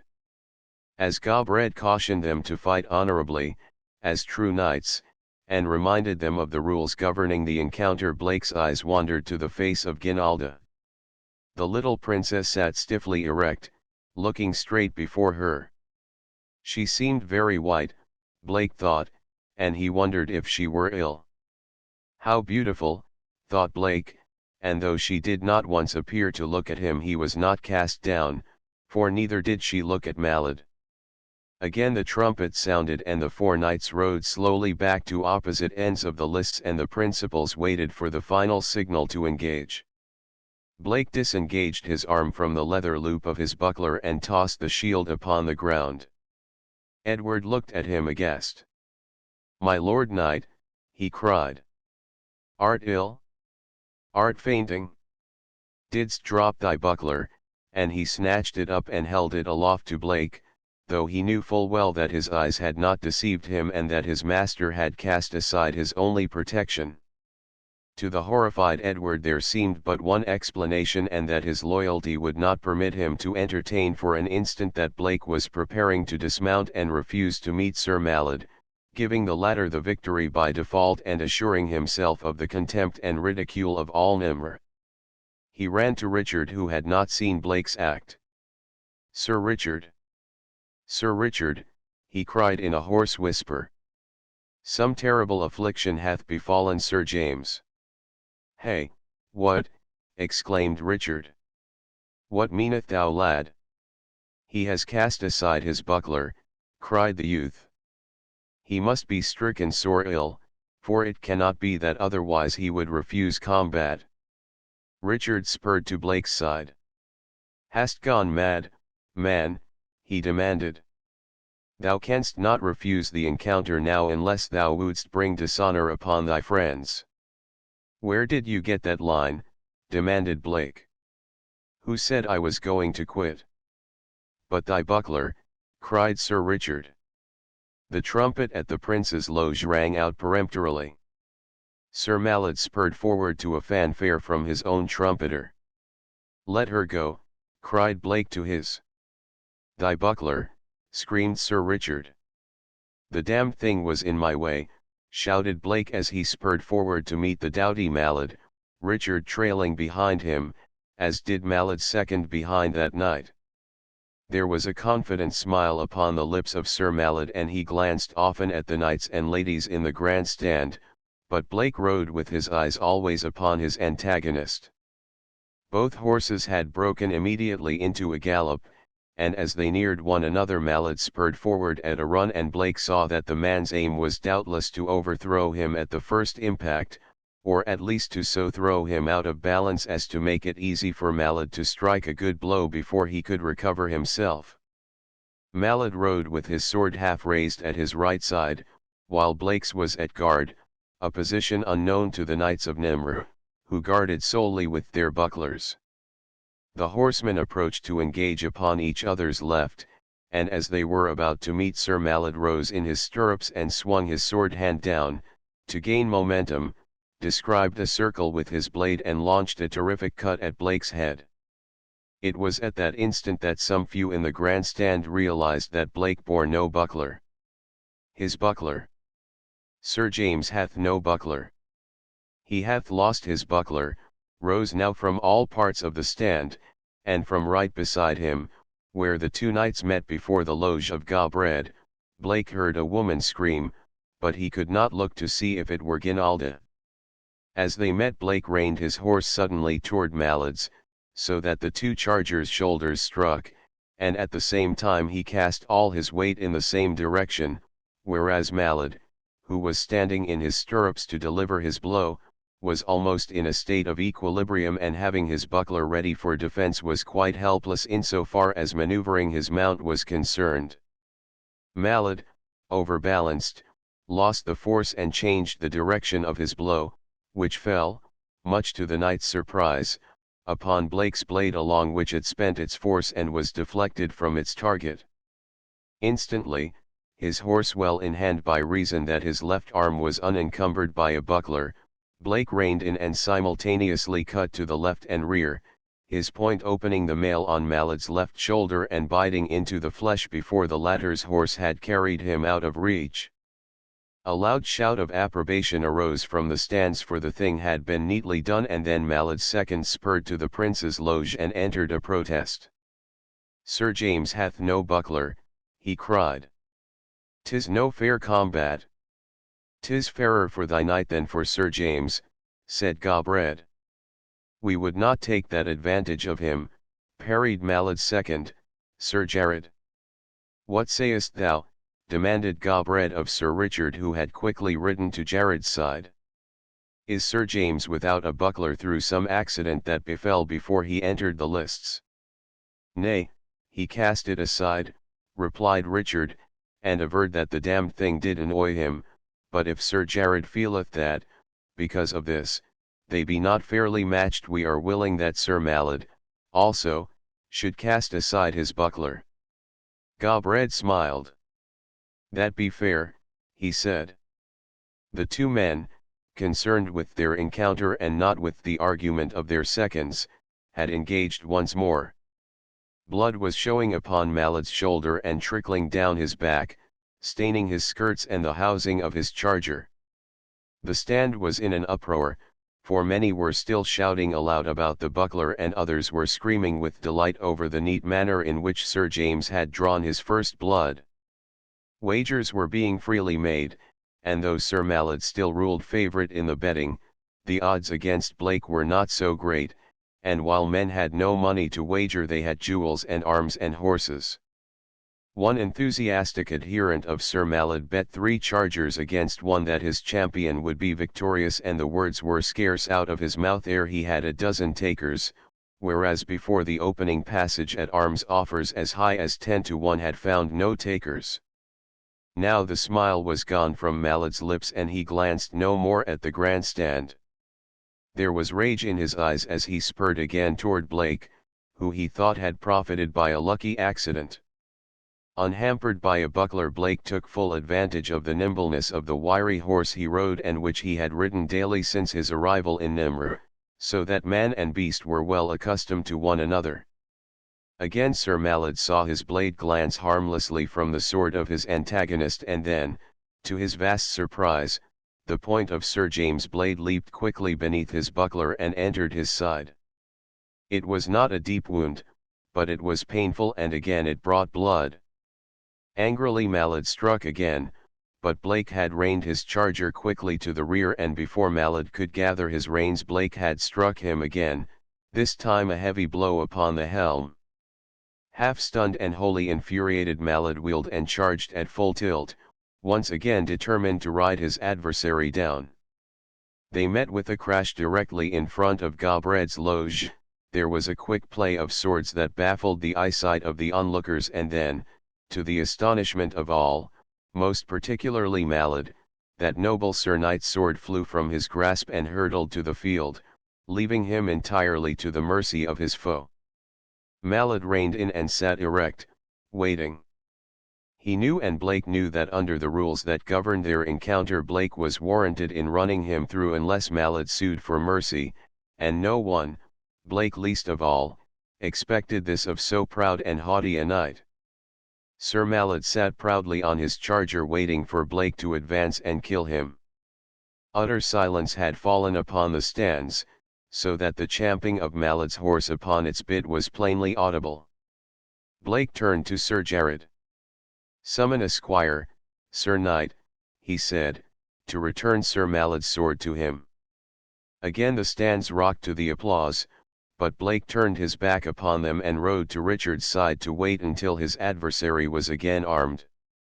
"Well, old top," he inquired of Sir Richard, "just how much a dozen am I offered for bucklers now?" Richard laughed. "Thou hast been passing fortunate, James," he replied, "but methinks a good swordsman would long since have cut thee through." "I know Malad would have if I had packed that chopping bowl along on the party," Blake assured him, though it is doubtful if Sir Richard understood what he was talking about, as was so often the case when Blake discoursed that Richard had long since ceased to even speculate as to the meaning of much that his friend said. But now Sir Malad was rearmed and riding toward Blake. He stopped his horse before the American and bowed low. "I do my devoirs to a noble and generous knight," he said, graciously. Blake bowed. "Are you ready, sir?" he asked. Malad nodded. "On guard, then," snapped the American. For a moment the two jockeyed for position. Blake feinted and Malad raised his buckler before his face to catch the blow, but as it did not fall he lowered his shield, just as Blake had known that he would, and as he did so the edge of the American's weapon fell heavily upon the crown of his bassinet. Malad's arm dropped at his side, he slumped in his saddle and then toppled forward and rolled to the ground. Agile, even in his heavy armor, Blake dismounted and walked to where his foe lay stretched upon his back almost in front of Gobred's loge. He placed a foot upon Malad's breast and pressed the point of his sword against his throat. The crowd leaned forward to see the coup de grace administered, but Blake did not drive his point home. He looked up at Prince Gobred and addressed him. "Here is a brave knight," he said, "with whom I have no real quarrel. I spare him to your service, Prince, and to those who love him," and his eyes went straight to the eyes of the Princess Guinalda. Then he turned and walked back along the front of the grandstand to his own tilt, while Richard rode behind him, and the knights and the ladies, the men at arms, the freedmen and the serfs stood upon their seats and shouted their applause. Edward was beside himself with joy, as was Michel. The former knelt and embraced Blake's legs, he kissed his hand, and wept, so great were his happiness and his excitement. "I knew it! I knew it," he cried. "Didst I not tell thee, Michel, that my own Sir Knight would overthrow Sir Malad?" The men at arms, the trumpeter and the grooms at Blake's tilt wore grins that stretched from ear to ear. Whereas a few minutes before they had felt ashamed to have been detailed to the losing side, now they were most proud and looked upon Blake as the greatest hero of Nimr. Great would be their boasting among their fellows as they gathered with their flagons of ale about the rough deal table in their dining hall. Edward removed Blake's armor and Michel got Richard out of his amidst much babbling upon the part of the youths who could not contain themselves, so doubly great was their joy because so unexpected. Blake went directly to his quarters and Richard accompanied him, and when the two men were alone Richard placed a hand upon Blake's shoulder. "Thou hast done a noble and chivalrous thing, my friend," he said, "but I know not that it be a wise one." "And why?" demanded Blake. "You didn't think I could stick the poor mutt when he was lying there defenseless?" Richard shook his head. "'Tis but what he would have done for thee had thy positions been reversed," said he. "Well, I couldn't do it. We're not taught to believe that it is exactly ethical to hit a fellow when he's down, where I come from," explained Blake. "Had your quarrel been no deeper than appeared upon the surface thou might well have been thus magnanimous, but Malad be jealous of thee and that jealousy will be by no means lessened by what hath transpired this day. Thou might have been rid of a powerful and dangerous enemy had thou given him the coup de grace, as was thy right, but now thou hast raised up a greater enemy since to his jealousy is added hatred and envy against thee for thy prowess over him. Thou didst make him appear like a monkey, James, and that Sir Malad wilt never forgive, and I know the man." The knights and ladies attached to the castle of Gobred ate together at a great table in the huge hall of the castle. 300 people could be accommodated at the single board and it took quite a company of serving men to fill their needs. Whole pigs, roasted, were carried in upon great trenchers and there were legs of mutton and sides of venison and bowls of vegetables, with wine and ale, and at the end immense puddings. There was much laughter and loud talking, and it all presented a wild and fascinating picture to Sir James Blake as he sat at the lower end of the table far below the salt that night, in his accustomed place as one of the latest neophytes in the noble ranks of the knighthood of Nimr. The encounter between himself and Malad was the subject of the moment and many were the compliments bestowed upon him and many the questions as to where and how he had acquired his strange technique of swordsmanship. Although they had seen him accomplish it, yet they still appeared to believe it inconceivable that a man might prevail without a buckler over one who carried this essential article of defense. Prince Gobred and his family sat, with the higher nobles of Nimr, at a table slightly raised above the rest of the board and running across its upper end, the whole forming a huge T. When he wished to speak to anyone farther down the table he resorted to the simple expedient of raising his voice, so that if several were so inclined at the same time the room became a bedlam for uproar and confusion. And as Blake sat at the farthest end of the table it was necessary for one at Gobred's end to scream to attract attention, though when it was discovered that it was the prince who was speaking the rest of the company usually lapsed into silence out of respect for him, unless they were too far gone in drink. Shortly after the feasters were seated Gobred had arisen and lifted his goblet high in air, and silence had fallen upon the whole company as knights and ladies rose and faced their prince. "Hail to our king," cried Gobred. "Hail to our liege lord, Richard of England." And in a great chorus rose the answering hail, as the company drank the health of Richard Coeur de Lion 728 years after his death. Then they drank the health of Gobred and of the Princess Brynilda, his wife, and of the Princess Ginalda, and each time a voice boomed from just below the dais of the prince, "Here I be looking at thee," as Sir Richard with a proud smile displayed his newly acquired knowledge. Again Prince Gobred arose. Hal, he cried, to that worthy Sir Knight who hath most nobly and chivalrously acquitted himself in the lists this day. Hal to Sir James, Knight Templar and, now, Knight of Nimr. Not even the name of Richard the First of England had aroused the enthusiasm that followed the drinking to Sir James. The length of the long hall Blake's eyes travelled straight to where Guinalda stood. He saw her drink to him and he saw that her eyes were regarding him, but the distance was too great and the light of the pitch torches and the oil cressets too dim for him to see whether her glance carried a message of friendship or dislike. When the noise had partially subsided and the drinkers had retaken their seats, Blake arose. Prince Gobred, he called the length of the room, knights and ladies of Nimr, I give you another toast. To Sir Malad. For a moment there was silence, the silence of surprise, and then the company arose and drank the health of the absent Sir Malad. Thou art a strange Sir Knight, with strange words upon thy lips and strange ways, Sir James, shouted Gobred, but though thou callest a Hal a toast and thy friends be Old Top and Kid, yet withal it seemeth that we understand thee and we would know more about thy country and the ways of the noble knights that do abide there. Tell us, are they all thus chivalrous and magnanimous to their fallen foes? If they're not they get the raspberry, explained Blake. Get the raspberry, repeated Gobred.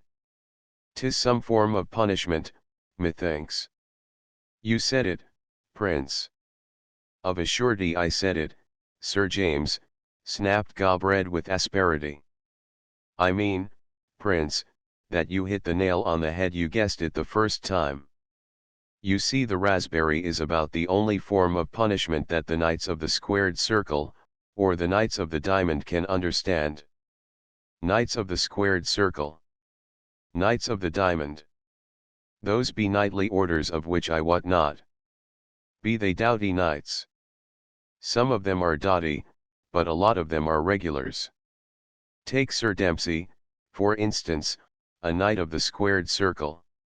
He showed all he was a regular knight in defeat, which is much more difficult than being a regular knight in victory.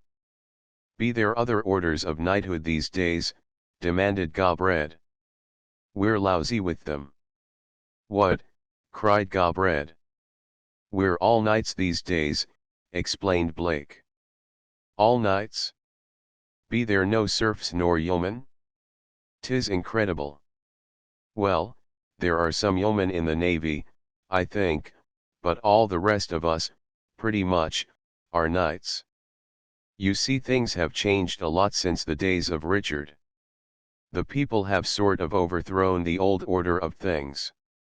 They poked a lot of ridicule at knights and wanted to get rid of knighthood, and as soon as they had, they all wanted to be knights themselves. So we have Knights Templar now and Knights of Pythias and Knights of Columbus and Knights of Labor and a lot more I can't recall.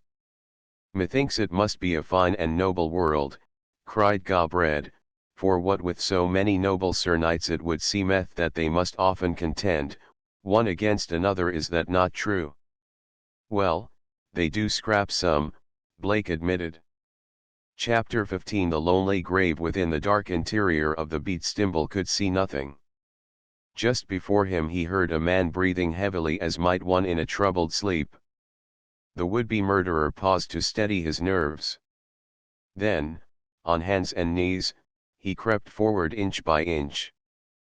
Presently one of his hands touched the prostrate figure of the sleeper. Lightly, cautiously, Stimble groped until he had definitely discovered the position in which his victim lay. In one hand, ready, he grasped the keen knife. He scarce dared breathe for fear he might awaken the ape-man. He prayed that Tarzan was a sound sleeper, and he prayed that the first blow of his weapon would reach that savage heart. Now he was ready. He had located the exact spot where he must strike. He raised his knife and struck.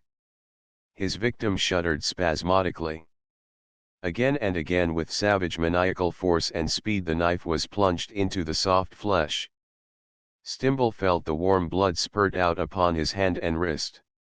At length, Satisfied that his mission had been accomplished, he scurried from the beat. Now he was trembling so that he could scarcely stand, terrified, revolted by the horrid crime he had committed. Wild-eyed, haggard, he stumbled to the Makad of Ibn Jad's beat, and there he collapsed. The sheik stepped from the women's quarters and looked down upon the trembling figure that the dim light of a paper lantern revealed. "What doest thou here, Nasrani?" he demanded. "I have done it, Ibn Jad," muttered Stimble. "Done what?" cried the sheik. "Slain Tarzan of the apes." "Ai! Ai!" screamed Ibn Jad. "Tolog! Where art thou?" "Herfa! Atija! Come! Didst hear what the Nasrani saith?" Herfa and Atija rushed into the Makad. "Didst hear him?" repeated Ibn Jad. "He hath slain my good friend the great sheik of the jungle. Motlog! Fad! Haste!" His voice had been rising until now he was screaming at the top of his lungs, and Arab were streaming toward his beat from all directions. Stimble, stunned by what he had done, dumb from surprise and terror at the unexpected attitude of Ibn Jad, crouched speechless in the center of the Makad. "Seize him," cried the sheik to the first man that arrived. "He hath slain Tarzan of the apes, our great friend, who was to preserve us and lead us from this land of dangers. Now all wilt be our enemies. The friends of Tarzan wilt fall upon us and slay us. Allah, bear witness that I be free from guilt in this matter, and let thy wrath and the wrath of the friends of Tarzan fall upon this guilty man." By this time the entire population of the Menzil was gathered in front of the sheik's beat, and if they were surprised by his protestations of sudden affection for Tarzan, they gave no evidence of it. "Take him away," commanded Ibn Jad. "In the morning we shall gather and decide what we must do." They dragged the terrified Stimble to Fad's beat, where they bound him hand and foot and left him for Fad to guard. When they had gone, the Bedouin leaned low over Stimble, and whispered in his ear. "Didst really slay the jungle sheik?" he demanded. "Ibn Jad forced me to do so, and now he turns against me," whimpered Stimble. "And tomorrow he will have you killed, so that he may tell the friends of Tarzan that he hath punished the slayer of Tarzan," said Fad. "Save me, Fad," begged Stimble. "Save me and I will give you 20 million francs, I swear it. Once I am safe in the nearest European colony I will get the money for you." "Think of it, Fad, 20 million francs. "I am thinking of it, Nasrani," replied the Bedouin, "and I think that thou liest. There be not that much money in the world. I swear that I have 10 times that amount. If I have lied to you, you may kill me. Save me. Save me." 20 million francs, murmured Fad. "Perchance he does not lie? Listen, Nasrani. I do not know that I can save thee, but I shall try, and if I succeed and thou forgettest the 20 million francs, I shall kill thee if I have to follow thee across the world. Dost understand?" Ibn Jad called 2 ignorant slaves to him and commanded them to go to the beat that had been Zed's and carry Tarzan's body to the edge of the Menzil, where they were to dig a grave and bury it. With paper lanterns they went to the beat of death, and wrapping the dead man in the old burnous that already covered him, they carried him across the Menzil and laid him down while they dug a shallow grave, and so, beneath a forest giant in the land that he loved, the grave of Tarzan of the apes was made. Roughly the slaves rolled the corpse into the hole they had made, shoveled the dirt upon it and left it in its lonely, unmarked tomb. Early the next morning Ibn Jad called about him the elders of the tribe, and when they were gathered it was noted that Tolog was missing, and though a search was made he could not be found. Fad suggested that he had gone forth early to hunt.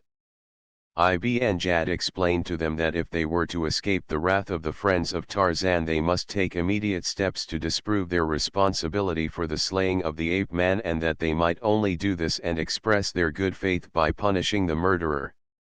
It was not difficult to persuade them to take the life of a Christian, and there was only one that demurred. This was Fad.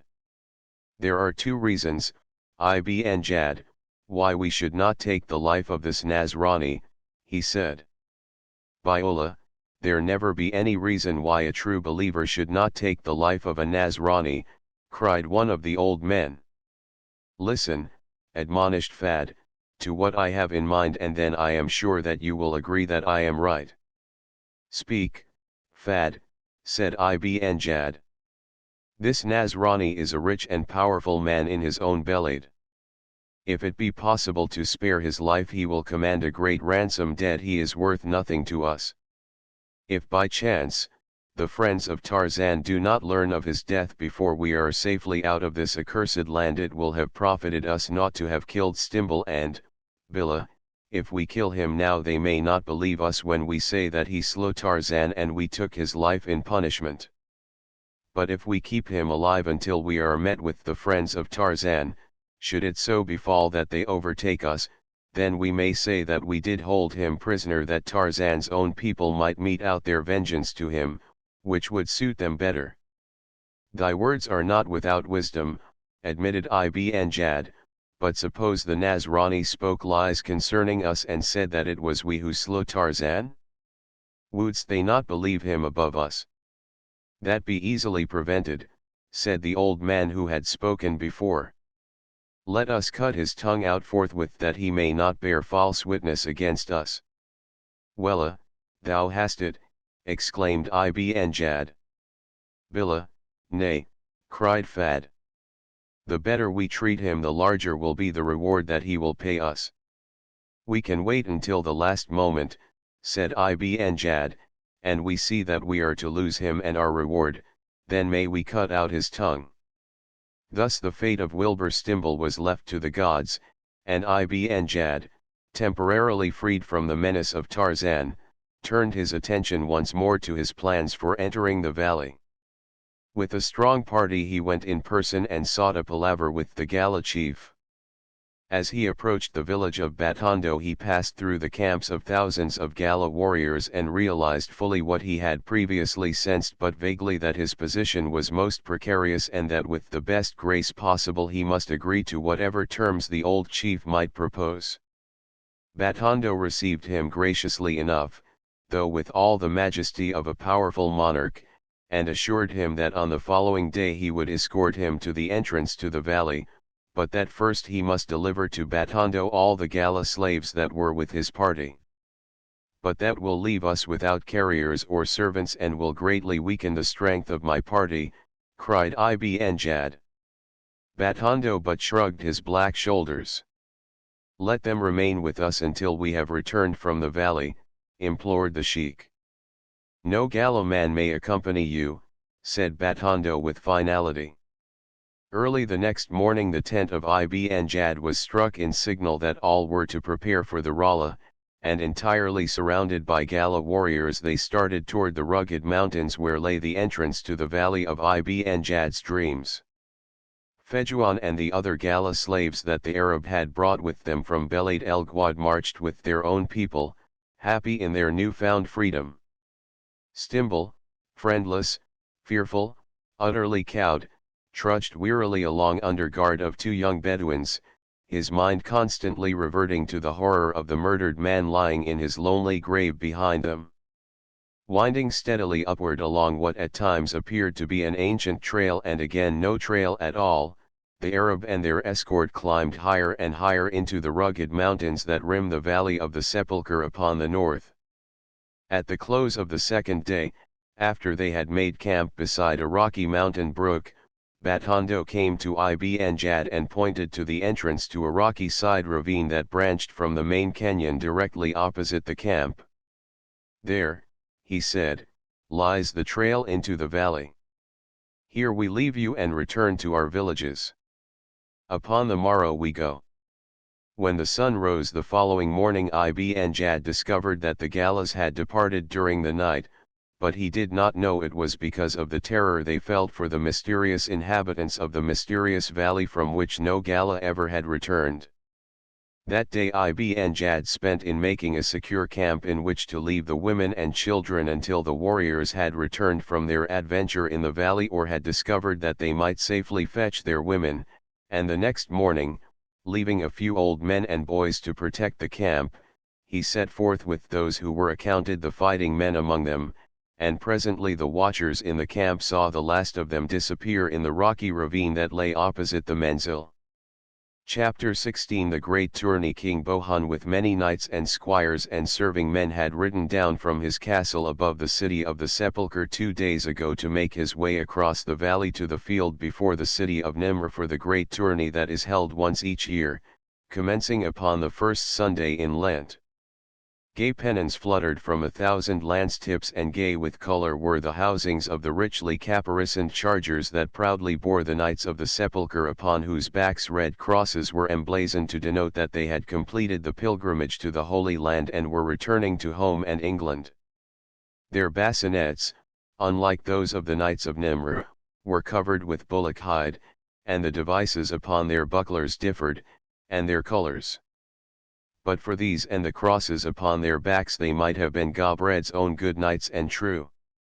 Sturdy sumpter beasts, almost as richly trapped as the knights' steeds, bore the marquees and tilts that were to house the knights during the tourney, as well as their personal belongings, their extra arms and their provisions for the 3 days of the tourney, for custom, over 7 centuries old, forbade the Knights of Nimr and the Knights of the Sepulchre breaking bread together.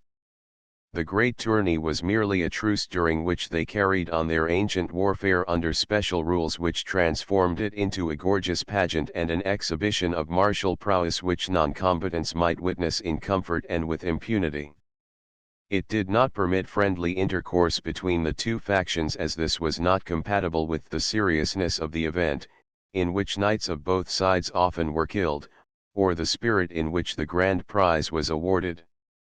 This prize, as much as any other factor, had kept open the breach of 7.5 centuries' duration that separated the frontiers from the backers, for it consisted of 5 maidens whom the winners took back with them to their own city and who were never again seen by their friends or relatives.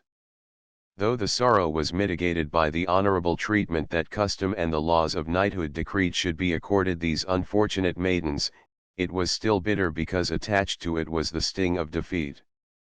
Following the tournament the maidens became the especial charges of Gobred or Bohun, dependent of course upon whether the honours of the tourney had fallen to the frontiers or the backers, and in due course were given in honourable marriage to knights of the victorious party. The genesis of the custom, which was now fully 7 centuries old, doubtless lay in the wise desire of some ancient Gobred or Bohun to maintain the stock of both factions strong and virile by the regular infusion of new blood, as well, perhaps, as to prevent the inhabitants of the two cities from drifting too far apart in manners, customs, and speech. Many a happy wife of Nimr had been born in the city of the Sepulchre, and seldom was it that the girls themselves repined for long. It was considered an honor to be chosen, and there were always many more who volunteered than the requisite number of 5 that annually made the sacrifice. The 5 who constituted the prize offered by the city of the Sepulchre this year rode on white palfreys and were attended by a guard of honor in silver mail. The girls, selected for their beauty to thus honor the city of their birth, were gorgeously attired and weighed down with ornaments of gold and silver and precious stones. Upon the plain before the city of Nimr preparations for the tourney had been in progress for many days.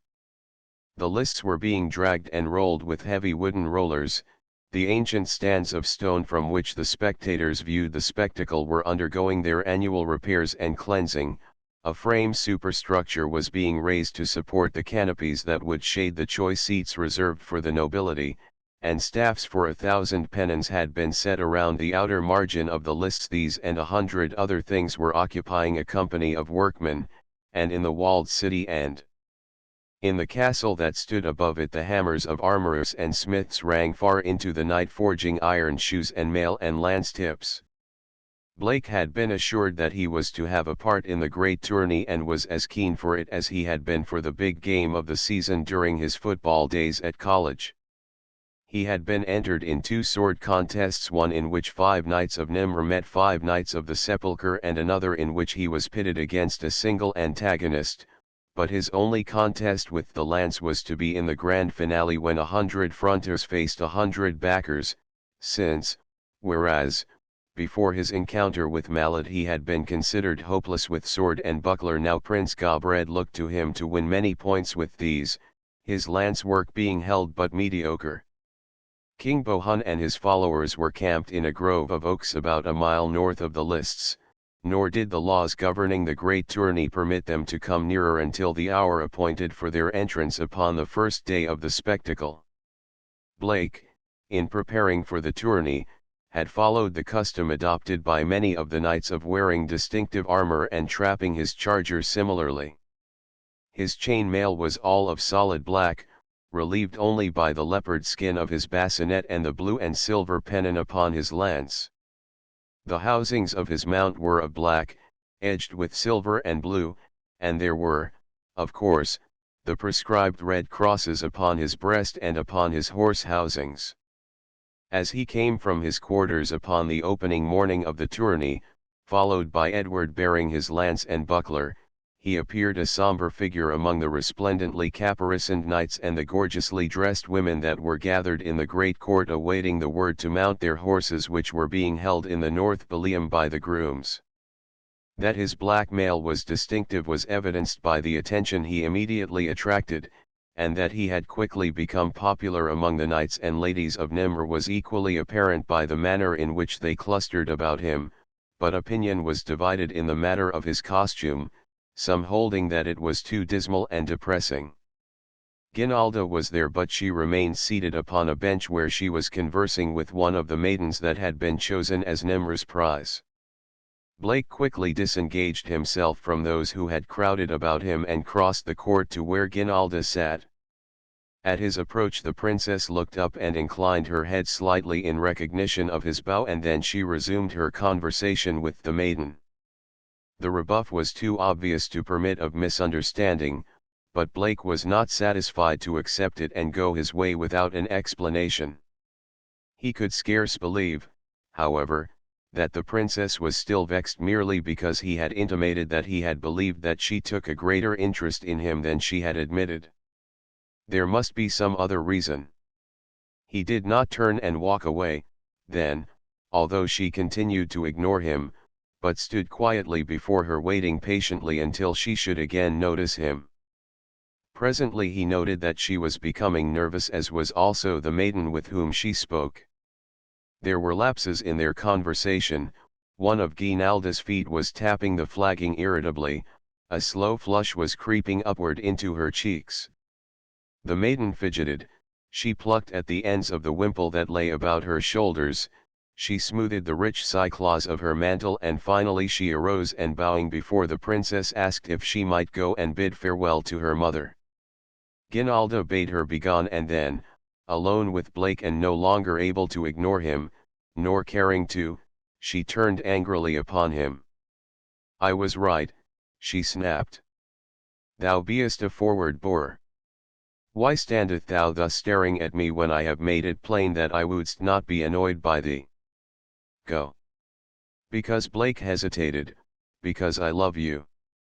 "Sirrah," cried Guinalda, springing to her feet. "How darest thou?" "I would dare anything for you, my princess," replied Blake, "because I love you."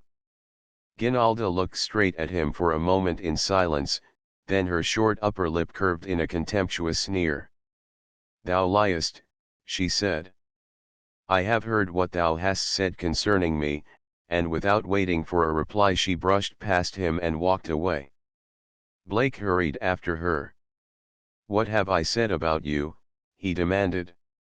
"I have said nothing that I would not repeat before all Nimr. Not even have I presumed to tell my best friend, Sir Richard, that I love you. Not other ears than yours have heard that. I have heard differently, said Guinalda, haughtily, and I care not to discuss the matter further. But commenced Blake, but at that instant a trumpet sounded from the north gate leading into the ballium. It was the signal for the knights to mount. Guinalda's page came running to her to summon her to her father's side. Sir Richard appeared and seized Blake by the arm. "Come, James," he cried. "We should have been mounted before now, for we ride in the forerank of the knights today." And so Blake was dragged away from the princess before he could obtain an explanation of her, to him, inexplicable attitude. The North Ballium presented a scene of color and activity, crowded as it was with knights and ladies, pages, squires, grooms, men-at-arms and horses, nor would it accommodate them all, so that the overflow stretched into the east and south balliums and even through the great east gate out upon the road that leads down into the valley. For half an hour something very like chaos reigned about the castle of the Prince of Nimr, but eventually perspiring marshals and shouting heralds whipped the cortege into shape as it took its slow and imposing way down the winding mountain road toward the lists. First rode the marshals and heralds, and behind them a score of trumpeters. Then came Prince Gobred, riding alone, and following was a great company of knights, their colored pennons streaming in the wind. They rode just before the ladies, and behind the ladies was another company of knights, while in the rear marched company after company of men-at-arms, some armed with crossbows, others with pikes, and still others again with battle-axes of huge proportions. Perhaps 100 knights and men-at-arms all told were left behind to guard the castle and the entrance to the Valley of the Sepulchre, but these would be relieved to witness the second and third day's exercises. As the knights of Nimr wound down to the lists, the knights of the Sepulchre moved out from their camp among the oaks, and the marshals of the two parties timed their approach so that both entered the lists at the same time. The ladies of Nimr dropped out of the procession and took their places in the stand. The 5 maidens of Nimr and the 5 from the city of the Sepulchre were escorted to a dais at one end of the lists, after which the knights lined up in solid ranks, the knights of Nimr upon the south side of the lists, the knights of the Sepulchre upon the north. Gobred and Bohun rode forward and met in the center of the field, where, in measured and imposing tones, Bohun delivered the ancient challenge prescribed by custom and the laws of the great tourney, and handed Gobred the gage, the acceptance of which constituted an acceptance of the challenge and marked the official opening of the tourney. As Gobred and Bohun reined about and faced their own knights, these rode out of the lists, those who were not to take part in the encounters of the day seeking places in the stands after turning their chargers over to grooms, while those who were to participate formed again to ride once around the lists, for the double purpose of indicating to their opponents and the spectators the entrance for that day and of viewing the prizes offered by their opponents. In addition to the maidens there were many minor prizes consisting of jeweled ornaments, suits of mail, lances, swords, bucklers, splendid steeds, and the many articles that were valued by knights or that might find favor in the eyes of their ladies. The knights of the Sepulchre paraded first, with Bohun at their head, and it was noticeable that the eyes of the king were often upon the women in the stands as he rode past. Bohun was a young man, having but just ascended the throne following the recent death of his father. He was arrogant and tyrannical, and it had been common knowledge in Nimr that for years he had been at the head of a faction that was strong for war with Nimr, that the city might be reduced and the entire Valley of the Sepulchre brought under the rule of the Boans. His charger prancing, his colors flying, his great company of knights at his back, King Bohun rode along the stands reserved for the people of Nimr, and when he came to the central loge in which sat Prince Gobred with the Princess Brynhilda and Princess Guinalda, his eyes fell upon the face of the daughter of Gobred. Bohun reined in his charger and stared straight into the face of Guinalda. Gobred flushed angrily, for Bohun's act was a breach of courtesy, and half rose from his seat, but at that moment Bohun, bowing low across his mount's withers, moved on, followed by his knights. That day the honors went to the Knights of the Sepulchre, for they scored 227 points against 106 that the Knights of Nimr were able to procure. Upon the second day the tourney opened with the riding past of the entrants who, ordinarily, were conducted by a herald, but to the surprise of all, Bohun again led his knights past the stands and again he paused and looked full at the Princess Guinalda. This day the Knights of Nimr fared a little better, being for the day but 7 points behind their opponents, though the score for the 2 days stood 269 to 397 in favor of the Knights of the Sepulchre. So the third day opened with the knights from the north boasting what seemed an insuperable lead of 128 points, and the Knights of Nimr spurred to greater action by the knowledge that to win the tourney they must score 232 of the remaining 334 points. Once again, contrary to age-old custom, Bohun led his entrants about the lists as they paraded before the opening encounter, and once again he drew rein before the loge of Gobred and his eyes rested upon the beautiful face of Guinalda for an instant before he addressed her. "Sire, Prince Gobred of Nimr," he said in his haughty and arrogant voice, "as ye well know my valiant sir knights have bested thine by more than 60 points and the great tourney be as good as ours already. Yet we would make thee a proposition." "Speak, Bohun." "The great tourney is yet far from won, but an ye have any proposition that an honorable prince may consider, thou hast my assurance that 'twill be given consideration." "Thy 5 maidens are as good as ours," said Bohun, "but give me thy daughter to be queen of the Valley of the Sepulchre and I will grant thee the tourney."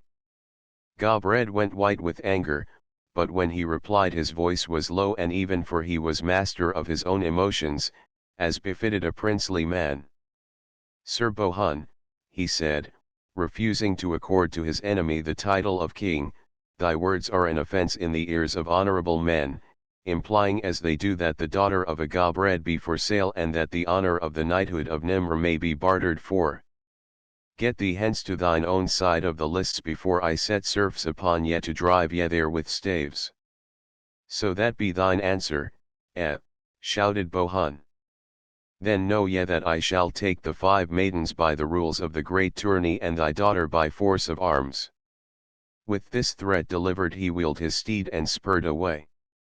Word of Bohun's proposition and his rebuff spread like wildfire throughout the ranks of the Knights of Nimr, so that those who were to contend this last day of the tourney were keyed to the highest pitch of daring do in the defense of the honor of Nimr and the protection of the Princess Guinalda. The great lead attained by the Knights of the Sepulchre during the first 2 days was but an added incentive to greater effort, provoking them, as a spur, to the utmost limits of daring and exertion. There was no need that their marshals should exhort them. The youth and chivalry of Nimr had heard the challenge and would answer it in the lists. Blake's sword and buckler encounter with a Knight of the Sepulchre was scheduled for the first event of the day. When the lists were cleared he rode into a fanfare of trumpets, moving parallel with the south stands while his adversary rode along the front of the north stands, the latter halting before the loge of Bohun as Blake drew rein in front of that of Gobred, where he raised the hilt of his sword to his lips to the prince, though his eyes were upon Guinalda. "Conduct thyself as a true knight this day to the glory and honor of Nimr," charged Gobred, "and may the blessings of our Lord Jesus be upon thee and thy sword, our well-beloved Sir James." "To the glory and honor of Nimr I pledge my sword and my life," should have been Blake's reply according to the usages of the great tourney.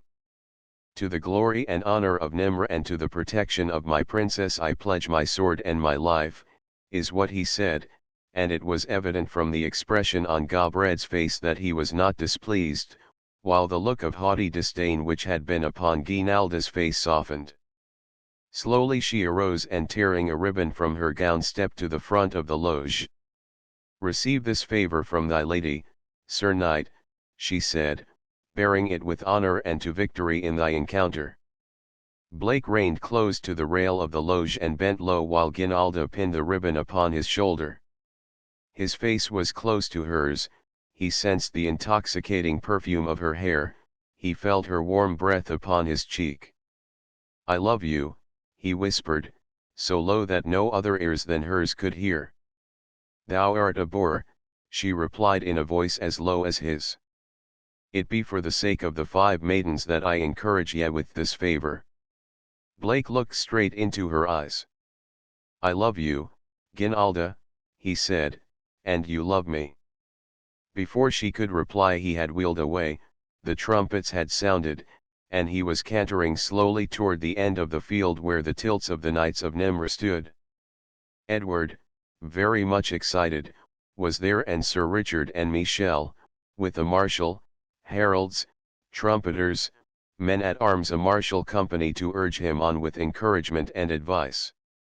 Blake cast aside his buckler, nor was there any to reprove him now.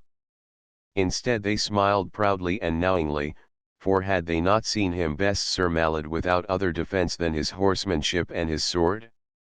The trumpets blared again. Blake turned and put spurs to his charger. Straight down the centre of the lists he rode. From the opposite end came a knight of the Sepulchre to meet him. "Sir James! Sir James!" cried the spectators in the stands upon the south side, while the north stands answered with the name of their champion. "Who is the Black Knight?" asked many a man in the north stands of his neighbour. "He hath no buckler," cried some. "He be mad. Sir Guy wilt cleave him open at the first pass." "Sir Guy! Sir Guy!" Chapter 17 The Saracens. Just as the second day of the great tourney had opened in the valley of the Sepulchre upon the plains below the city of Nimr, a band of swart men in soiled thobes and carrying long matchlocks topped the summit of the pass upon the north side of the valley and looked down upon the city of the Sepulchre and the castle of King Bohun. They had followed upward along what may once have been a trail, but for so long a time had it been unused, or so infrequently had it been used that it was scarce distinguishable from the surrounding brush, but below them now Ibn Jad saw at a short distance a better marked road and, beyond, what appeared to him a fortress. Beyond that again he glimpsed the battlements of Bohun's castle. What he saw in the foreground was the barbican guarding the approach to the castle and the city, both of which were situated in much the same relative position as were the barbican and castle upon the south side of the valley where Prince Gobred guarded the city of Nimr and the valley beyond it against the daily expected assault of the Saracens. Seeking cover, Ibn Jad and his Bedouins crept down toward the barbican where an old knight and a few men-at-arms kept perfunctory ward. Hiding in the mountain brush the Arabs saw 2 strangely apparelled blacks hunting just outside the great gateway. They were armed with crossbows and arrows and their prey was rabbits. For years they had seen no stranger come down this ancient road, and for years they had hunted between the gate and the summit of the mountains, though farther than this they were not permitted to wander. Nor had they any great desire to do so, for, though they were descendants of Gallas who lived just beyond this mountain top, they thought that they were Englishmen and that a horde of Saracens awaited to annihilate them should they venture too far afield. Today they hunted as they had often hunted when they chanced to be placed in the guard at the outer barbican. They moved silently forward, warily awaiting the break of a rabbit. They did not see the dark-faced men in the brush. Ibn Jad saw that the great gateway was open and that the gate that closed it raised and lowered vertically. It was raised now. Great was the laxity of the old knight and the men-at-arms, but King Bohun was away and there was none to reprove them. Ibn Jad motioned those nearest him to follow and crept slowly closer to the gateway. What of the old knight and the other watchers? The former was partaking of a late breakfast just within one of the great towers of the barbican and the latter were taking advantage of the laxity of his discipline to catch a few more winks of sleep as they stretched beneath the shade of some trees within the ballium. Ibn Jad won to within a few yards of the gateway and waited for the others to reach his side. When they were all there he whispered to them and then trotted on silent sandals toward the gate, his matchlock ready in his hands. Behind him came his fellows. They were all within the ballium before the men-at-arms were aware that there was an enemy this side of Palestine. With crossbow and battle-axe the men-at-arms sprang to defend the gate. Their cries of the Saracens. The Saracens, brought the old Sir Knight and the hunters running toward the ballium. Below, at the castle of King Bohun, the men at the gates and the other retainers who had been left while Bohun sallied forth to the great tourney heard strange noises from the direction of the outer barbican. The shouts of men floated down to them and strange, sharp sounds that were like thunder and yet unlike it. Such sounds they had never heard before, nor any of their forebears. They rallied at the outer castle gate and the knights with them consulted as to what was best to be done. Being brave knights there seemed but one thing open for them. If those at the far outer barbican had been attacked they must hasten to their defense. Summoning all but 4 of the knights and men-at-arms at his disposal the marshal of the castle mounted and rode forth toward the outer gate. Halfway there they were espied by Ibn Jad and his men who, having overcome the poorly armed soldiers at the gate, were advancing down the road toward the castle. At sight of these reinforcements Ibn Jad hastened to secrete his followers and himself in the bushes that lined the roadway. So it fell that the marshal rode by them and did not see them and, when they had passed, Ibn Jad and his followers came out of the bushes and continued down the winding mountain road toward the castle of King Bohun. The men at the castle gate, now fully upon the alert, stood ready with the portcullis raised as the marshal instructed them, so that in the event that those who had ridden out should be hard pressed upon their return by an enemy at their rear they could still find sanctuary within the ballium. The plan was, in such event, to lower the portcullis behind the men of the sepulchre and in the faces of the pursuing Saracens, for that an enemy must be such was a foregone conclusion had not they and their ancestors waited for near 7.5 centuries now for this momentarily expected assault. They wondered if it really had come at last. While they discussed the question Ibn Jad watched them from a concealing clump of bushes a few yards away. The wily Bedouin knew the purpose of that portcullis and he was trying to plan best how he might enter the enclosure beyond before it could be dropped before his face. At last he found a plan and smiled. He beckoned 3 men to come close and into their ears he whispered that which he had in mind. There were 4 men-at-arms ready to drop the portcullis at the psychological moment and all 4 of them stood in plain sight of Ibn Jad and the 3 that were beside him. Carefully, cautiously, noiselessly the 4 Arab raised their ancient matchlocks and took careful aim. Now, whispered Ibn Jad and 4 matchlocks belched forth flame and black powder and slugs of lead. The 4 men-at-arms dropped to the stone flagging and Ibn Jad and all his followers raced forward and stood within the ballium of the castle of King Bohun. Before them, across the ballium, was another gate and a broad moat, but the drawbridge was lowered, the portcullis raised and the gateway unguarded. The marshal and his followers had ridden unhindered into the ballium of the outer barbican and there they had found all its defenders lying in their own blood, even to the little squire of the old knight who should have watched the gate and did not. One of the men-at-arms still lived and in his dying breath he gasped the terrible truth.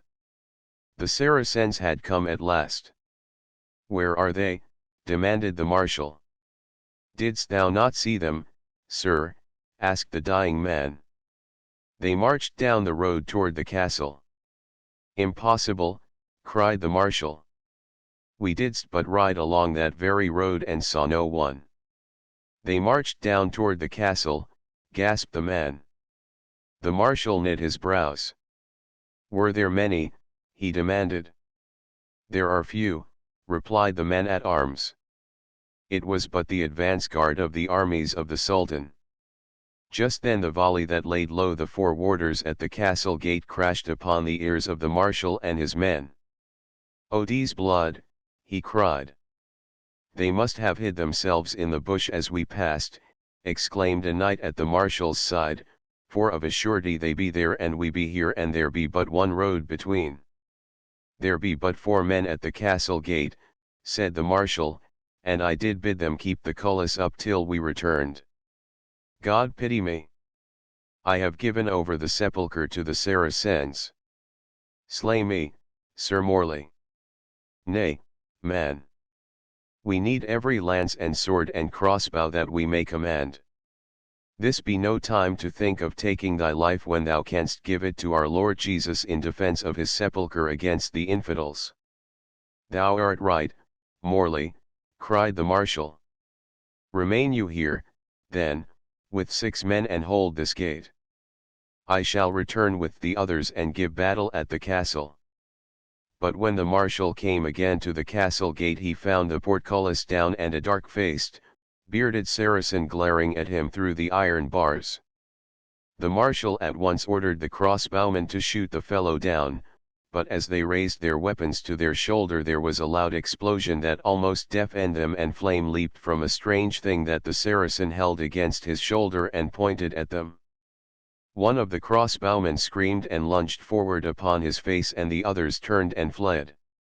They were brave men in the face of dangers that were natural and to be expected, but in the presence of the supernatural, the weird, the uncanny, they reacted as most men do, and what could have been more weird than death leaping in flame and with a great noise through space to strike their fellow down. But Sir Bouland, the marshal, was a knight of the sepulchre. He might wish to run away fully as much as the simple and lowly men at arms, but there was something that held him there that was more potent than fear of death. It is called honor.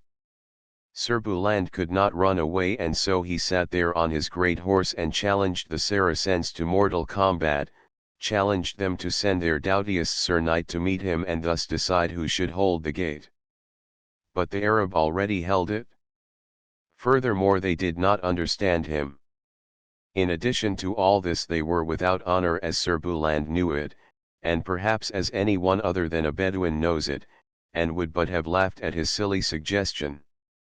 One thing they did know, 2 things they knew: that he was a Nazrani and that he was unarmed. They did not count his great lance and his sword as weapons, for he could not reach them with either. So one of them took careful aim and shot Sir Bouland through his chainmail where it covered his noble and chivalrous heart. Ibn Jad had the run of the castle of King Bohun, and he was sure that he had discovered the fabled city of Nimr that the Sahar had told him of. He herded together the women and children and the few men that remained and held them under guard. For a while he was minded to slay them, since they were but Nazrani, but he was so pleased at having found and taken the treasure city that he let them live for the time at least. At his command his followers ransacked the castle in search of the treasure. Nor were they disappointed, for the riches of Bohun were great. There was gold in the hills of the valley of the sepulchre, and there were precious stones to be found there, also. For 7.5 centuries the slaves of the sepulchre and of Nimr had been washing gold from the creek beds and salvaging precious stones from the same source. The real value of such was not to the men of the sepulchre and Nimr what it would be to men of the outer world. They but esteemed these things as trinkets, yet they liked them and saved them and even bartered for them on occasion, but they did not place them in vaults under lock and key. Why should they in a land where such things were not stolen? Their women and their horses they guarded, but not their gold or their jewels. And so Ibn Jad gathered a great sack full of treasure, enough to satisfy his wildest imaginings of cupidity. He gathered all that he could find in the castle of King Bohun, more than he had hoped to find in this fabled city, and then a strange thing happened. Having more wealth than he possibly could use, he wanted more. No, not so strange after all, for Ibn Jad was human.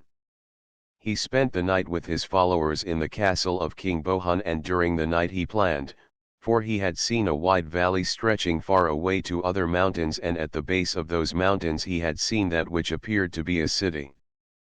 Perhaps, thought Ibn Jad, it is a richer city than this. I shall start on the morrow to see. Chapter 18. The black night. Down the field thundered the 2 chargers. Silence fell upon the stands. They were almost met when Sir Guy realized that his adversary bore no shield. But what of that? He had been sent into the lists by his own people, the responsibility was theirs, the advantage Sir Guy's. Had they sent him in without a sword, Sir Guy might still have slain him without besmirching his knightly honor, for such were the laws of the great tourney. Yet his discovery had its effect upon the Knight of the Sepulchre, as just for an instant it had distracted his attention from the thought that should have been uppermost in his mind, gaining the primary advantage by the skill of his opening attack. He saw his antagonist's horse swing out just before they met. He stood in his stirrups, as had Sir Malad, to deliver a terrific cut, then Blake threw his horse straight into the shoulder of Sir Guy's. The latter's sword fell, and with a loud, clanging noise slipped harmlessly from the blade of the Knight of Nimr. Guy had raised his buckler to protect his own head and neck and could not see Sir James. Guy's horse stumbled and nearly fell. As it recovered itself, Blake's blade slipped beneath the buckler of the Knight of the Sepulchre, and its point pierced the gorget of his adversary and passed through his throat. With a cry that ended in a blood-choked gurgle, Sir Guy of the Sepulchre toppled backward upon his horse's rump and rolled upon the ground, while the south stands went mad with joy. The laws of the great tourney account the knight who is unhorsed as slain, so the coup de grace is never given and no knight is killed unnecessarily. The victor rides to the tilt of the vanquished, wheels about and gallops to his own tilt, the full length of the lists, where he waits until a herald of the opposing side fetches the prize to him. And so it was that as Blake swung from his saddle, sword in hand, and approached the fallen Sir Guy, a gasp arose from the south stands and a roar of angry protest from the north. Marshals and heralds galloped madly from the tilt of the fallen backer, and, seeing this, Sir Richard, fearing that Blake would be set upon and slain, led a similar party from his end of the field. Blake approached the fallen knight, who lay upon his back, feebly struggling to arise, and when the spectators looked to see him run Sir Guy through with his sword, they saw him instead toss the weapon to the ground and kneel beside the wounded man. With an arm beneath Sir Guy's shoulders he raised him and held him against his knee while he tore off his helm and gorget, and when the marshals and the heralds and the others drew rein beside him, Blake was trying to staunch the flow of blood. "Quick," he cried to them, "a chirurgeon. His jugular is not touched, but this flow of blood must be stopped." Several of the knights dismounted and gathered about, and among them was Sir Richard. A herald of Sir Guy's faction kneeled and took the youth from Blake's arms. "Come," said Richard. "Leave the Sir Knight to his own friends." Blake arose. He saw how peculiar were the expressions upon the faces of the knights about him, but as he drew away one of them spoke. An older man, who was one of Bohun's marshals. "Thou art a generous and chivalrous knight," he said to Blake, "and a courageous one too, who would thus set at naught the laws of the great tourney and the customs of centuries." Blake faced him squarely. "I do not give a damn for your laws or your customs," he said. "Where I come from, a decent man wouldn't let a yellow dog bleed to death without trying to save him, much less a brave and gallant boy like this, and because he fell by my hand, by the customs of my country I should be compelled to aid him." "Yes," explained Sir Richard, "as otherwise he would be punished with the raspberry." The winning of the first event of the day was but a forerunner of a series of successes on the part of the Knights of Nimr until, at the opening of the last event, the score showed 452 points for them against 448 for their opponents. A margin of 4 points, however, was as nothing at this stage of the tourney, as the final event held 100 points which fate might allot almost entirely to one side. This was the most spectacular event of the whole tourney, and one which the spectators always looked forward to with the greatest anticipation. 200 knights were engaged in it, 100 knights of Nimr against 100 knights of the Sepulchre. They formed at opposite ends of the lists, and as the trumpets sounded the signal they charged with lances, and thus they fought until all of one side had been unhorsed or had retired from the field because of wounds. Broken lances could be replaced, as a polo player may ride out and obtain a fresh mallet when he breaks his. Otherwise there were few rules to govern this concluding number of the great tourney, which more nearly approximated a battle scene than any other event of the 3 days of conflict. Blake had won his 15 points for the Knights of Nimr in the opening event of the day, and again with 4 other comrades, pitted against 5 mounted swordsmen from the north, he had helped to add still further points to the growing score of the frontiers. He was entered in the last event largely because the marshals appreciated the value of his horsemanship and felt that it would more than compensate for his inexperience with the lance.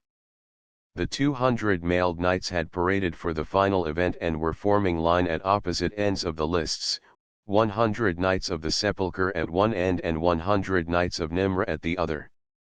Their chargers, especially selected for this encounter, were powerful and fleet, chosen for their courage as were the youths who best rode them.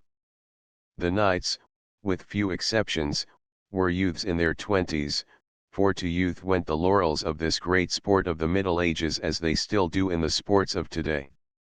Here and there was a man of middle age, a hardened veteran whose heart and hand had withstood the march of years and whose presence exerted a steadying influence upon the young knights the while it spurred them to their utmost efforts, for these were champions whose deeds were sung by minstrels in the great halls of the castles of Nimr. In proud array, with upright lances and fluttering pennons, the sunlight glinting from burnished mail and bit and boss and shining brightly upon the gorgeous housings of their mounts, the 200 presented a proud and noble spectacle as they awaited the final summons of the trumpet. Rearing and plunging, eager to be off, many a warhorse broke the line as will a thoroughbred at the barrier, while at one side and opposite the center of the lists a herald waited for the moment that both lines should be formed before he gave the signal that would send these iron men hurtling into combat. Blake found himself well toward the center of the line of Nimr's knights, beneath him a great black that fretted to be off, before him the flower of the knighthood of the Sepulchre.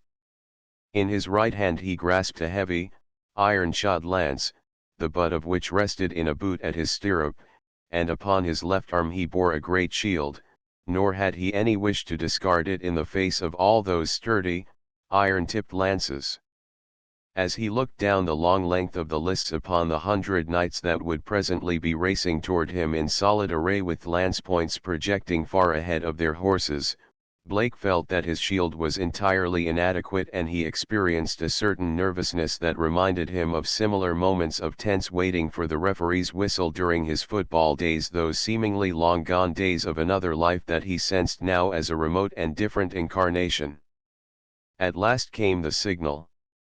He saw the herald raise his sword on high. With the 200 he gathered his restive charger and couched his lance.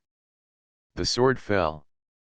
From the 4 corners of the lists trumpets blared, from 200 throats rose the cri de guerre, 400 spurs transmitted the awaited signal from man to horse.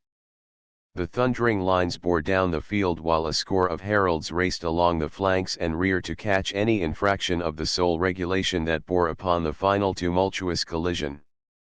Each knight must engage the foe upon his bridle hand, for to couch his lance upon the one to his right was an unknightly act, since thus a single knight might have 2 lances set upon him at once, against which there could be no defense. From above the rim of his shield Blake saw the solid front of lances, iron-shod chargers and great shields almost upon him. The speed, the weight, the momentum seemed irresistible, and, metaphorically, with deep respect Blake took his hat off to the knights of old. Now the 2 lines were about to meet. The spectators sat in spellbound silence, the riders, grim-jawed, with tight-set lips, were voiceless now. Blake, his lance across his horse's withers, picked the knight racing toward him upon his left hand. For an instant he caught the other's eyes, and then each crouched behind his shield as the 2 lines came together with a deafening crash. Blake's shield smashed back against his face and body with such terrific force that he was almost carried from his saddle. He felt his own lance strike and splinter, and then, half stunned, he was through the iron line, his charger, frantic and uncontrolled, running wildly toward the tilts of Bohun's knights. With an effort Blake pulled himself together, gathered his reins and finally managed to get his horse under control, and it was not until he had reined him about that he got his first glimpse of the result of the opening encounter. A half-dozen chargers were scrambling to their feet and nearly a score more were galloping, riderless, about the lists. A full 25 knights lay upon the field, and twice that many squires and serving men were running in on foot to succor their masters. Already several of the knights had again set their lances against an enemy, and Blake saw one of the knights of the sepulchre bearing down upon him, but he raised his broken spear shaft above his head to indicate that he was momentarily hors de combat, and galloped swiftly back to his own end of the lists, where Edward was awaiting him with a fresh weapon. "Thou didst nobly well, beloved master," cried Edward. "Did I get my man?" asked Blake. "That thou didst, sir," Edward assured him, beaming with pride and pleasure, "and albeit thou breakest thy lance upon his shield, thou didst e'en so unhorse him." Armed anew, Blake turned back toward the center of the lists, where many individual encounters were taking place. Already several more knights were down, and the victors looking for new conquests, in which the stands were assisting with hoarse cries and advice, and as Blake rode back into the lists he was espied by many in the north stands occupied by the knights and followers of the sepulchre. "The Black Knight," they cried. "Here! Here! Sir Wildred! Here is the Black Knight that overthrew Sir Guy! Have at him, Sir Wildred!" Sir Wildred, 100 yards away, couched his lance. "Have at thee, Sir Black Knight," he shouted. "You're on!" Blake shouted back, putting spurs to the great black. Sir Wildred was a large man, and he best rode a raw-boned roan with the speed of a deer and the heart of a lion. The pair would have been a match for the best of Nimr's knighthood. Perhaps it was as well for Blake's peace of mind that Wildred appeared to him like any other knight, and that he did not know that he was the most sung of all the heroes of the sepulchre. As a matter of fact, any knight looked formidable to Blake, who was still at a loss to understand how he had unhorsed his man in the first encounter of this event. The bird must have lost both stirrups, is what he had mentally assured himself when Edward had announced his victory. But he couched his lance like a good Sir Knight and true, and bore down upon the redoubtable Sir Wildred. The Knight of the Sepulchre was charging diagonally across the field from the south stands. Beyond him Blake caught a glimpse of a slim, girlish figure standing in the central loge.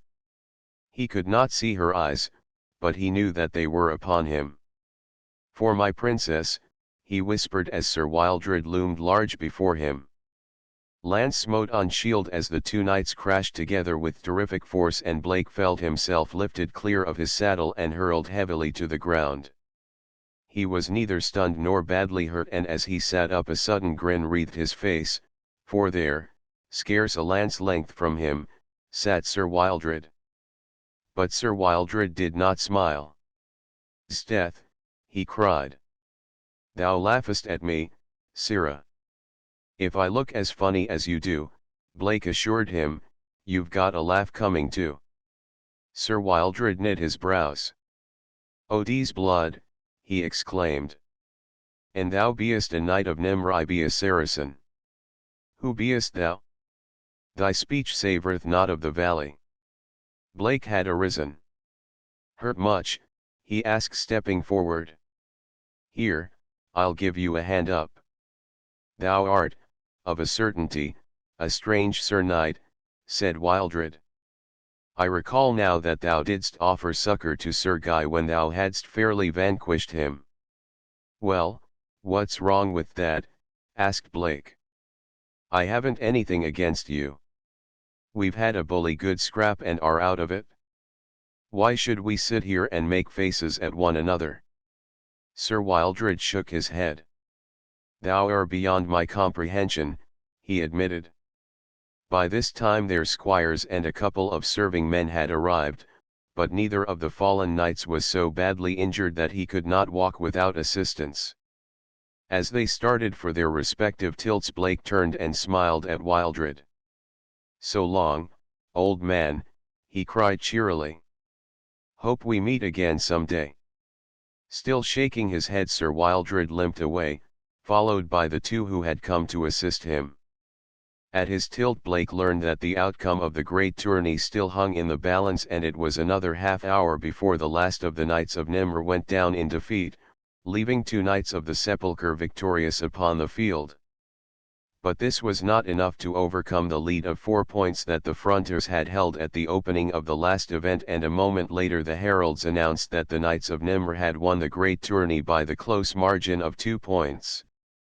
Amidst the shouting of the occupants of the stands at the south, the Knights of Nimr who had taken part in the tourney and had won points for the Frontiers formed to ride upon the lists and claim the grand prize. Not all were there, as some had been killed or wounded in encounters that had followed their victories, though the toll on both sides had been much smaller than Blake had imagined that it would be. 5 men were dead and perhaps 22 badly injured to ride, the casualties being about equally divided. As the Knights of Nimr rode down the field to claim the 5 maidens from the city of the Sepulchre, Bohun gathered all his knights at his side of the lists as though preparing to ride back to his camp.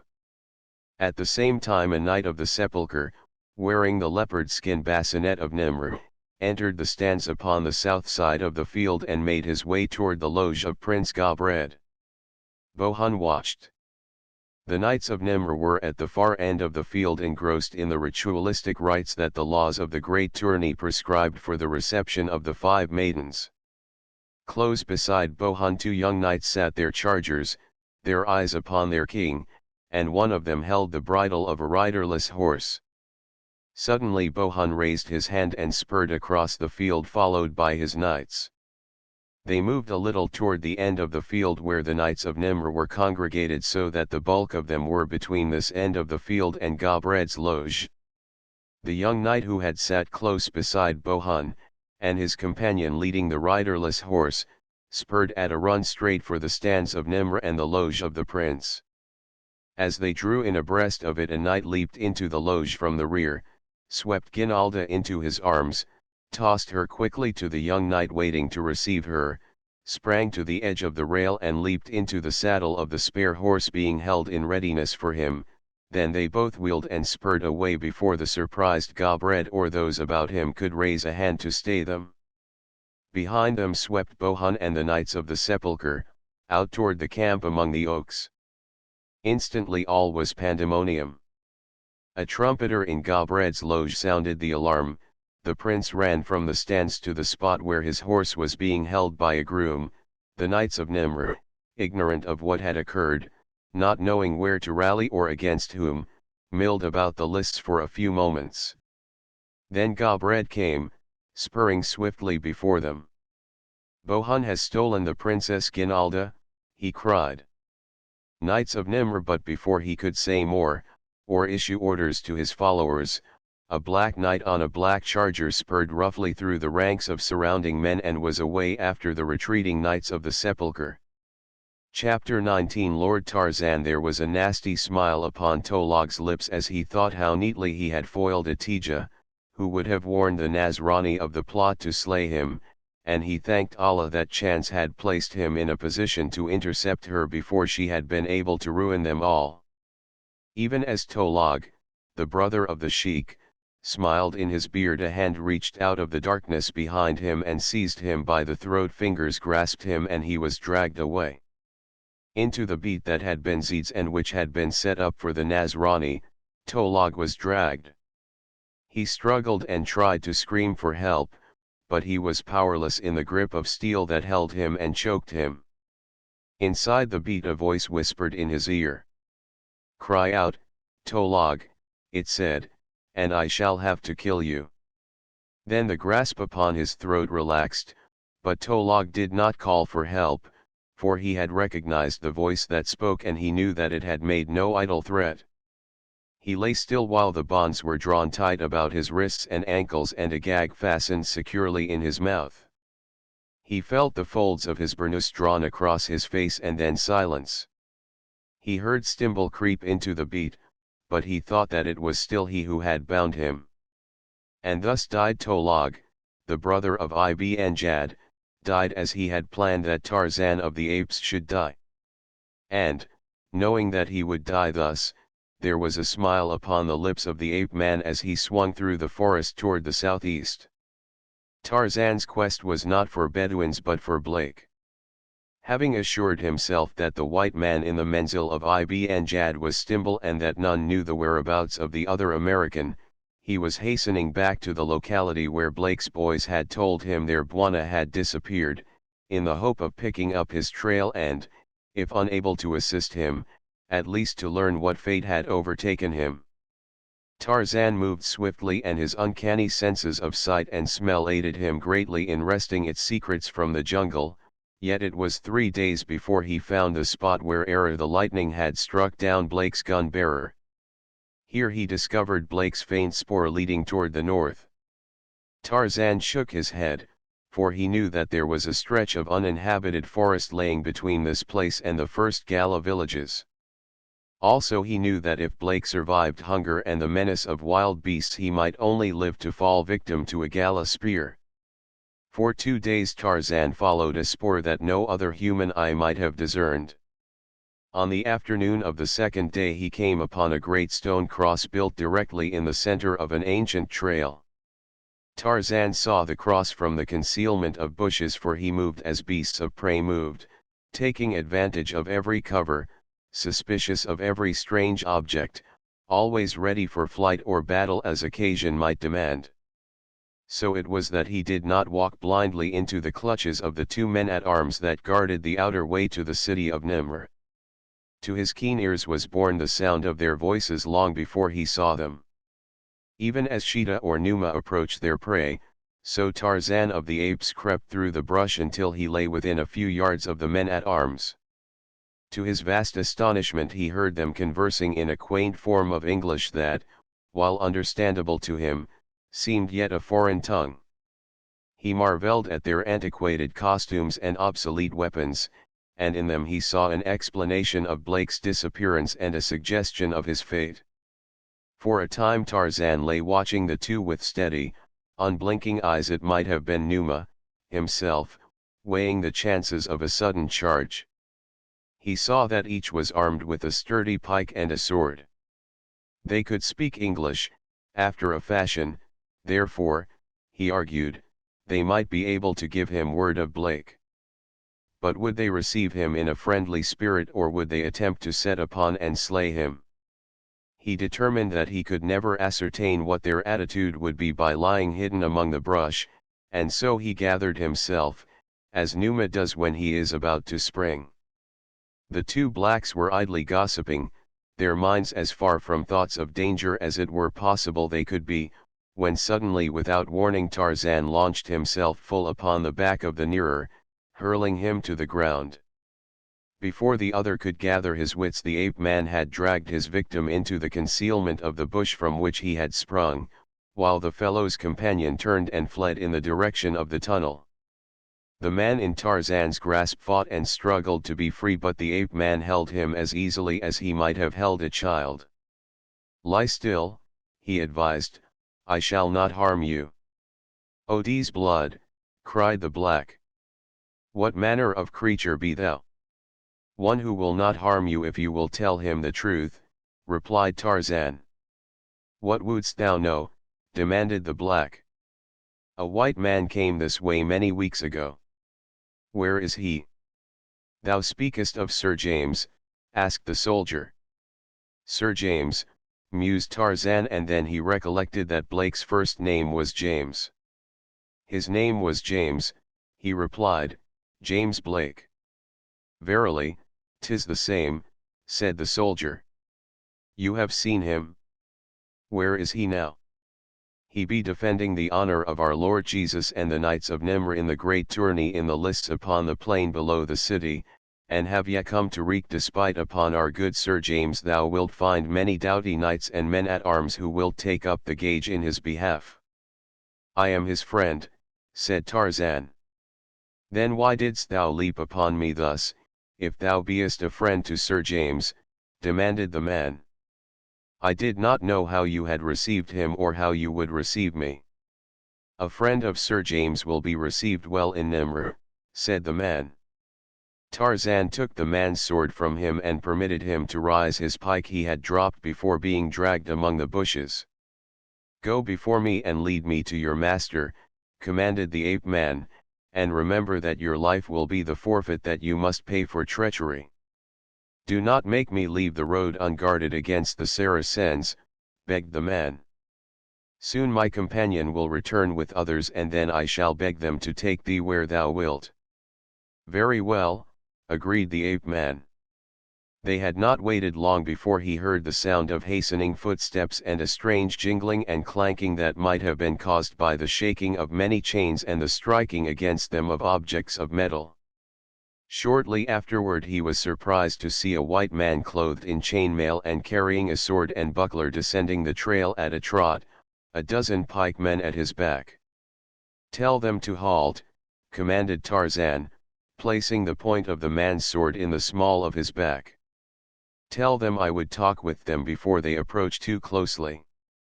"Stop, I pray thee," cried the fellow. "This be a friend of Sir James, but he wilt run me through with my own sword and yet press him too close. Parley with him, most noble Sir Knight, for I wouldst live at least to know the result of the great tourney." The knight halted a few paces from Tarzan and looked him up and down from feet to head. "Thou art truly a friend to Sir James?" he demanded.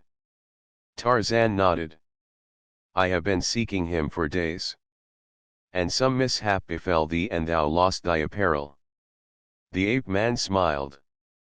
"I go thus, in the jungle," he said. "Art thou a Sir Knight and from the same country as Sir James?" "I am an Englishman," replied Tarzan of the Apes. "An Englishman? Thrice welcome then to Nimr. I be Sir Bertram and a good friend to Sir James." "And I am called Tarzan," said the ape-man. "And thy rank?" inquired Sir Bertram. Tarzan was mystified by the strange manners and garb of his seemingly friendly inquisitor, but he sensed that whatever the man might be he took himself quite seriously and would be more impressed if he knew that Tarzan was a man of position, and so he answered him truthfully, in his quiet way. "A viscount," he said. "A peer of the realm," exclaimed Sir Bertram. "Prince Gobred wilt be o'er pleased to greet thee, Lord Tarzan. Come thou with me and I will furnish thee with apparel that befits thee." At the outer barbican Bertram took Tarzan into the quarters reserved for the knight commanding the warders and kept him there while he sent his squire to the castle to fetch raiment and a horse, and while they waited Bertram told Tarzan all that had befallen Blake since his arrival in Nimr and, too, much of the strange history of this unknown British colony. When the squire returned with the clothing it was found that it fitted the ape-man well, for Bertram was a large man, and presently Tarzan of the Apes was garbed as a knight of Nimr and was riding down toward the castle with Sir Bertram. Here the knight announced him at the gate as the Lord Viscount Tarzan. Once within he introduced him to another knight whom he persuaded to relieve him at the gate while he conducted Tarzan to the lists that he might be presented to Gobred and witness the final scenes of the tourney, were it not concluded before they arrived. And so it was that Tarzan of the Apes, clad in chain mail, and armed with lance and sword, rode down into the valley of the sepulchre just as Bohun put his foul scheme into execution and carried off the Princess Guinalda.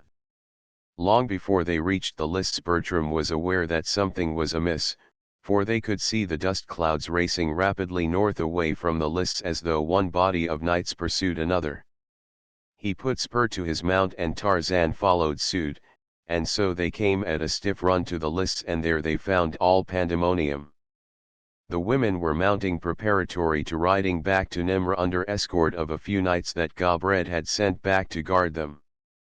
The men-at-arms were forming themselves into companies, but all was being done in a confused manner, since every now and then a great part of the company would rush to the highest part of the stands and peer off toward the north after the clouds of dust that revealed nothing to them. Sir Bertram accosted one of his fellows. "What hath befallen?" he demanded. "Bohun hath seized the Princess Guinalda and carried her away," came the astounding reply. "Zounds!" cried Bertram, reining about. "Wilt ride with me in the service of our princess, Lord Tarzan?"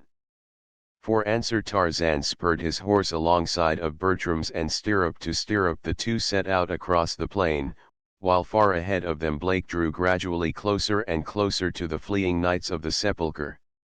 So thick the cloud of dust they threw up that they were hid from their pursuer even as he was hid from them, and so were unaware that Blake was near them. The American carried no lance nor shield, but his sword clattered and clashed at his side, and at his right hip swung his 45. Whenever he had been armed, since he entered Nimr, he had carried this weapon of another world and another age. To their queries he had answered that it was but a lucky talisman that he carried, but in his heart was the thought that some day it might stand him in better stead than these simple knights and ladies could dream. He knew that he would never use it except in battle, or as a last resort against overwhelming odds or unfair tactics, but he was glad that he carried it today, as it might mean the difference between liberty and captivity for the woman he loved. Slowly he drew closer to the rearmost knights of the sepulchre. Their mounts bred and trained to the utmost endurance and to carry the great weight of man and mail kept to a brisk canter even after the first long spurt of speed that had carried them away from the lists of Nimr. The dust rolled up in clouds from iron-shod feet. Through it Blake groped, catching vague glimpses of mounted men just ahead.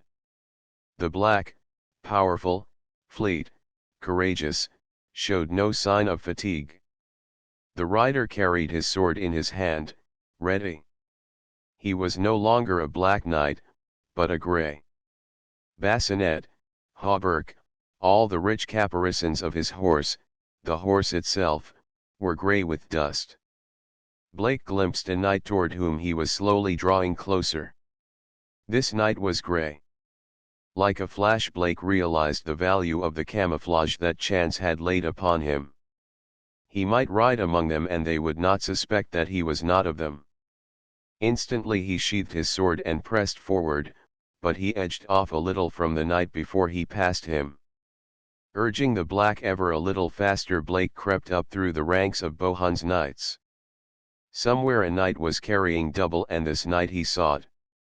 The nearer the head of the column he forged, the greater became the danger of discovery, for now the dust was less thick and men could see farther, but yet his own armor, his face, the leopard skin of his bassinet were coated thick with grey, and though knights peered intently at him as he passed, none recognized him.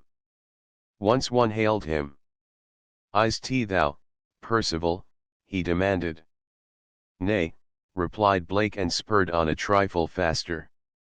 Now, dimly, just ahead, he saw several knights bunched close, and once he thought he glimpsed the fluttering garments of a woman in their midst. Pressing on, he drew close behind these, and there, surrounded by knights, he saw a woman held before one of the riders. Drawing his sword he spurred straight between two knights who rode close behind he who carried Guinalda, and as Blake passed he cut to the right and left, and the two knights rolled from their saddles. At a touch of the spurs the black leaped abreast the young knight that was bearing off the princess.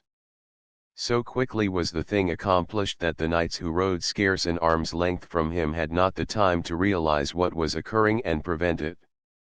Blake slipped his left arm about the girl and at the same time thrust to the left above his left forearm, driving his blade far into the body of the youthful knight.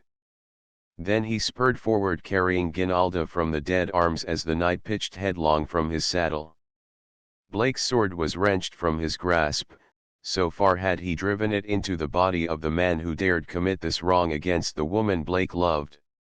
Cries of rage arose about him as knights spurred in pursuit, and the black ran free with no guiding hand upon the reins.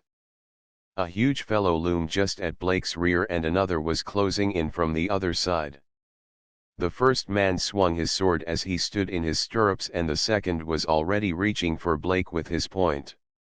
Strange oaths were on their lips and their countenances were contorted by rage as they strove to have the life of the rash man who had almost thwarted them in their design, but that he could succeed they had not the remotest belief, for he was 1 against 1,000. Then something happened the like of which had never been known to them or their progenitors.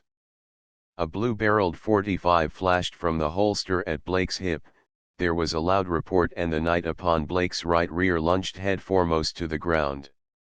Blake turned in his saddle and shot the knight upon his other side between the eyes.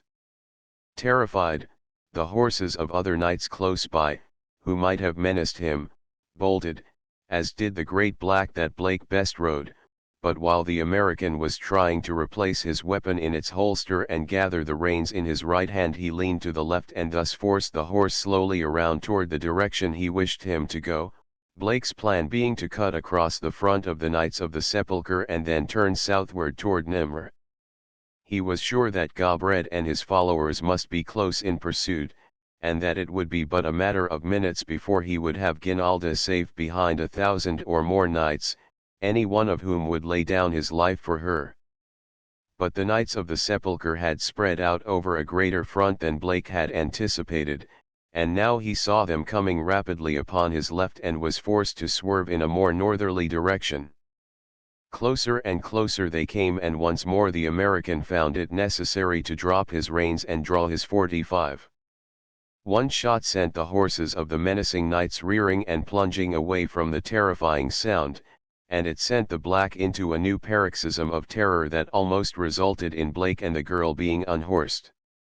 When the man finally brought the animal again under control, the dust cloud that marked the position of the Knights of the Sepulchre was far behind, and close upon Blake's left was a great forest, whose dark depths offered concealment for the moment at least.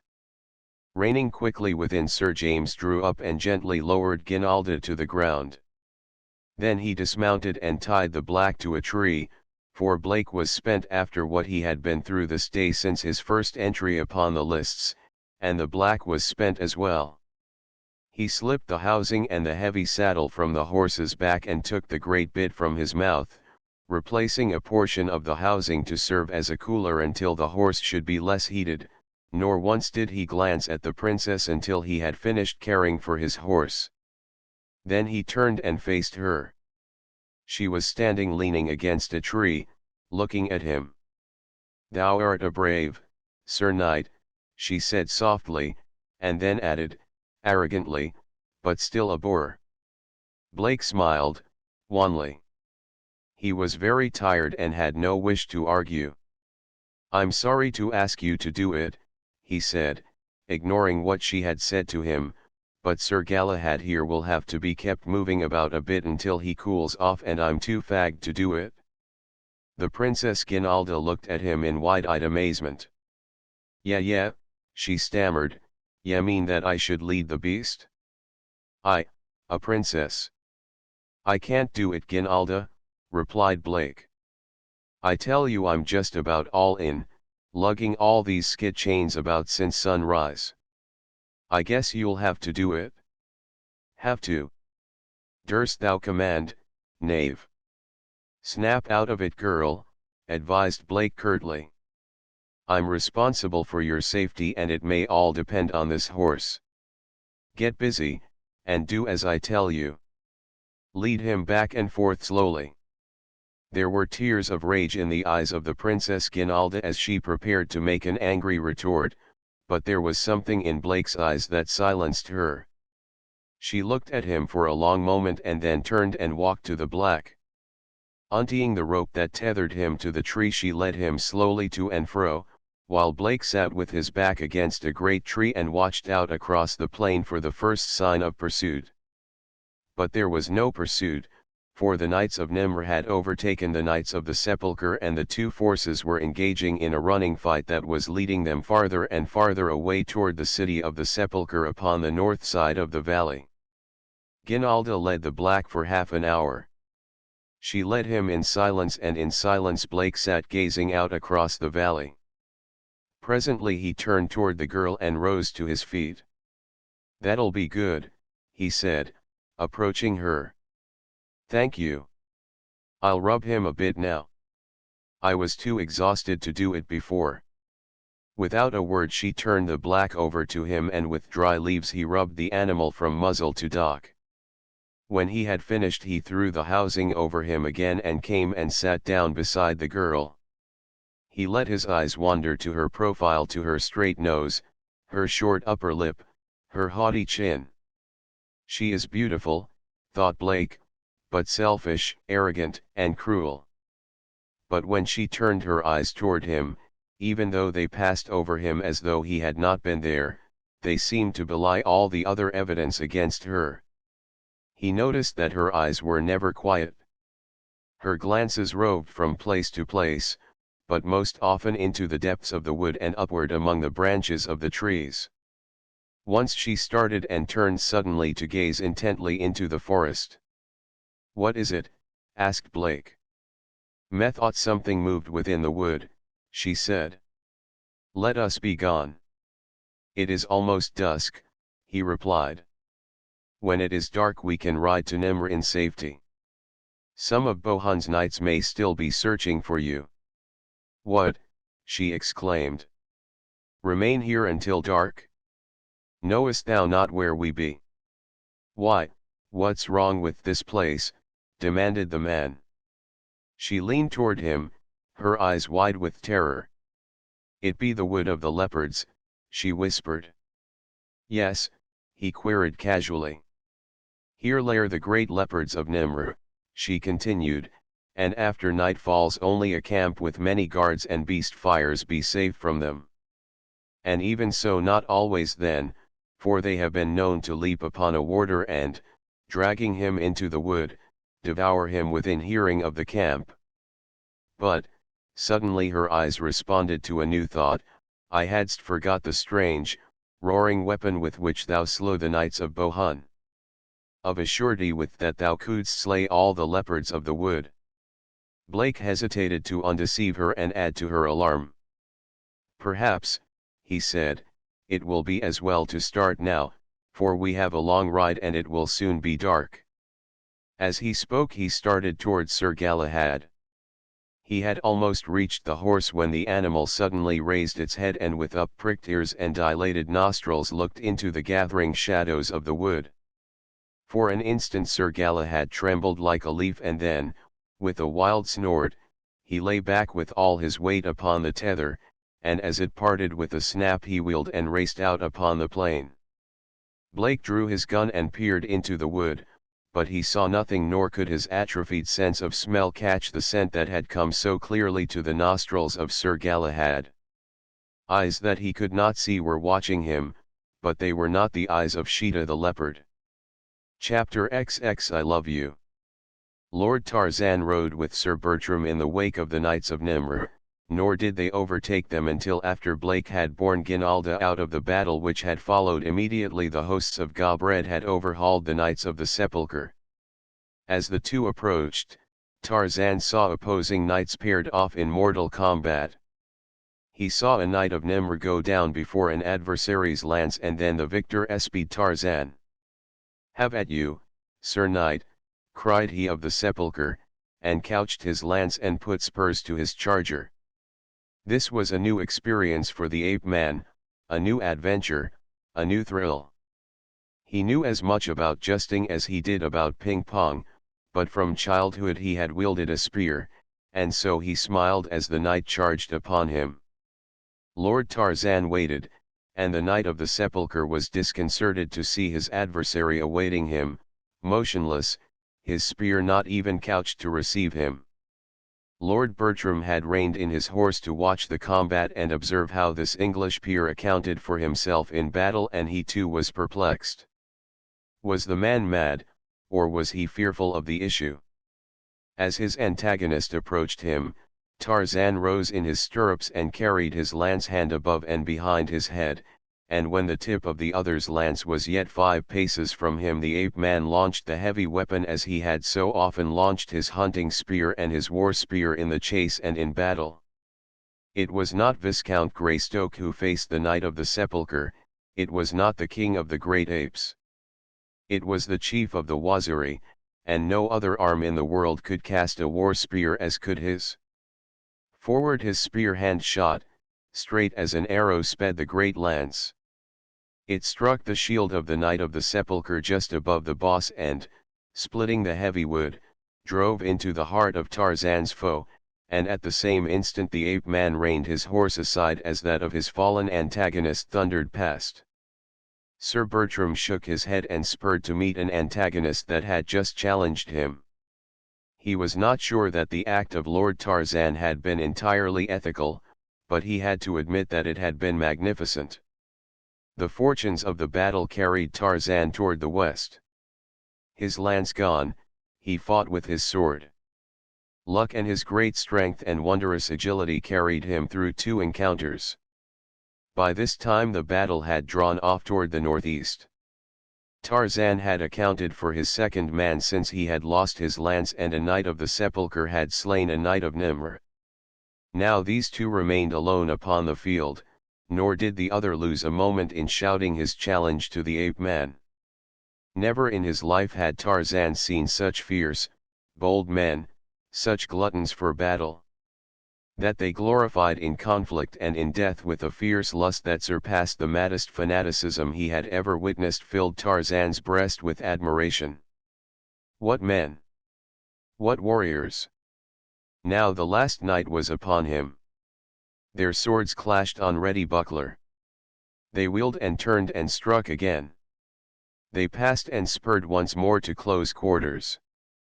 Each rose in his stirrups to deliver a terrifying cut, each sought to cleave the other's skull. The blade of the Knight of the Sepulchre glanced from Tarzan's buckler and bit into the skull of the ape-man's charger, but Tarzan's edge smote true. As his horse went down, Tarzan leaped free, his antagonist falling dead at his feet, while the riderless horse of the slain knight galloped swiftly off in the direction in which lay the city of the Sepulchre. Tarzan looked about him. He was alone upon the field. Far to the north and east he saw the dust of battle. The city of Nimr lay across the plain toward the south. When the battle was over, it was there that Blake would ride, and it was Blake whom Tarzan wanted to find. The sun was sinking behind the western hills as Tarzan turned toward Nimr. The chain mail that he wore was heavy, hot, and uncomfortable, and Tarzan had not gone far before he discarded it. He had his knife and his rope. These he always kept with him, but he left the sword with the armor and with a sigh of relief continued on his way. Ibn Jad, as he had come across the valley from the city of the Sepulchre toward the city that he had seen upon the opposite side, had been perturbed by the great clouds of dust that had been raised by the Knights of the Sepulchre and the pursuing Nimrians. Seeing a forest close upon his right hand, he had thought it wiser to seek its concealing shadows until he could learn more concerning that which caused so great a dust cloud, which he saw was rapidly approaching. Within the forest it was cool, and here Ibn Jad and his followers rested. "Let us remain here," suggested Abd el-Aziz, "until evening, when we may approach the city under cover of darkness." Ibn Jad approved the plan, and so they camped just within the forest and waited. They watched the dust cloud pass and continue on toward the city of the Sepulchre.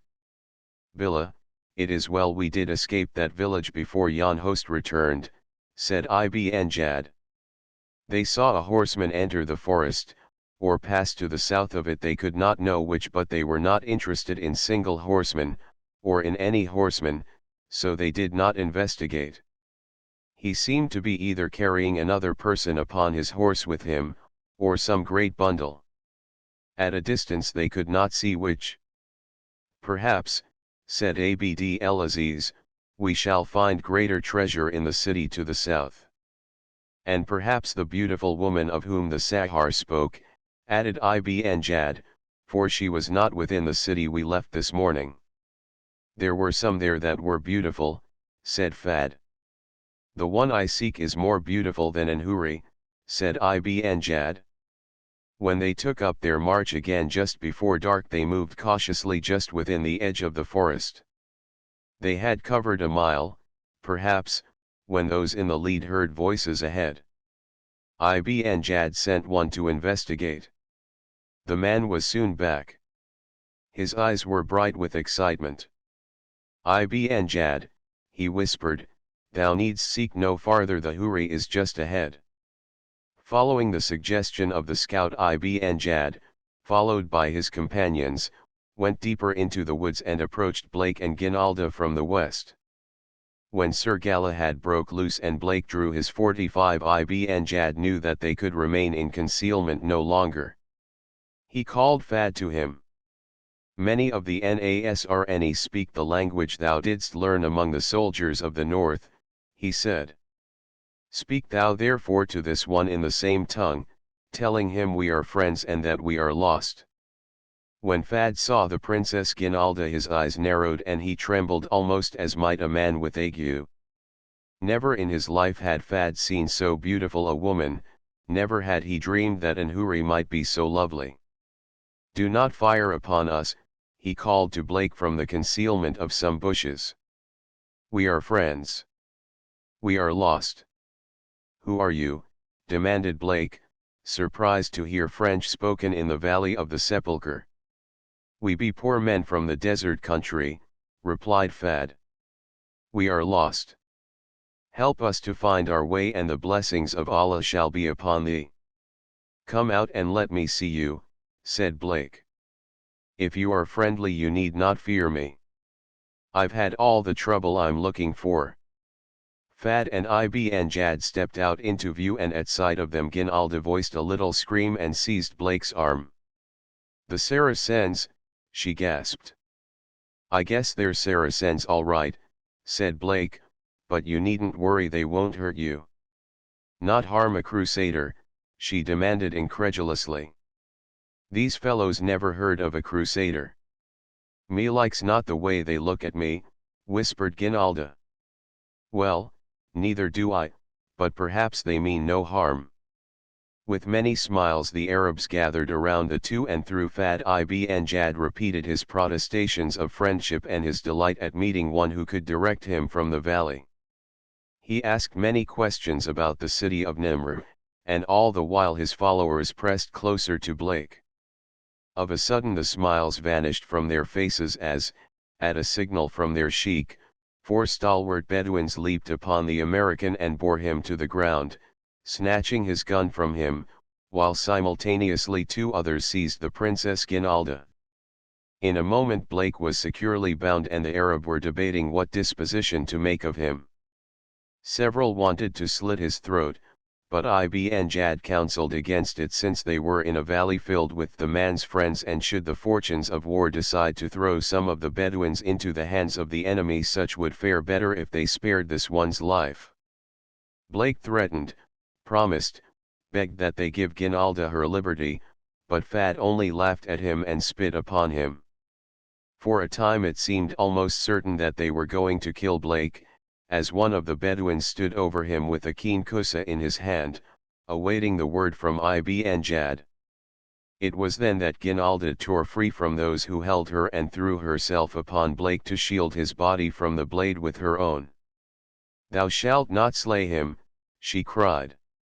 Take my life and thou must have Christian blood, but spare him. They cannot understand you, Ginalda, said Blake. Perhaps they will not kill me, but that does not matter. You must escape them. Oh, they must not kill thee, they shall not. Canst ever forgive me the cruel words I spoke? I did not mean them. My pride was hurt that thou shouldst say of me what Malad told me thou didst say, and so I spoke to hurt thee and not from my heart. Canst forgive me? Forgive you? God love you, I could forgive you murder. But what did Malad tell you I had said? Oh, mind not now. I care not what thou said. I tell thee I forgive it. Say to me again thy words that thou didst speak when I pinned my favor upon thy hauberk, and I can forgive thee anything." "What did Mallard say?" insisted Blake. "That thou hadst bragged that thou wouldst win me and then cast my love aside," she whispered. "The cur! You must know that he lied, Ginalda." "Say what I have asked and I shall know he lied," she insisted. "I love you. I love you, Ginalda," cried Blake. The Arabs laid heavy hands upon the girl and dragged her to her feet. Ibn Jad and the others still argued about the disposition to be made of Blake. "By Allah," exclaimed the sheikh, "at last, we shall leave the Nazrani where he lies, and if he die none can say that the Bija did slay him. Abd el-Aziz," he continued, "let thou take men and continue across the valley to that other city. Come, I shall accompany you away, and we will talk out of hearing of this Nazrani who, perchance, understandeth more of our tongue than he would have us guess." As they moved away toward the south, Ginalda tried to free herself again from the grasp of her captors, but they dragged her with them. Until the last Blake saw her struggling and saw her dear face turned toward him, and as they passed out of sight among the trees she called back through the falling night 3 words that meant more to him than all the languages of all the world combined: "I love you." At a distance from Blake the Arab halted. "I leave thee here, Abd el-Aziz," said Ibn Jad. "Go thou and see if the city appears to be a rich place, and if it be too strongly guarded make no attempt to loot it, but return to the menzil that will be just beyond the northern summit where it now is, or, if we move it, we shall make our trail plain that you may follow us. I shall hasten from the valley with this rich treasure that we now have, not the least of which is the woman. Billah. In the north she will fetch the ransom of a dozen sheik. Go, Abd el-Aziz, and may Allah be with thee." Ibn Jad turned directly north. His belief that the great body of horsemen he had glimpsed amid the distant dust were returning to the city he had sacked argued against his attempting to leave the valley by the same route that he had entered it, and so he had determined to attempt to scale the steep mountains at a point west of the city of the Sepulchre, avoiding the castle and its defenders entirely. Blake heard the retreating footsteps of the Bedouins die away in the distance. He struggled with his bonds, but the camel leather held securely. Then he lay quiet. How silent, how lonely the great, black wood, the wood of the leopards. Blake listened. Momentarily he expected to hear the fall of padded feet, the sound of a great, furred body approaching through the underbrush. The slow minutes dragged. An hour had passed. The moon rose, a great, swollen, red moon that floated silently up from behind distant mountains. This moon was looking down upon Ginalda as it was on him. He whispered a message to it, a message for his princess. It was the first time that Blake ever had been in love, and he almost forgot his bonds and the leopards in recalling those 3 words that Ginalda had called back at the instant of their separation. What was that? Blake strained his eyes into the darkness of the shadowy wood. Something was moving. Yes, it was the sound of stealthy, padded feet, the scraping of a furred body against leaves and twigs. The leopard of the wood was coming. Hark! There must be another in a nearby tree, for he was sure that he could see a shadowy form almost above him. The moonlight, shining from the low moon near the eastern horizon, crept beneath the trees and lighted the ground upon which Blake lay and beyond him for a dozen yards and more. Presently into this moonlit space stepped a great leopard. Blake saw the blazing eyes, felt them burning into him like fire. He could not tear his own from the great snarling figure, where they were held in awful fascination. The carnivore crouched and crept closer. Inch by inch it crept upon him as though with the studied cruelty of premeditated torture. He saw the sinuous tail lashing from side to side. He saw the great fangs bared. He saw the beast flatten against the ground, its muscles tensed. It was about to spring. Helpless, horrified, Blake could not take his eyes from the hideous, snarling face. He saw it leap suddenly with the lightness and agility of a house cat, and at the same instant he saw something flash through the air. The leopard stopped in mid-leap and was jerked backward, and then Blake's astonished eyes saw it being hauled upward into a tree that overhung the spot. He saw the shadowy form that he had seen before, but now he saw that it was a man and that he was hauling the leopard upward by a rope that had been cast about its neck at the instant that it had risen to leap upon him. Screaming, pawing with raking talons, Sheeta the leopard was dragged upward. A mighty hand reached out and grasped the great cat by the scruff of the neck, and another hand drove a knife blade into the savage heart. When Sheeta ceased to struggle, and hung quiet, the hand released its grasp and the dead body of the carnivore thudded to the ground beside Blake. Then the godlike figure of an almost naked white man dropped lightly to the leafy mold. Blake voiced an exclamation of surprised delight. "Tarzan of the apes," he cried. "Blake," demanded the ape-man, and then, "At last. And I didn't find you much too soon, either." "I'll tell the world you didn't," exclaimed Blake. Tarzan cut the bonds that held the American. "You been looking for me?" asked Blake. "Ever since I learned that you had become separated from your safari. By George, that was white of you. Who left you trussed up here?" "A bunch of Arabs."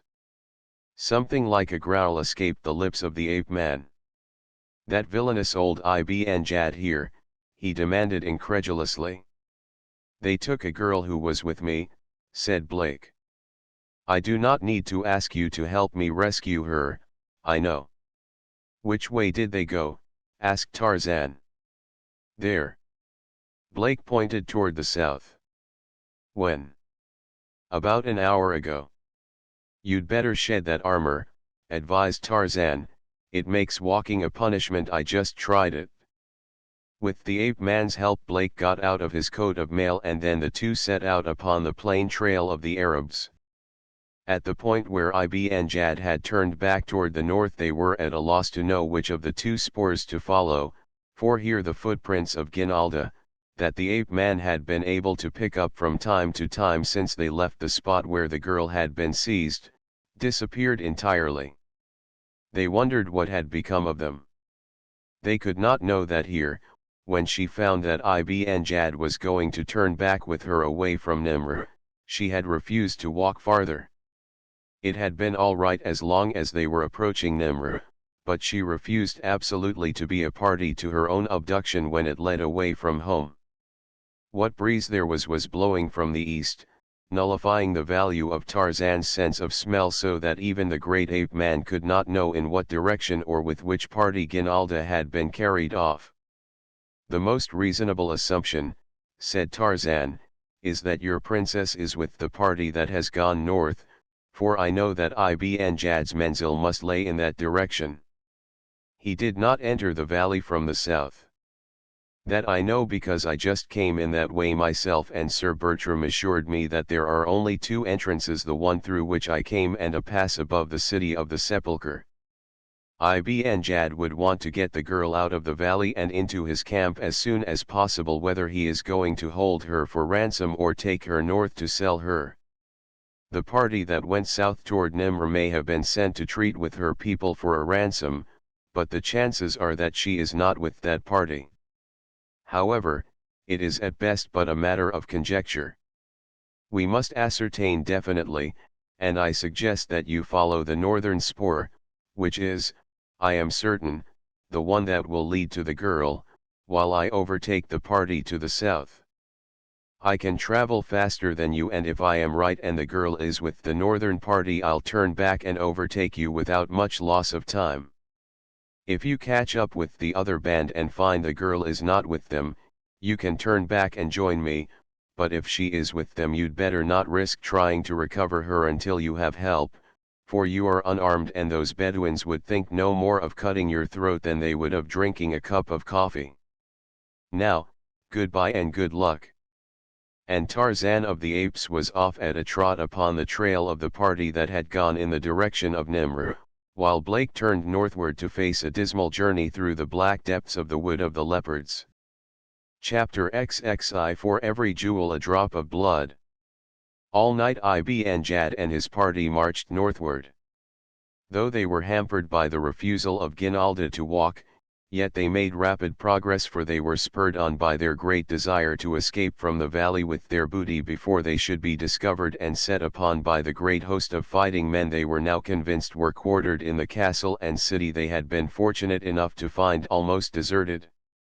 Avarice gave them strength and endurance far beyond that which they normally displayed, with the result that dawn found them at the foot of the ragged mountains that Ibn Jad had determined to scale rather than attempt an assault upon the castle which guarded the easy way from the valley. It was a jaded party that won eventually to the pass just above the outer barbican that guarded the road to the city of the sepulchre, nor were they discovered by the warders there until the last man of them was safely on the trail leading to the low saddle at the summit of the mountains, beyond which lay the menzil of the Bedouins.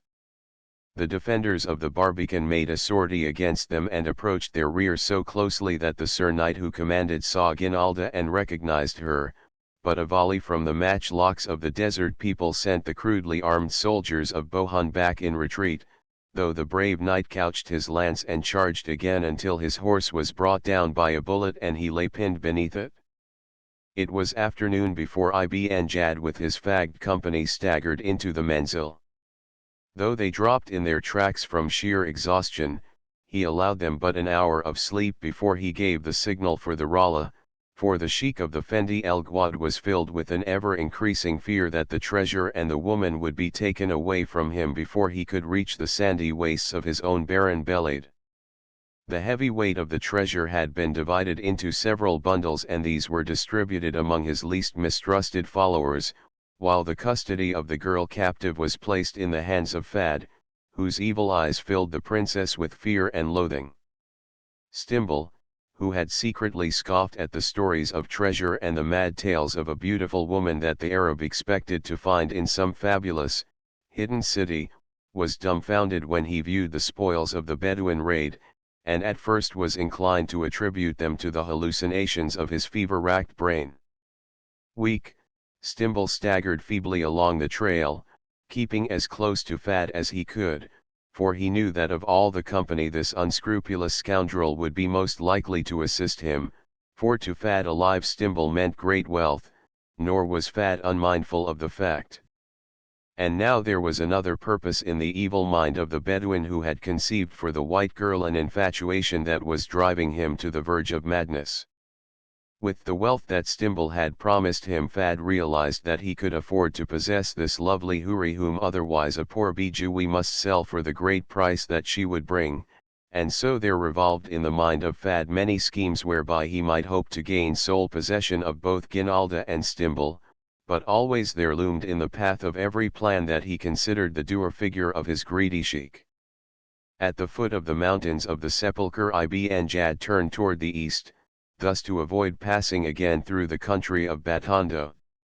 Beyond the eastern end of the range he would turn south again and later strike west just above the northern limits of the territory that was nominally Tarzan's, for though he knew that the Lord of the Jungle was dead he yet feared the vengeance of his people.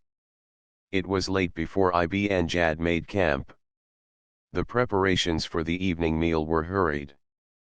The light from the cooking fire and the paper lanterns in the beat of the sheik was dim and flickering, yet not so dim but that Atija saw Fad drop something into the bowl of food that she had prepared for Ibn Jad and which stood upon the ground between him and his would-be assassin. As the sheik reached for the receptacle Atija stepped from the women's quarters and struck it from his hand, but before she could explain her act or charge Fad with his villainy the culprit, realizing that his perfidy had been discovered, leaped to his feet and seizing his matchlock sprang into the women's quarters where Ginalda had been left under the watchful care of her Fa and Atija. Seizing the girl by the wrist and dragging her after him, Fad broke through the curtains at the rear of the beat and ran in the direction of his own tent. By this time the Makad of Ibn Jad was in an uproar. The sheik was demanding an explanation from Atija, and still unaware that Fad had escaped through the rear of the beat. No one had followed him into the women's quarters. "He placed Sim in thy food," cried Atija.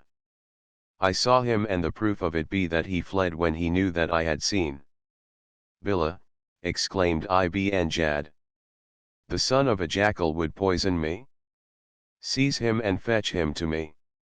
"He hath fled through the beat," cried Herfa, "and taken the Nasraya with him." The Bedouins sprang to their feet and took after Fad, but at his own beat he stopped them with a bullet and they retreated. In his tent he seized Stimble, who was lying upon a filthy sleeping mat, and dragged him to his feet. "Hasten," he hissed in the American's ear. "Ibn Jad has ordered that thou be slain. Quick! Follow me and I will save thee." Again Fad had recourse to the rear curtains of a beat, and as his fellows approached the front in anger but with caution, Fad, dragging Ginalda and followed by Stimble, sneaked through the darkness of the menzil and turned toward the west. It was dusk when James Blake, following the plain trail of Ibn Jad, finally clambered over the last escarpment and stood upon the trail that led through the pass toward the outer world beyond the Valley of the Sepulchre. 100 yards to his right loomed the grey towers of the Barbican, to his left was the trail that led in the direction of his heart's desire, and all about him, concealed in the bushes, were the men-at-arms of King Bohun of the Sepulchre, but this he did not guess, for how could he know that for hours the eyes of the warders had been watching his slow ascent toward the pass trail?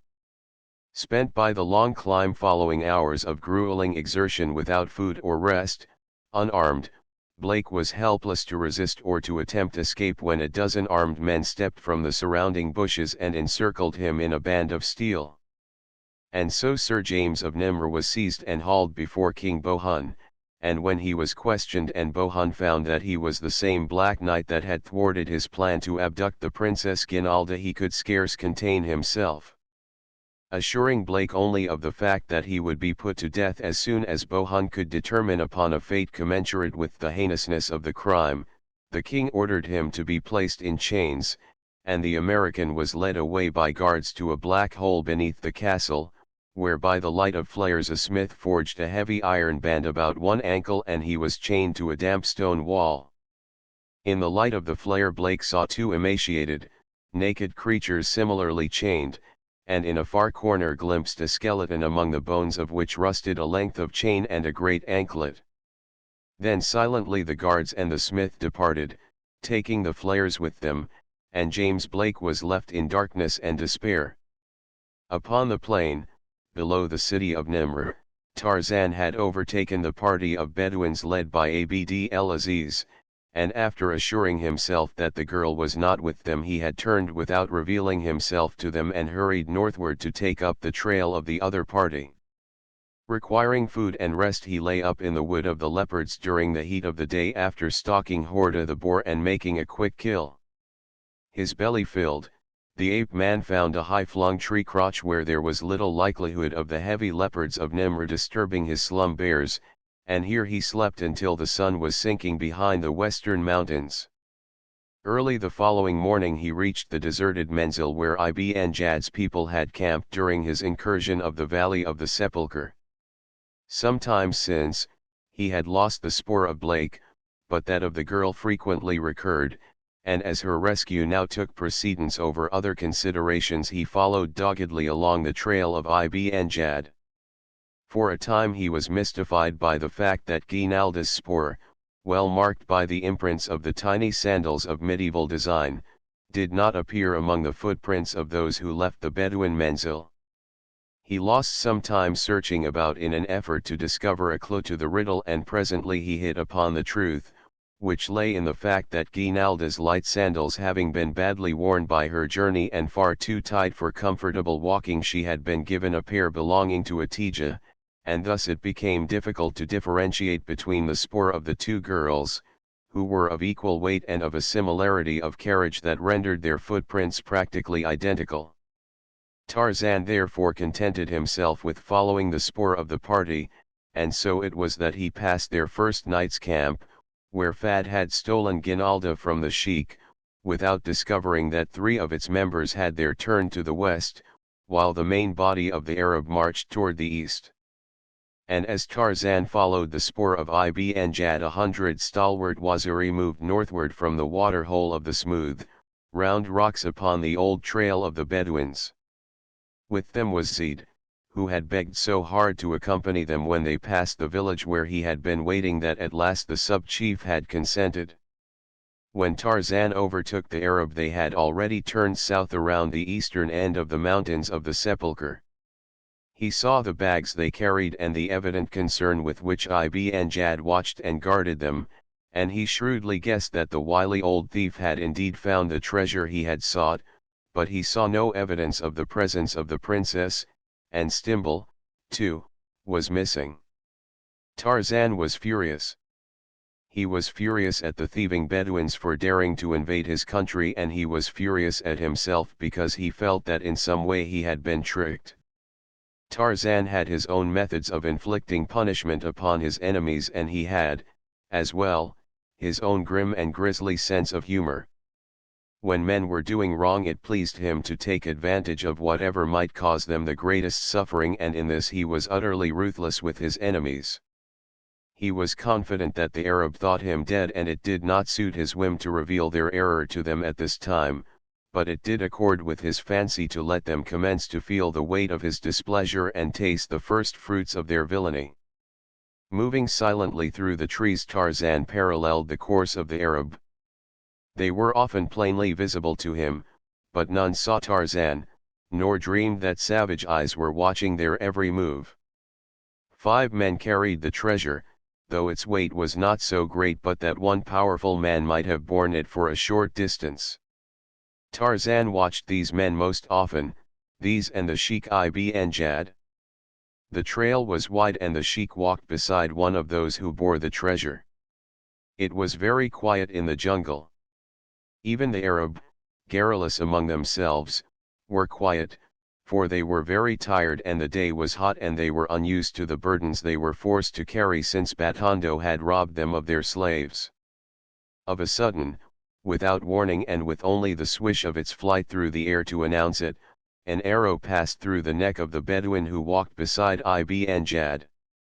With a scream the man lunged forward upon his face, and the Arab, warned by their sheik, cocked their muskets and prepared to receive an attack, but look where they would, they saw no sign of an enemy. They waited, listening, but there was no sound other than the droning of insects and the occasional raucous cry of a bird, but when they moved on again, leaving their fellow dead upon the trail, a hollow voice called to them from a distance. For every jewel a drop of blood, it wailed dismally, for its author knew well the intensely superstitious nature of the desert dwellers and how best to affright them.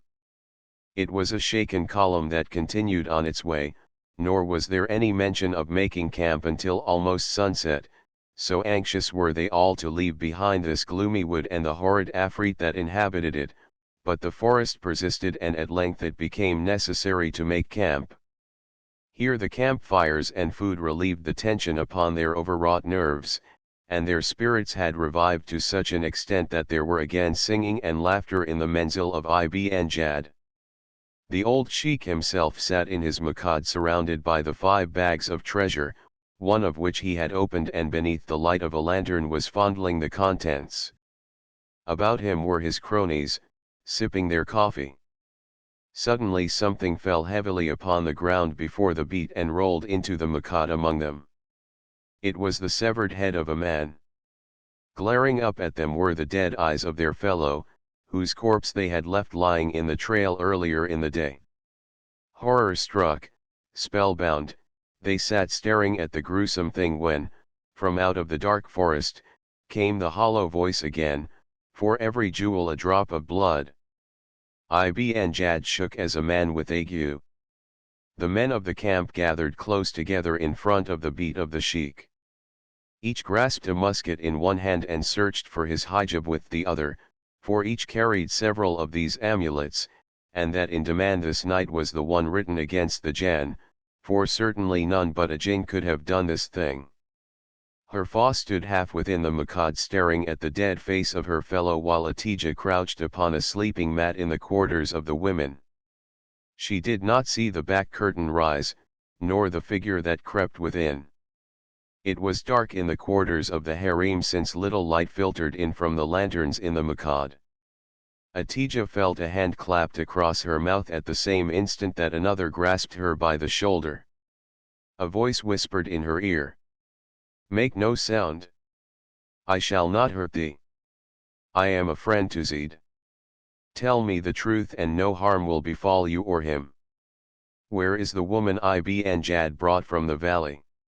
He who held her placed his ear close to her lips and removed his hand from them. Atija trembled like a leaf. She had never seen a jinn. She could not see the creature that leaned close to her, but she knew that it was one of those fearsome creatures of the night. "Answer," whispered the voice in her ear. "If thou wouldst save Zid, speak and speak the truth." "Fad took the woman from our menzil last night," she gasped. "I do not know where they went." As it came, in silence the presence left the side of the terrified girl. When her fa sought her a moment later she found her in a swoon. Chapter XXII Bride of the Ape. Blake squatted upon the stone floor in the utter darkness of his dungeon. After his jailers had left he had spoken to his fellow prisoners, but only one had replied and his gibbering tones assured the American that the poor wretch had been reduced to stark insanity by the horrors of imprisonment in this foul hole. The young man, accustomed to freedom, light, activity, already felt the hideousness of his position and wondered how long it would be before he, too, gibbered incoherently at the end of a rusting chain, how long before he, too, was but mildewed bones upon a clammy floor. In utter darkness and in utter silence there is no time, for there is no means by which one may compute the passage of time. How long Blake crouched in the stifling air of his dank dungeon he could not know. He slept once, but whether he had dozed for an instant or slept the clock around he could not even hazard a guess. And of what moment was it? A second, a day, a year meant nothing here. There were only two things that could mean anything to Jim Blake now: freedom or death. He knew that it would not be long before he would welcome the latter. A sound disturbed the silence of the buried vault. Footsteps were approaching. Blake listened as they came nearer. Presently he discerned a flickering light that grew in intensity until a pine torch illuminated the interior of his prison. At first it blinded his eyes so that he could not see who came, bearing the light, but whoever it was crossed and stopped before him. Blake looked up, his eyes more accustomed to the unwonted brilliance, and saw two knights standing before him. "It be he," said one. "Dost thou not know us, Sir Black Knight?" demanded the other. Blake looked at them closely. A slow smile lighted his face, as he saw a great bandage wrapped about the neck of the younger man. "I suppose," he said, "here is where I get mine." "Get thine? What meanest thou?" demanded the older man. "Well, you two certainly haven't come to pin any medals on me, Sir Wildred," said Blake, with a wry smile. "Thou speakest in riddles," said Wildred. "We have come to free thee that the young king may not bring disgrace upon the Knights of the Sepulchre by carrying out his wicked will with thee. Sir Guy and I heard that he would burn thee at the stake, and we said to one another that while blood flowed in our bodies we would not let so valorous a knight be thus shamelessly wronged by any tyrant." As he spoke Wildred stooped and with a great rasp commenced filing upon the iron rivets that held the hinged anklet in place. "You are going to help me to escape," exclaimed Blake. "But suppose you are discovered, will not the king punish you?" "We shall not be discovered," said Wildred, "though I would take that chance for so noble a sir knight as thee. Sir Guy be upon the outer barbican this night and 'twill be no trick to get thee that far. He can pass thee through and thou canst make thy way down the mountain side and cross to Nimr. We cannot get thee through the city gates, for these be held by two of Bohun's basest creatures, but perchance upon the morrow Sir Guy or I may find the way to ride out upon the plain with a led horse, and that we shall if so it hap that it be possible. Tell us of a thing that hath filled us with questioning, said Sir Guy. I don't follow you, said Blake. Thou didst, and mighty prettily too, take the Princess Guinalda from under the very nose of Bohun, continued Guy, and yet later she was seen in the clutches of the Saracens. How came this to pass? She was seen, demanded Blake. Where? Beyond the outer barbican she was, and the Saracens carried her away through the pass that letteth no man know it where, said Wildred. Blake told them of all that had transpired since he had taken Guinalda from Bohun, and by the time he had finished the rivets had been cut and he stood again a free man. Wildred smuggled him through secret passages to his own quarters and there gave him food and new clothing and a suit of armor, for now that they knew he was riding out over the pass into the strange country they had decided that he could only be permitted to do so properly armed and mounted. It was midnight when Wildred smuggled Blake through the castle gate and rode with him toward the outer barbican. Here Sir Guy met them, and a few minutes later Blake bid these chivalrous enemies goodbye and, mounted on a powerful charger, his own colours flying from his lance tip, rode beneath the portcullis and out upon the starlit road that led to the summit of the mountains of the Sepulchre. Toya, the king ape, picked a succulent beetle from the decaying bark of a fallen tree. About him were the great, savage people of his tribe. It was afternoon and the apes loafed in the shade of great trees beside a little natural clearing in the jungle. They were content and at peace with all the world. Coming toward them were three people, but the wind blew from the apes toward the people, and so neither Toya nor any of his fellows caught the scent spoor of the Tarmangani.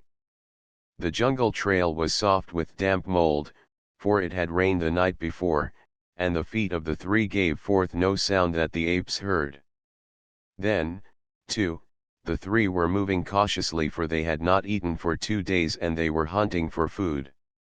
There was a grey old man, emaciated by fever, tottering along with the aid of a broken tree branch.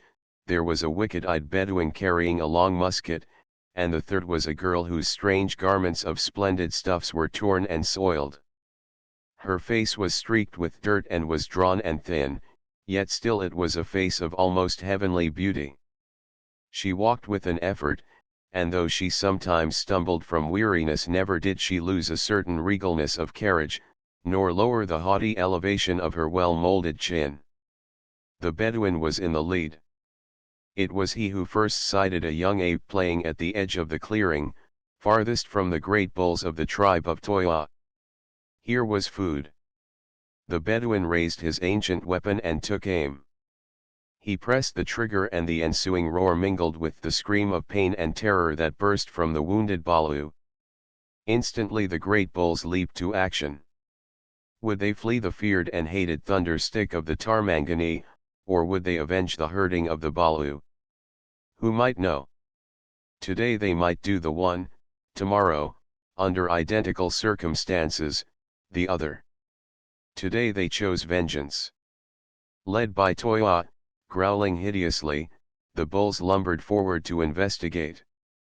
It was this sight that met the horrified gaze of the three as they followed up Fad's shot to learn if at last they were to eat or if they must plod on hopelessly, weakened by the hunger gnawing at their vitals. Fad and Stimble turned and bolted back down the trail, the Arab, in his cowardly haste, pushing Guinalda to one side and hurling her to the ground.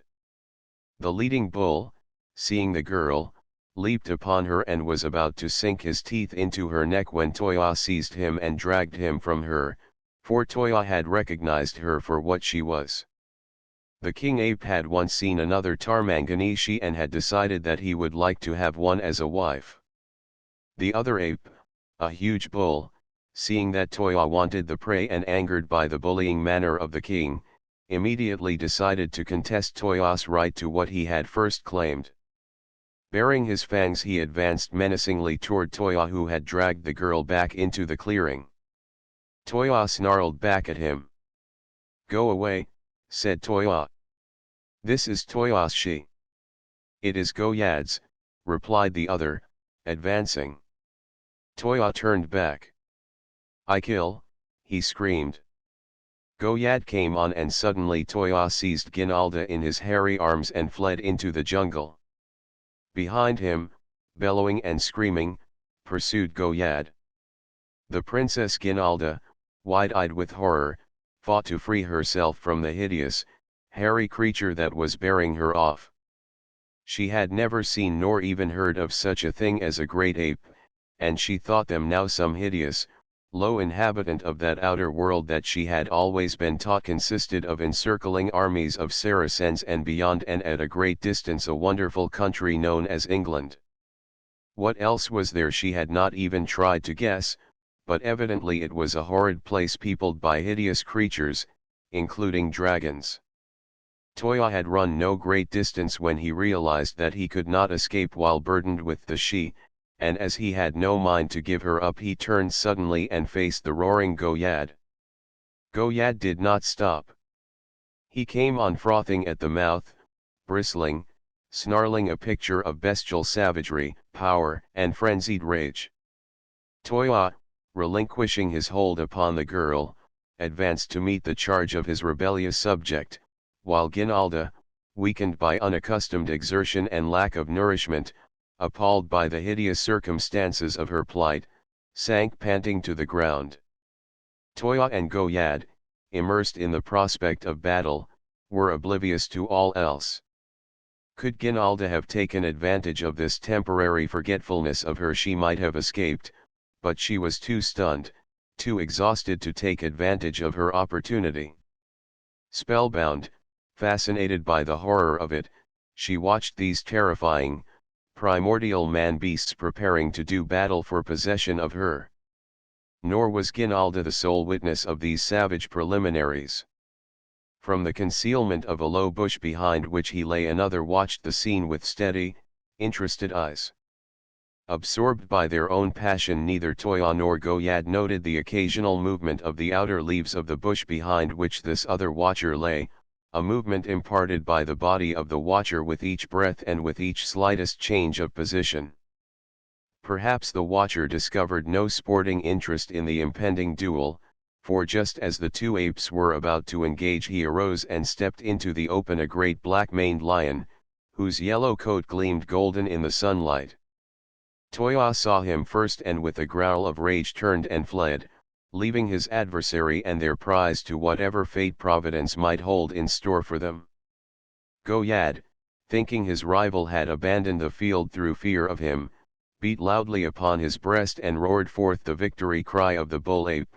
Then, swaggering as became a victor and a champion, he turned to claim the prize.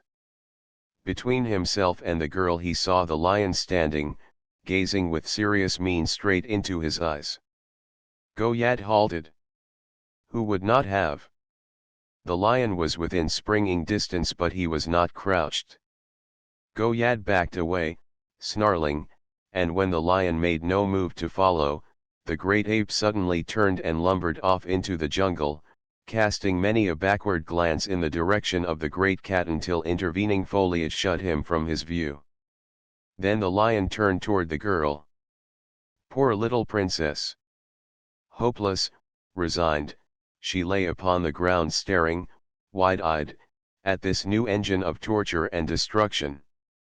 The king of beasts surveyed her for a moment and then walked toward her. Ginalda clasped her hands and prayed not for life, for hope of that she had long since resigned, but for death, speedy and painless. The tawny beast came close.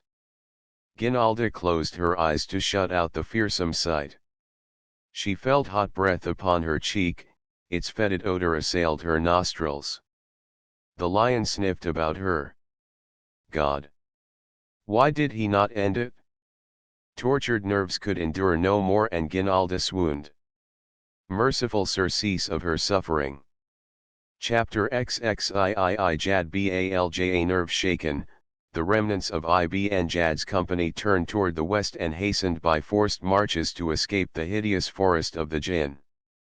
Abd el-Aziz and those who had accompanied him from the Wood of the Leopards toward Nimr had not rejoined them. Nor ever would they, for upon the plain below the treasure city of the Bedouins dreaming the knights of Gobred had discovered them and, despite the thundering havoc of the ancient matchlocks, the Iron Knights of Nimr had couched their spears against the Saracens and once again the Victoria Cri de Guerre of the Crusaders had rung out after 7 centuries of silence to announce a new engagement in the hoary war for the possession of the Holy Land, the war that is without end. From the north a mailed knight rode down through the forests of Galiland. A blue and silver pennon fluttered from his lance. The housings of his great charger were rich with gold and silver from the treasure vaults of Wildred of the Sepulchre. Wide-eyed Gala warriors viewed this solitary anachronism from afar, and fled. Tarzan of the Apes, ranging westward, came upon the spoor of Fad and Stimble and Ginalda and followed it toward the south. Northward marched 100 ebon giants, veterans of 100 battles, the famed Waziri, and with them came Zid, the lover of Atija. One day they came upon a fresh spoor crossing their line of march diagonally toward the southwest. It was the spoor of Arab sandals, those of 2 men and a woman, and when the Waziri pointed them out to Zid, the young Bedouin swore that he recognized those of the woman as belonging to Atija, for who knew better the shape and size of her little foot, or the style of the sandals she fabricated. He begged the Waziri to turn aside for a time and aid him in finding his sweetheart, and while the sub-chief was debating the question in his mind, the sound of something hurrying through the jungle attracted the attention of every ear. While they listened, a man staggered into view. It was Fad. Zid recognized him instantly and as immediately became doubly positive that the footprints of the woman had been made by Atija. Zid approached Fad menacingly. "Where is Atija?"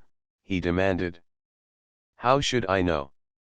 I have not seen her for days," replied Fad, truthfully enough. "Thou liest," cried Zid, and pointed at the ground. "Here are her own footprints beside thine." A cunning expression came into the eyes of Fad. Here he saw an opportunity to cause suffering to the man he hated. He shrugged his shoulders. "Well, if you know, you know," he said. "Where is she?" demanded Zid. "She is dead." "I would have spared you," answered Fad. "Dead." The suffering in that single word should have melted a heart of stone, but not Fad's. "I stole her from her father's beat," continued Fad, wishing to inflict as much torture as possible upon his rival. "For days and nights she was mine, then a huge ape stole her from me. By now she must be dead." But Fad had gone too far. He had encompassed his own undoing. With a scream of rage, Zid leaped upon him with drawn kusa, and before the Waziri could interfere or Fad defend himself, the keen blade had drunk thrice in the heart of the lying Bedouin. With bent head and dull eyes, Zid marched on northward with the Waziri, as, a mile behind them, a wasted old man, burning with fever, stumbled in the trail and fell. Twice he tried to regain his feet, only to sink weakly back to earth. A filthy, ragged bundle of old bones, he lay sometimes raving in delirium, sometimes so still that he seemed dead. Down from the north came Tarzan of the Apes upon the spoor of Ginalda and the 2 who had accompanied her. Knowing well the windings of the trail, he took short cuts, swinging through the branches of the trees, and so it happened that he missed the Waziri at the point where their trail had encountered that of Fad, where Zid had slain his rival, and presently his nostrils picked up the scent of the manganee in the distance. Toward the great apes he made his way swiftly, for he feared that harm might befall the girl should she, by any mischance, fall into the hands of the anthropoids. He arrived in the clearing where they lazed, a short time after the return of Toya and Goyad, who, by now, had abandoned their quarrel, since the prize had been taken by one stronger than either of them. The preliminaries of meeting over and the apes having recognized and acknowledged Tarzan, he demanded if any had seen the Tarmanganishi who had recently passed through the jungle. Mwalad pointed at Toya and Tarzan turned toward the king. "You have seen the she?" demanded Tarzan, fearful, for he did not like the manner of the king ape. Toya jerked a thumb toward the south. "Numa," he said and went on hunting for food, but Tarzan knew what the ape meant as surely as though he had spoken 100 words of explanation. "Where?" asked Tarzan. Toya pointed straight to where he had abandoned Ginalda to the lion, and the ape man, moving straight through the jungle along the line indicated by the king ape, went sadly to investigate, although he already guessed what he would find. At least he could drive Numa from his kill and give decent burial to the unfortunate girl. Slowly consciousness returned to Ginalda. She did not open her eyes, but lay very quiet wondering if this was death. She felt no pain. Presently a sickly sweet and pungent odor assailed her nostrils and something moved very close to her, so close that she felt it against her body, pressing gently, and where it pressed she felt heat as from another body. Fearfully she opened her eyes and the horror of her predicament again swept over her, for she saw that the lion had lain down almost against her. His back was toward her, his noble head was lifted, his black mane almost brushed her face. He was looking off, intently, toward the north. Ginalda lay very quiet. Presently she felt, rather than heard, a low rumbling growl that seemed to have its origin deep in the cavernous chest of the carnivore. Something was coming. Even Ginalda sensed that, but it could not be succor, for what could succor her from this hideous beast? There was a rustling among the branches of the trees 100 feet away, and suddenly the giant figure of a demigod dropped to the ground. The lion rose and faced the man. The two stood thus, eyeing one another for a brief moment. Then the man spoke. "Jad Balja," he exclaimed, and then, "Come to heel." The great, golden lion whined and strode across the open space, stopping before the man. Ginalda saw the beast look up into the face of the demigod and saw the latter stroke the tawny head affectionately, but meanwhile the eyes of the man, or god, or whatever he was, were upon Ginalda, and she saw the sudden relief that came to them as Tarzan realized that the girl was unharmed. Leaving the lion, the ape man crossed to where the princess lay and knelt beside her. "You are the Princess Ginalda?"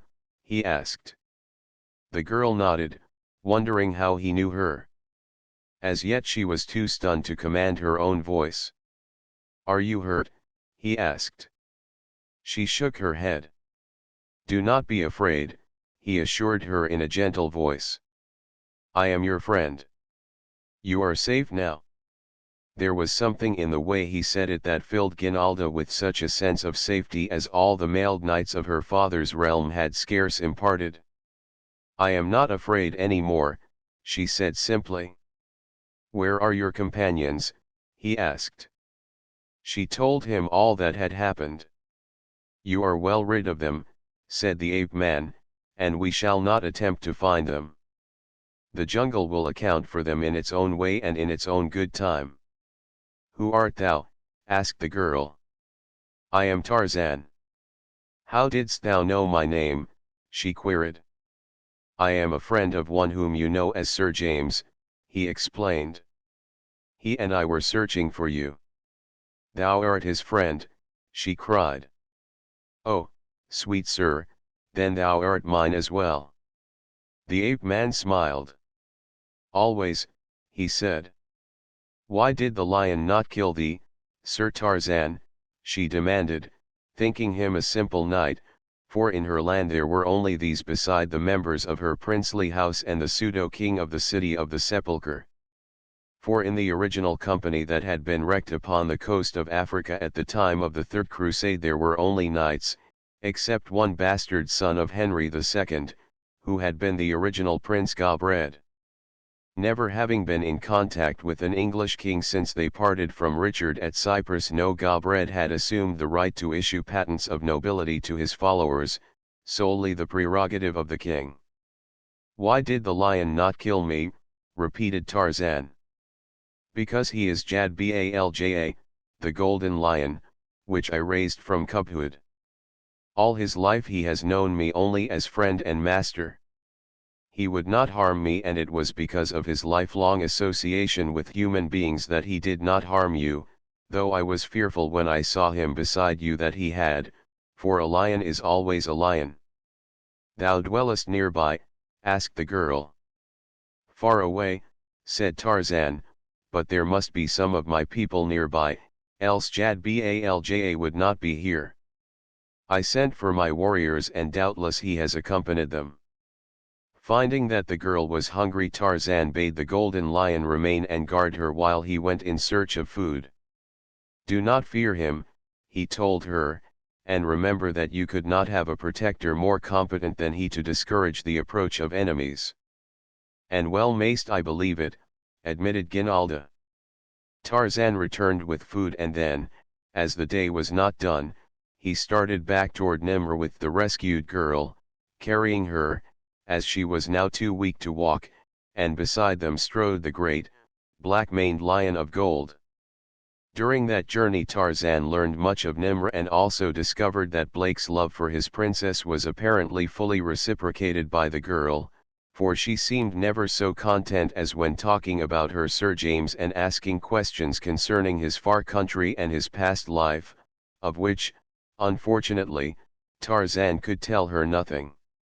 Upon the second day the three came to the great cross, and here Tarzan hailed the warders and bade them come and take their princess. She urged the ape-man to accompany her to the castle and receive the thanks of her father and mother, but he told her that he must leave at once to search for Blake, and at that she ceased her urging. "And thou findst him," she said, "tell him that the gates of Nimr be always open to him and that the Princess Ginalda awaits his return." Down from the cross went Tarzan and Jad Balja, and before she turned back to enter the tunnel that led to her father's castle, the Princess Ginalda stood watching them until a turn in the trail hid them from her view. "May our Lord Jesus bless thee, sweet Sir Knight," she murmured, "and watch o'er thee and fetch thee back once more with my beloved." Chapter XXIV. Where trails met down through the forest rode Blake, searching for some clue to the whereabouts of the Arabs, ranging this way and that, following trails and abandoning them. Late one day he came suddenly into a large clearing where once a native village had stood. The jungle had not yet reclaimed it, and as he entered it he saw a leopard crouching upon the far side, and before the leopard lay the body of a human being. At first Blake thought the poor creature dead, but presently he saw it attempt to rise and crawl away. The great cat growled and advanced toward it. Blake shouted and spurred forward, but Cheetah paid no attention to him, evidently having no mind to give up its prey, but as Blake came nearer the cat turned to face him with an angry growl. The American wondered if his horse would dare the close proximity of the beast of prey, but he need not have feared. Nor would he had he been more fully acquainted with the customs of the Valley of the Sepulchre, where one of the greatest sports of the knights of the two enemy cities is hunting the giant cats with lance alone when they venture from the sanctuary of the Wood of the Leopards. The charger that Blake best rode had faced many a savage cat, and larger, too, by far than this one, and so he fell into his charging stride with no show of fear or nervousness, and the two thundered down upon Cheetah while the creature that was to have been its prey looked on with wide, astounded eyes. Within the length of its spring Cheetah rose swiftly to meet the horse and man. He leaped, and as he leaped he struck full on the metal tip of the great lance, and the wooden shaft passed through him so far that it was with difficulty that the man forced the carcass from it. When he had done so he turned and rode to the side of the creature lying helpless on the ground. "My God," he cried as his eyes rested on the face below him.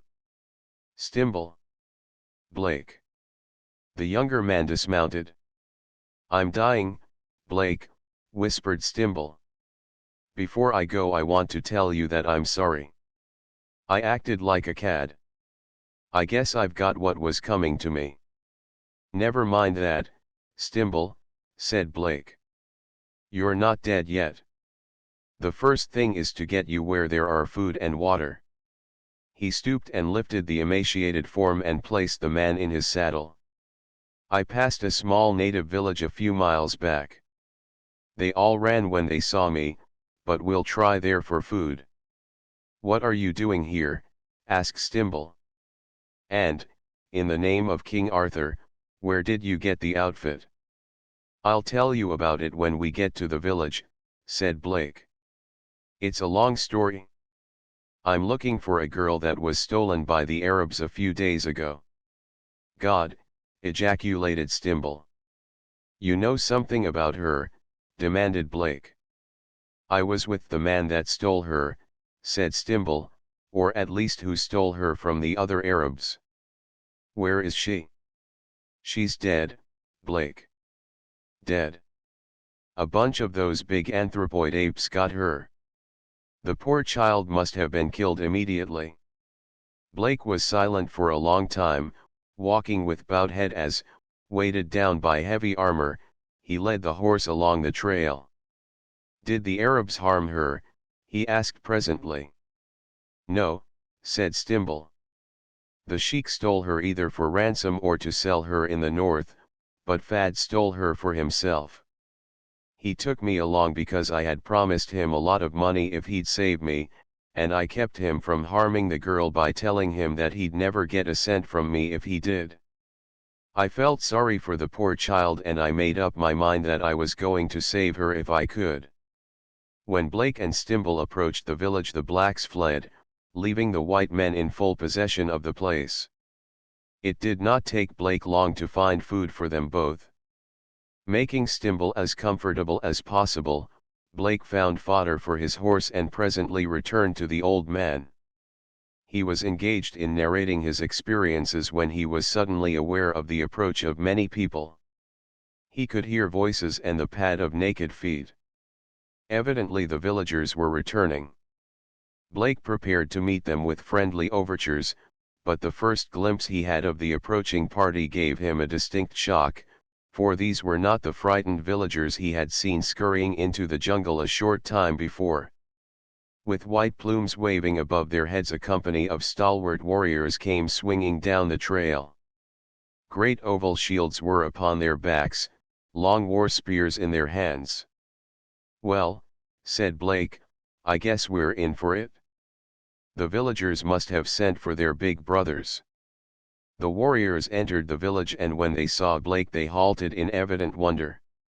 One of their number approached him and to Blake's surprise addressed him in fairly good English. "We are the Waziri of Tarzan," he said. "We search for our chief and master." "Have you seen him, Bwana?" "The Waziri?" Blake could have hugged them. He had been at his wits' end to know what he was to do with Stimble.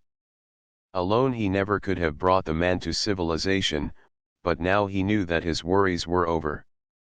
Had it not been for the grief of Blake and Zed, it had been a merry party that made free with the cassava and beer of the villagers that night, for the Waziri were not worrying about their chief. "Tarzan cannot die," said the sub-chief to Blake, when the latter asked if the other felt any fear as to the safety of his master, and the simple conviction of the quiet words almost succeeded in convincing Blake of their truth. Along the trail plodded the weary Arab of the Beni Salem Fendi, El Gawad. Tired men staggered beneath the weight of half-loads. The women carried even more. Ibn Jad watched the treasure with greedy eyes. An arrow came from nowhere and pierced the heart of a treasure-bearer close before Ibn Jad. A hollow voice sounded from the jungle, "For every jewel a drop of blood." Terrified, the Bedouins hastened on. Who would be next? They wanted to cast aside the treasure, but Ibn Jad, greedy, would not let them. Behind them they caught a glimpse of a great lion. He terrified them because he did not come nearer or go away, he just stalked silently along behind. There were no stragglers. An hour passed.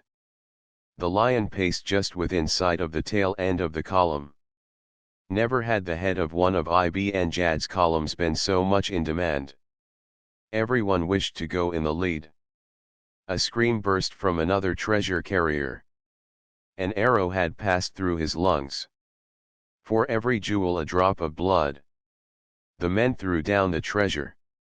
"We will not carry the accursed thing more," they cried, and again the voice spoke. "Take up the treasure, Ibn Jad," it said. "Take up the treasure. It is thou who murdered to acquire it. Pick it up, thief and murderer, and carry it thyself." Together the Arab made the treasure into one load and lifted it to Ibn Jad's back. The old sheikh staggered beneath the weight.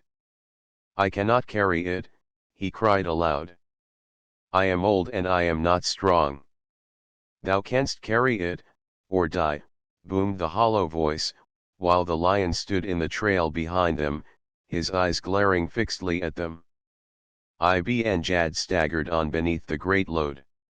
He could not now travel as fast as the others, and so he was left behind with only the lion as company, but only for a short time. Atija saw his predicament and came back to his side, bearing a musket in her hands. "Fear not," she said, "I am not the son thou didst crave, but yet I shall protect thee even as a son." It was almost dusk when the leaders of the Bedouin company stumbled upon a village. They were in it and surrounded by 100 warriors before they realized that they were in the midst of the one tribe of all others they most feared and dreaded, the Waziri of Tarzan. The sub-chief disarmed them at once. "Where is Ibn Jad?" demanded Zaid. "He cometh," said one. They looked back along the trail and presently Zaid saw two figures approaching. One was a man bent beneath a great load and the other was that of a young girl. What he did not see was the figure of a great lion in the shadows behind them. Zaid held his breath because, for an instant, his heart had stopped beating. "Atija," he cried and ran forward to meet her and clasp her in his arms. Ibn Jad staggered into the village. He took one look at the stern visages of the dread Waziri and sank weakly to the ground, the treasure almost burying him as it fell upon his head and shoulders. Herfa voiced a sudden scream as she pointed back along the trail, and as every eye turned in that direction, a great golden lion stepped into the circle of the firelight in the village, and at its side strode Tarzan, lord of the jungle. As Tarzan entered the village, Blake came forward and grasped his hand. "We were too late," said the American sadly. "What do you mean?" asked the ape man. "The Princess Ginalda is dead." "Nonsense," exclaimed Tarzan. "I left her this morning at the entrance to the city of Nimr." A dozen times Tarzan was forced to assure Blake that he was not playing a cruel joke upon him. A dozen times Tarzan had to repeat Ginalda's message, "And thou findst him, tell him that the gates of Nimr be always open to him and that the Princess Ginalda awaits his return." Later in the evening Stimble, through Blake, begged Tarzan to come to the hut in which he lay. "Thank God," exclaimed the old man fervently. "I thought that I had killed you. It has preyed on my mind and now I know that it was not you. I believe that I can recover." "You will be taken care of properly, Stimble," said the ape man, "and as soon as you are well enough you will be taken to the coast." Then he walked away. He would do his duty by the man who had disobeyed him and tried to kill him, but he would not feign a friendship he did not feel. The following morning they prepared to leave the village. Ibn Jad and his Arabs, with the exception of Zaid and Atija, who had asked to come and serve Tarzan in his home, were being sent to the nearest Gala village under escort of a dozen Waziri. Here they would be turned over to the Gala and doubtless sold into slavery in Abyssinia. Stimble was borne in a litter by 4 stout Waziri as the party prepared to take up its march toward the south and the country of Tarzan. 4 others carried the treasure of the city of the sepulchre. Blake, dressed again in his iron mail, best rode his great charger as the column started out of the village and down the trail into the south. Tarzan and the Golden Lion stood beside him. Blake reached down and extended his hand to the ape-man. "Goodbye, sir," he said. "Goodbye," demanded Tarzan. "Aren't you coming home with us?" Blake shook his head. "No," he said, "I'm going back into the Middle Ages with the woman I love." Tarzan and Jad Balja stood in the trail watching as Sir James rode out toward the city of Nimr, the blue and silver of his pennon fluttering bravely from the iron tip of his great lance. The end. End of the Project Gutenberg ebook. Tarzan, Lord of the Jungle updated editions will replace the previous one. The old editions will be renamed. Creating the works from print editions not protected by U.S. copyright law means that no one owns a United States copyright in these works, so the Foundation, and you, can copy and distribute it in the United States without permission and without paying copyright royalties. Special rules, set forth in the general terms of use part of this license, apply to copying and distributing Project Gutenberg trademark electronic works to protect the Project Gutenberg trademark concept and trademark. Project Gutenberg is a registered trademark, and may not be used if you charge for an ebook, except by following the terms of the trademark license, including paying royalties for use of the Project Gutenberg trademark. If you do not charge anything for copies of this ebook, complying with the trademark license is very easy. You may use this ebook for nearly any purpose such as creation of derivative works, reports, performances, and research. Project Gutenberg ebooks may be modified and printed and given away. You may do practically anything in the United States with ebooks not protected by U.S. copyright law. Redistribution is subject to the trademark license, especially commercial redistribution.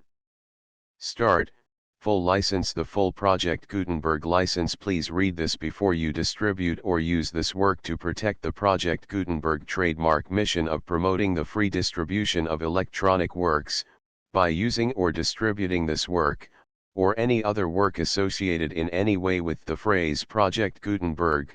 You agree to comply with all the terms of the full Project Gutenberg trademark license available with this file or online at www.gutenberg.org/license. Section 1. General Terms of Use and Redistributing Project Gutenberg Trademark Electronic Works 1.a. By reading or using any part of this Project Gutenberg trademark electronic work, you indicate that you have read, understand, agree to and accept all the terms of this license and intellectual property, trademark/copyright, agreement. If you do not agree to abide by all the terms of this agreement, you must cease using and return or destroy all copies of Project Gutenberg trademark electronic works in your possession. If you paid a fee for obtaining a copy of or access to a Project Gutenberg trademark electronic work and you do not agree to be bound by the terms of this agreement, you may obtain a refund from the person or entity to whom you paid the fee as set forth in paragraph 1.e.8. 1.b. Project Gutenberg is a registered trademark. It may only be used on or associated in any way with an electronic work by people who agree to be bound by the terms of this agreement. There are a few things that you can do with most Project Gutenberg trademark electronic works even without complying with the full terms of this agreement. See paragraph 1.c below. There are a lot of things you can do with Project Gutenberg trademark electronic works if you follow the terms of this agreement and help preserve free future access to Project Gutenberg trademark electronic works. See paragraph 1.e below. 1.c. The Project Gutenberg Literary Archive Foundation, the Foundation or PGLOF, owns a compilation copyright in the collection of Project Gutenberg trademark electronic works. Nearly all the individual works in the collection are in the public domain in the United States. If an individual work is unprotected by copyright law in the United States and you are located in the United States, We do not claim a right to prevent you from copying, distributing, performing, displaying, or creating derivative works based on the work as long as all references to Project Gutenberg are removed. Of course, we hope that you will support the Project Gutenberg trademark mission of promoting free access to electronic works by freely sharing Project Gutenberg trademark works in compliance with the terms of this agreement for keeping the Project Gutenberg trademark name associated with the work. You can easily comply with the terms of this agreement by keeping this work in the same format with its attached full Project Gutenberg trademark license when you share it without charge with others. 1.d. The copyright laws of the place where you are located also govern what you can do with this work. Copyright laws in most countries are in a constant state of change. If you are outside the United States, check the laws of your country in addition to the terms of this agreement before downloading, copying, displaying, performing, distributing or creating derivative works based on this work or any other Project Gutenberg trademark work. The Foundation makes no representations concerning the copyright status of any work in any country other than the United States. 1.e Unless you have removed all references to Project Gutenberg, 1.e.1. The following sentence, with active links to, or other immediate access to, the full Project Gutenberg trademark license must appear prominently whenever any copy of a Project Gutenberg trademark work, any work on which the phrase Project Gutenberg appears, or with which the phrase Project Gutenberg is associated, is accessed, displayed, performed, viewed, copied or distributed. This ebook is for the use of anyone anywhere in the United States and most other parts of the world at no cost and with almost no restrictions whatsoever. You may copy it, give it away or reuse it under the terms of the Project Gutenberg license included with this ebook or online at www.gutenberg.org. If you are not located in the United States, you will have to check the laws of the country where you are located before using this ebook. 1.e.2. If an individual Project Gutenberg trademark electronic work is derived from texts not protected by U.S. copyright law, does not contain a notice indicating that it is posted with permission of the copyright holder, the work can be copied and distributed to anyone in the United States without paying any fees or charges. If you are redistributing or providing access to a work with the phrase Project Gutenberg associated with or appearing on the work, you must comply either with the requirements of paragraphs 1.e.1 through 1.e.7 or obtain permission for the use of the work and the Project Gutenberg trademark as set forth in paragraphs 1.e.8 or 1.e.9. 1.e.3. If an individual Project Gutenberg trademark electronic work is posted with the permission of the copyright holder, your use and distribution must comply with both paragraphs 1.e.1 through 1.e.7 and any additional terms imposed by the copyright holder. Additional terms will be linked to the Project Gutenberg trademark license for all works posted with the permission of the copyright holder found at the beginning of this work. 1.e.4. Do not unlink or detach or remove the full Project Gutenberg trademark license terms from this work, or any files containing a part of this work or any other work associated with Project Gutenberg trademark. 1.e.5. Do not copy, display, perform, distribute or redistribute this electronic work, or any part of this electronic work, without prominently displaying the sentence set forth in paragraph 1.e.1 with active links or immediate access to the full terms of the Project Gutenberg trademark license. 1.e.6. You may convert to and distribute this work in any binary, compressed, marked up, non-proprietary or proprietary form, including any word processing or hypertext form.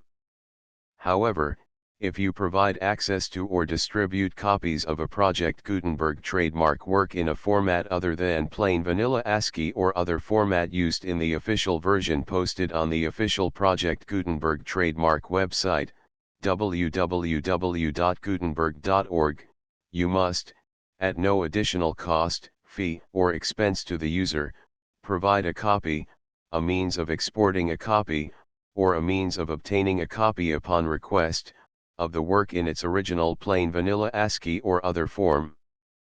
Any alternate format must include the full Project Gutenberg trademark license as specified in paragraph 1.e.1.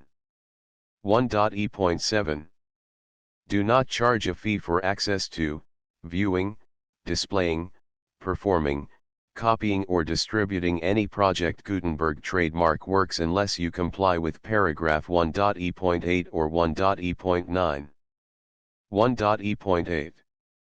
You may charge a reasonable fee for copies of or providing access to or distributing Project Gutenberg trademark electronic works provided that, you pay a royalty fee of 20% of the gross profits you derive from the use of Project Gutenberg trademark works calculated using the method you already use to calculate your applicable taxes.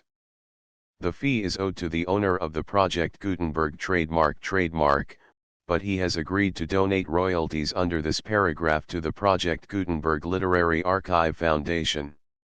Royalty payments must be paid within 60 days following each date on which you prepare, or are legally required to prepare, your periodic tax returns.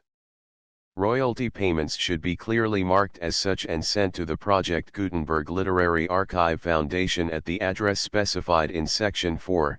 Information about donations to the Project Gutenberg Literary Archive Foundation. You provide a full refund of any money paid by a user who notifies you in writing, or by email, within 30 days of receipt that he does not agree to the terms of the full Project Gutenberg trademark license. You must require such a user to return or destroy all copies of the works possessed in a physical medium and discontinue all use of and all access to other copies of Project Gutenberg trademark works.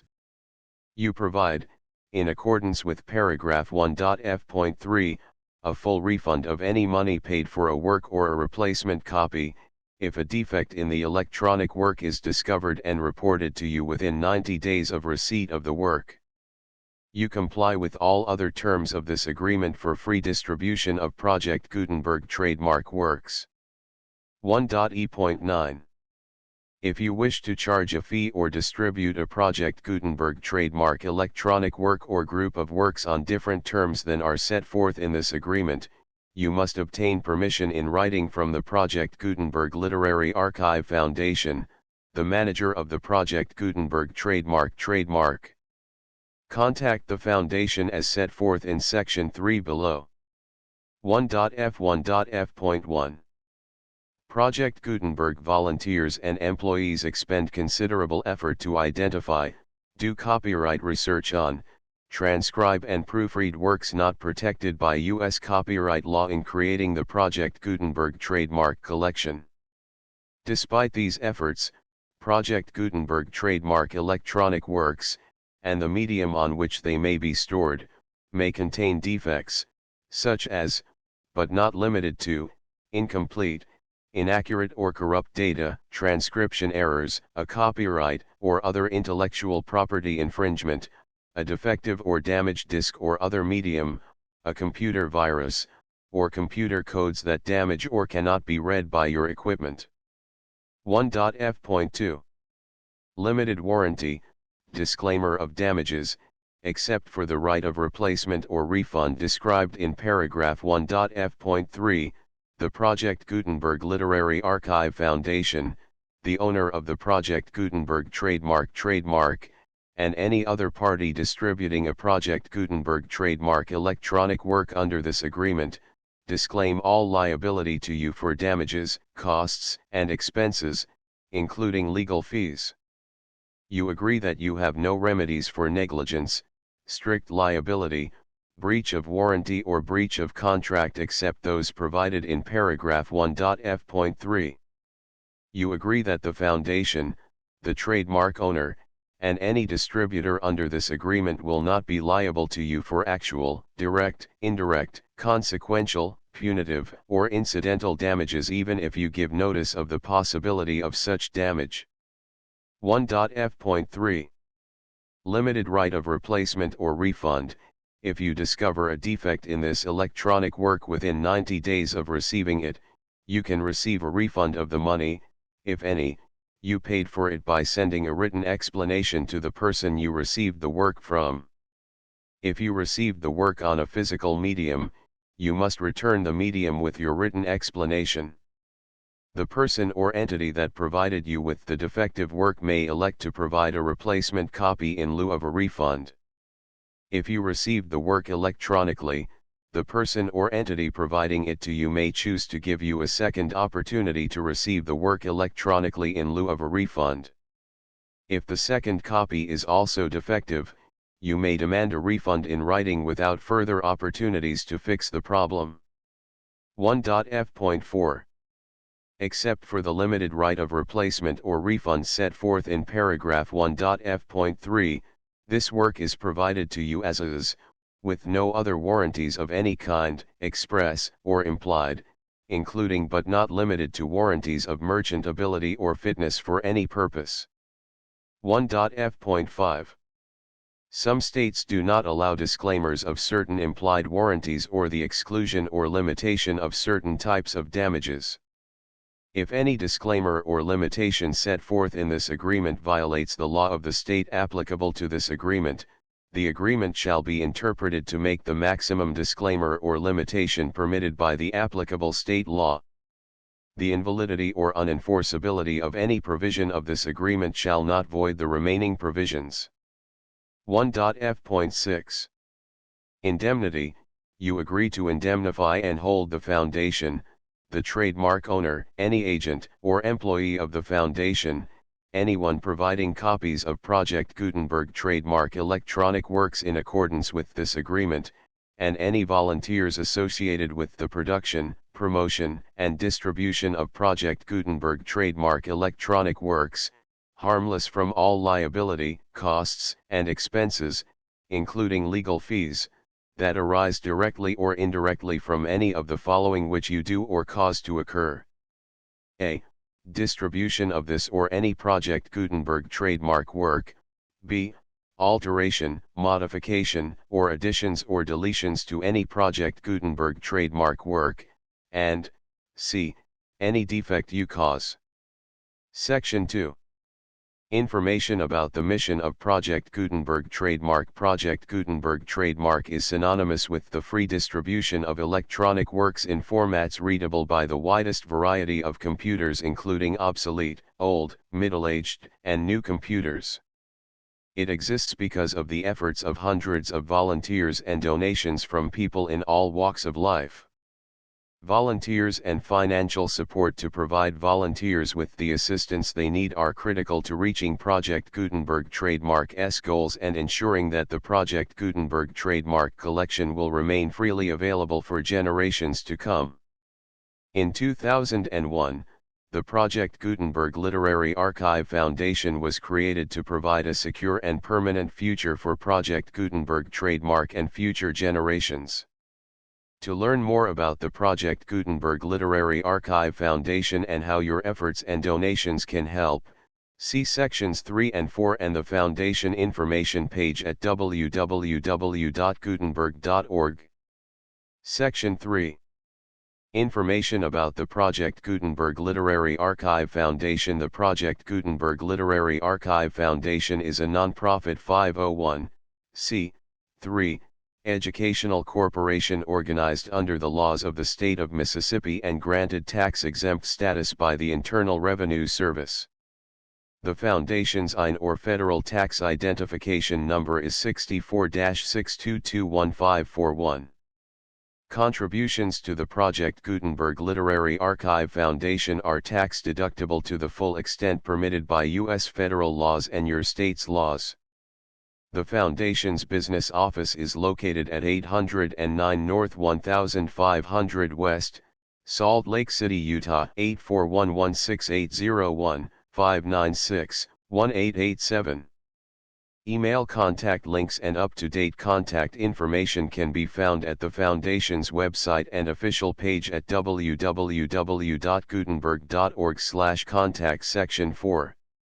Information about donations to the Project Gutenberg Literary Archive Foundation. Project Gutenberg trademark depends upon and cannot survive without widespread public support and donations to carry out its mission of increasing the number of public domain and licensed works that can be freely distributed in machine-readable form accessible by the widest array of equipment including outdated equipment. Many small donations, $1 to $5,000, are particularly important to maintaining tax-exempt status with the IRS. The Foundation is committed to complying with the laws regulating charities and charitable donations in all 50 states of the United States. Compliance requirements are not uniform and it takes a considerable effort, much paperwork, and many fees to meet and keep up with these requirements. We do not solicit donations in locations where we have not received written confirmation of compliance. To send donations or determine the status of compliance for any particular state, visit www.gutenberg.org/donate. While we cannot and do not solicit contributions from states where we have not met the solicitation requirements, we know of no prohibition against accepting unsolicited donations from donors in such states who approach us with offers to donate. International donations are gratefully accepted, but we cannot make any statements concerning tax treatment of donations received from outside the United States. U.S. laws alone swamp our small staff. Please check the Project Gutenberg web pages for current donation methods and addresses. Donations are accepted in a number of other ways including checks, online payments, and credit card donations. To donate, please visit www.gutenberg.org/donate. Section 5. General information about Project Gutenberg trademark electronic works. Professor Michael S. Hart was the originator of the Project Gutenberg trademark concept of a library of electronic works that could be freely shared with anyone. For 40 years, he produced and distributed Project Gutenberg trademark ebooks with only a loose network of volunteer support. Project Gutenberg trademark ebooks are often created from several printed editions, all of which are confirmed as not protected by copyright in the U.S. unless a copyright notice is included. Thus, we do not necessarily keep ebooks in compliance with any particular paper edition. Most people start at our website, which has the main PG search facility, www.gutenberg.org. This website includes information about Project Gutenberg trademark, including how to make donations to the Project Gutenberg Literary Archive Foundation, how to help produce our new ebooks, and how to subscribe to our email newsletter to hear about new ebooks. Tarzan contents: Tarzan, Lord of the Jungle, Chapter I, Chapter 2, Chapter 3, Chapter 4, Chapter V, Chapter 6, Chapter 7, Chapter 8, Chapter 9, Chapter X, Chapter 11, Chapter 12, Chapter 13, Chapter 14, Chapter 15, Chapter 16, Chapter 17, Chapter 18, Chapter 19, Chapter XX, Chapter XXI, Chapter XXII, Chapter XXIII, Chapter XXIV. The full Project Gutenberg license.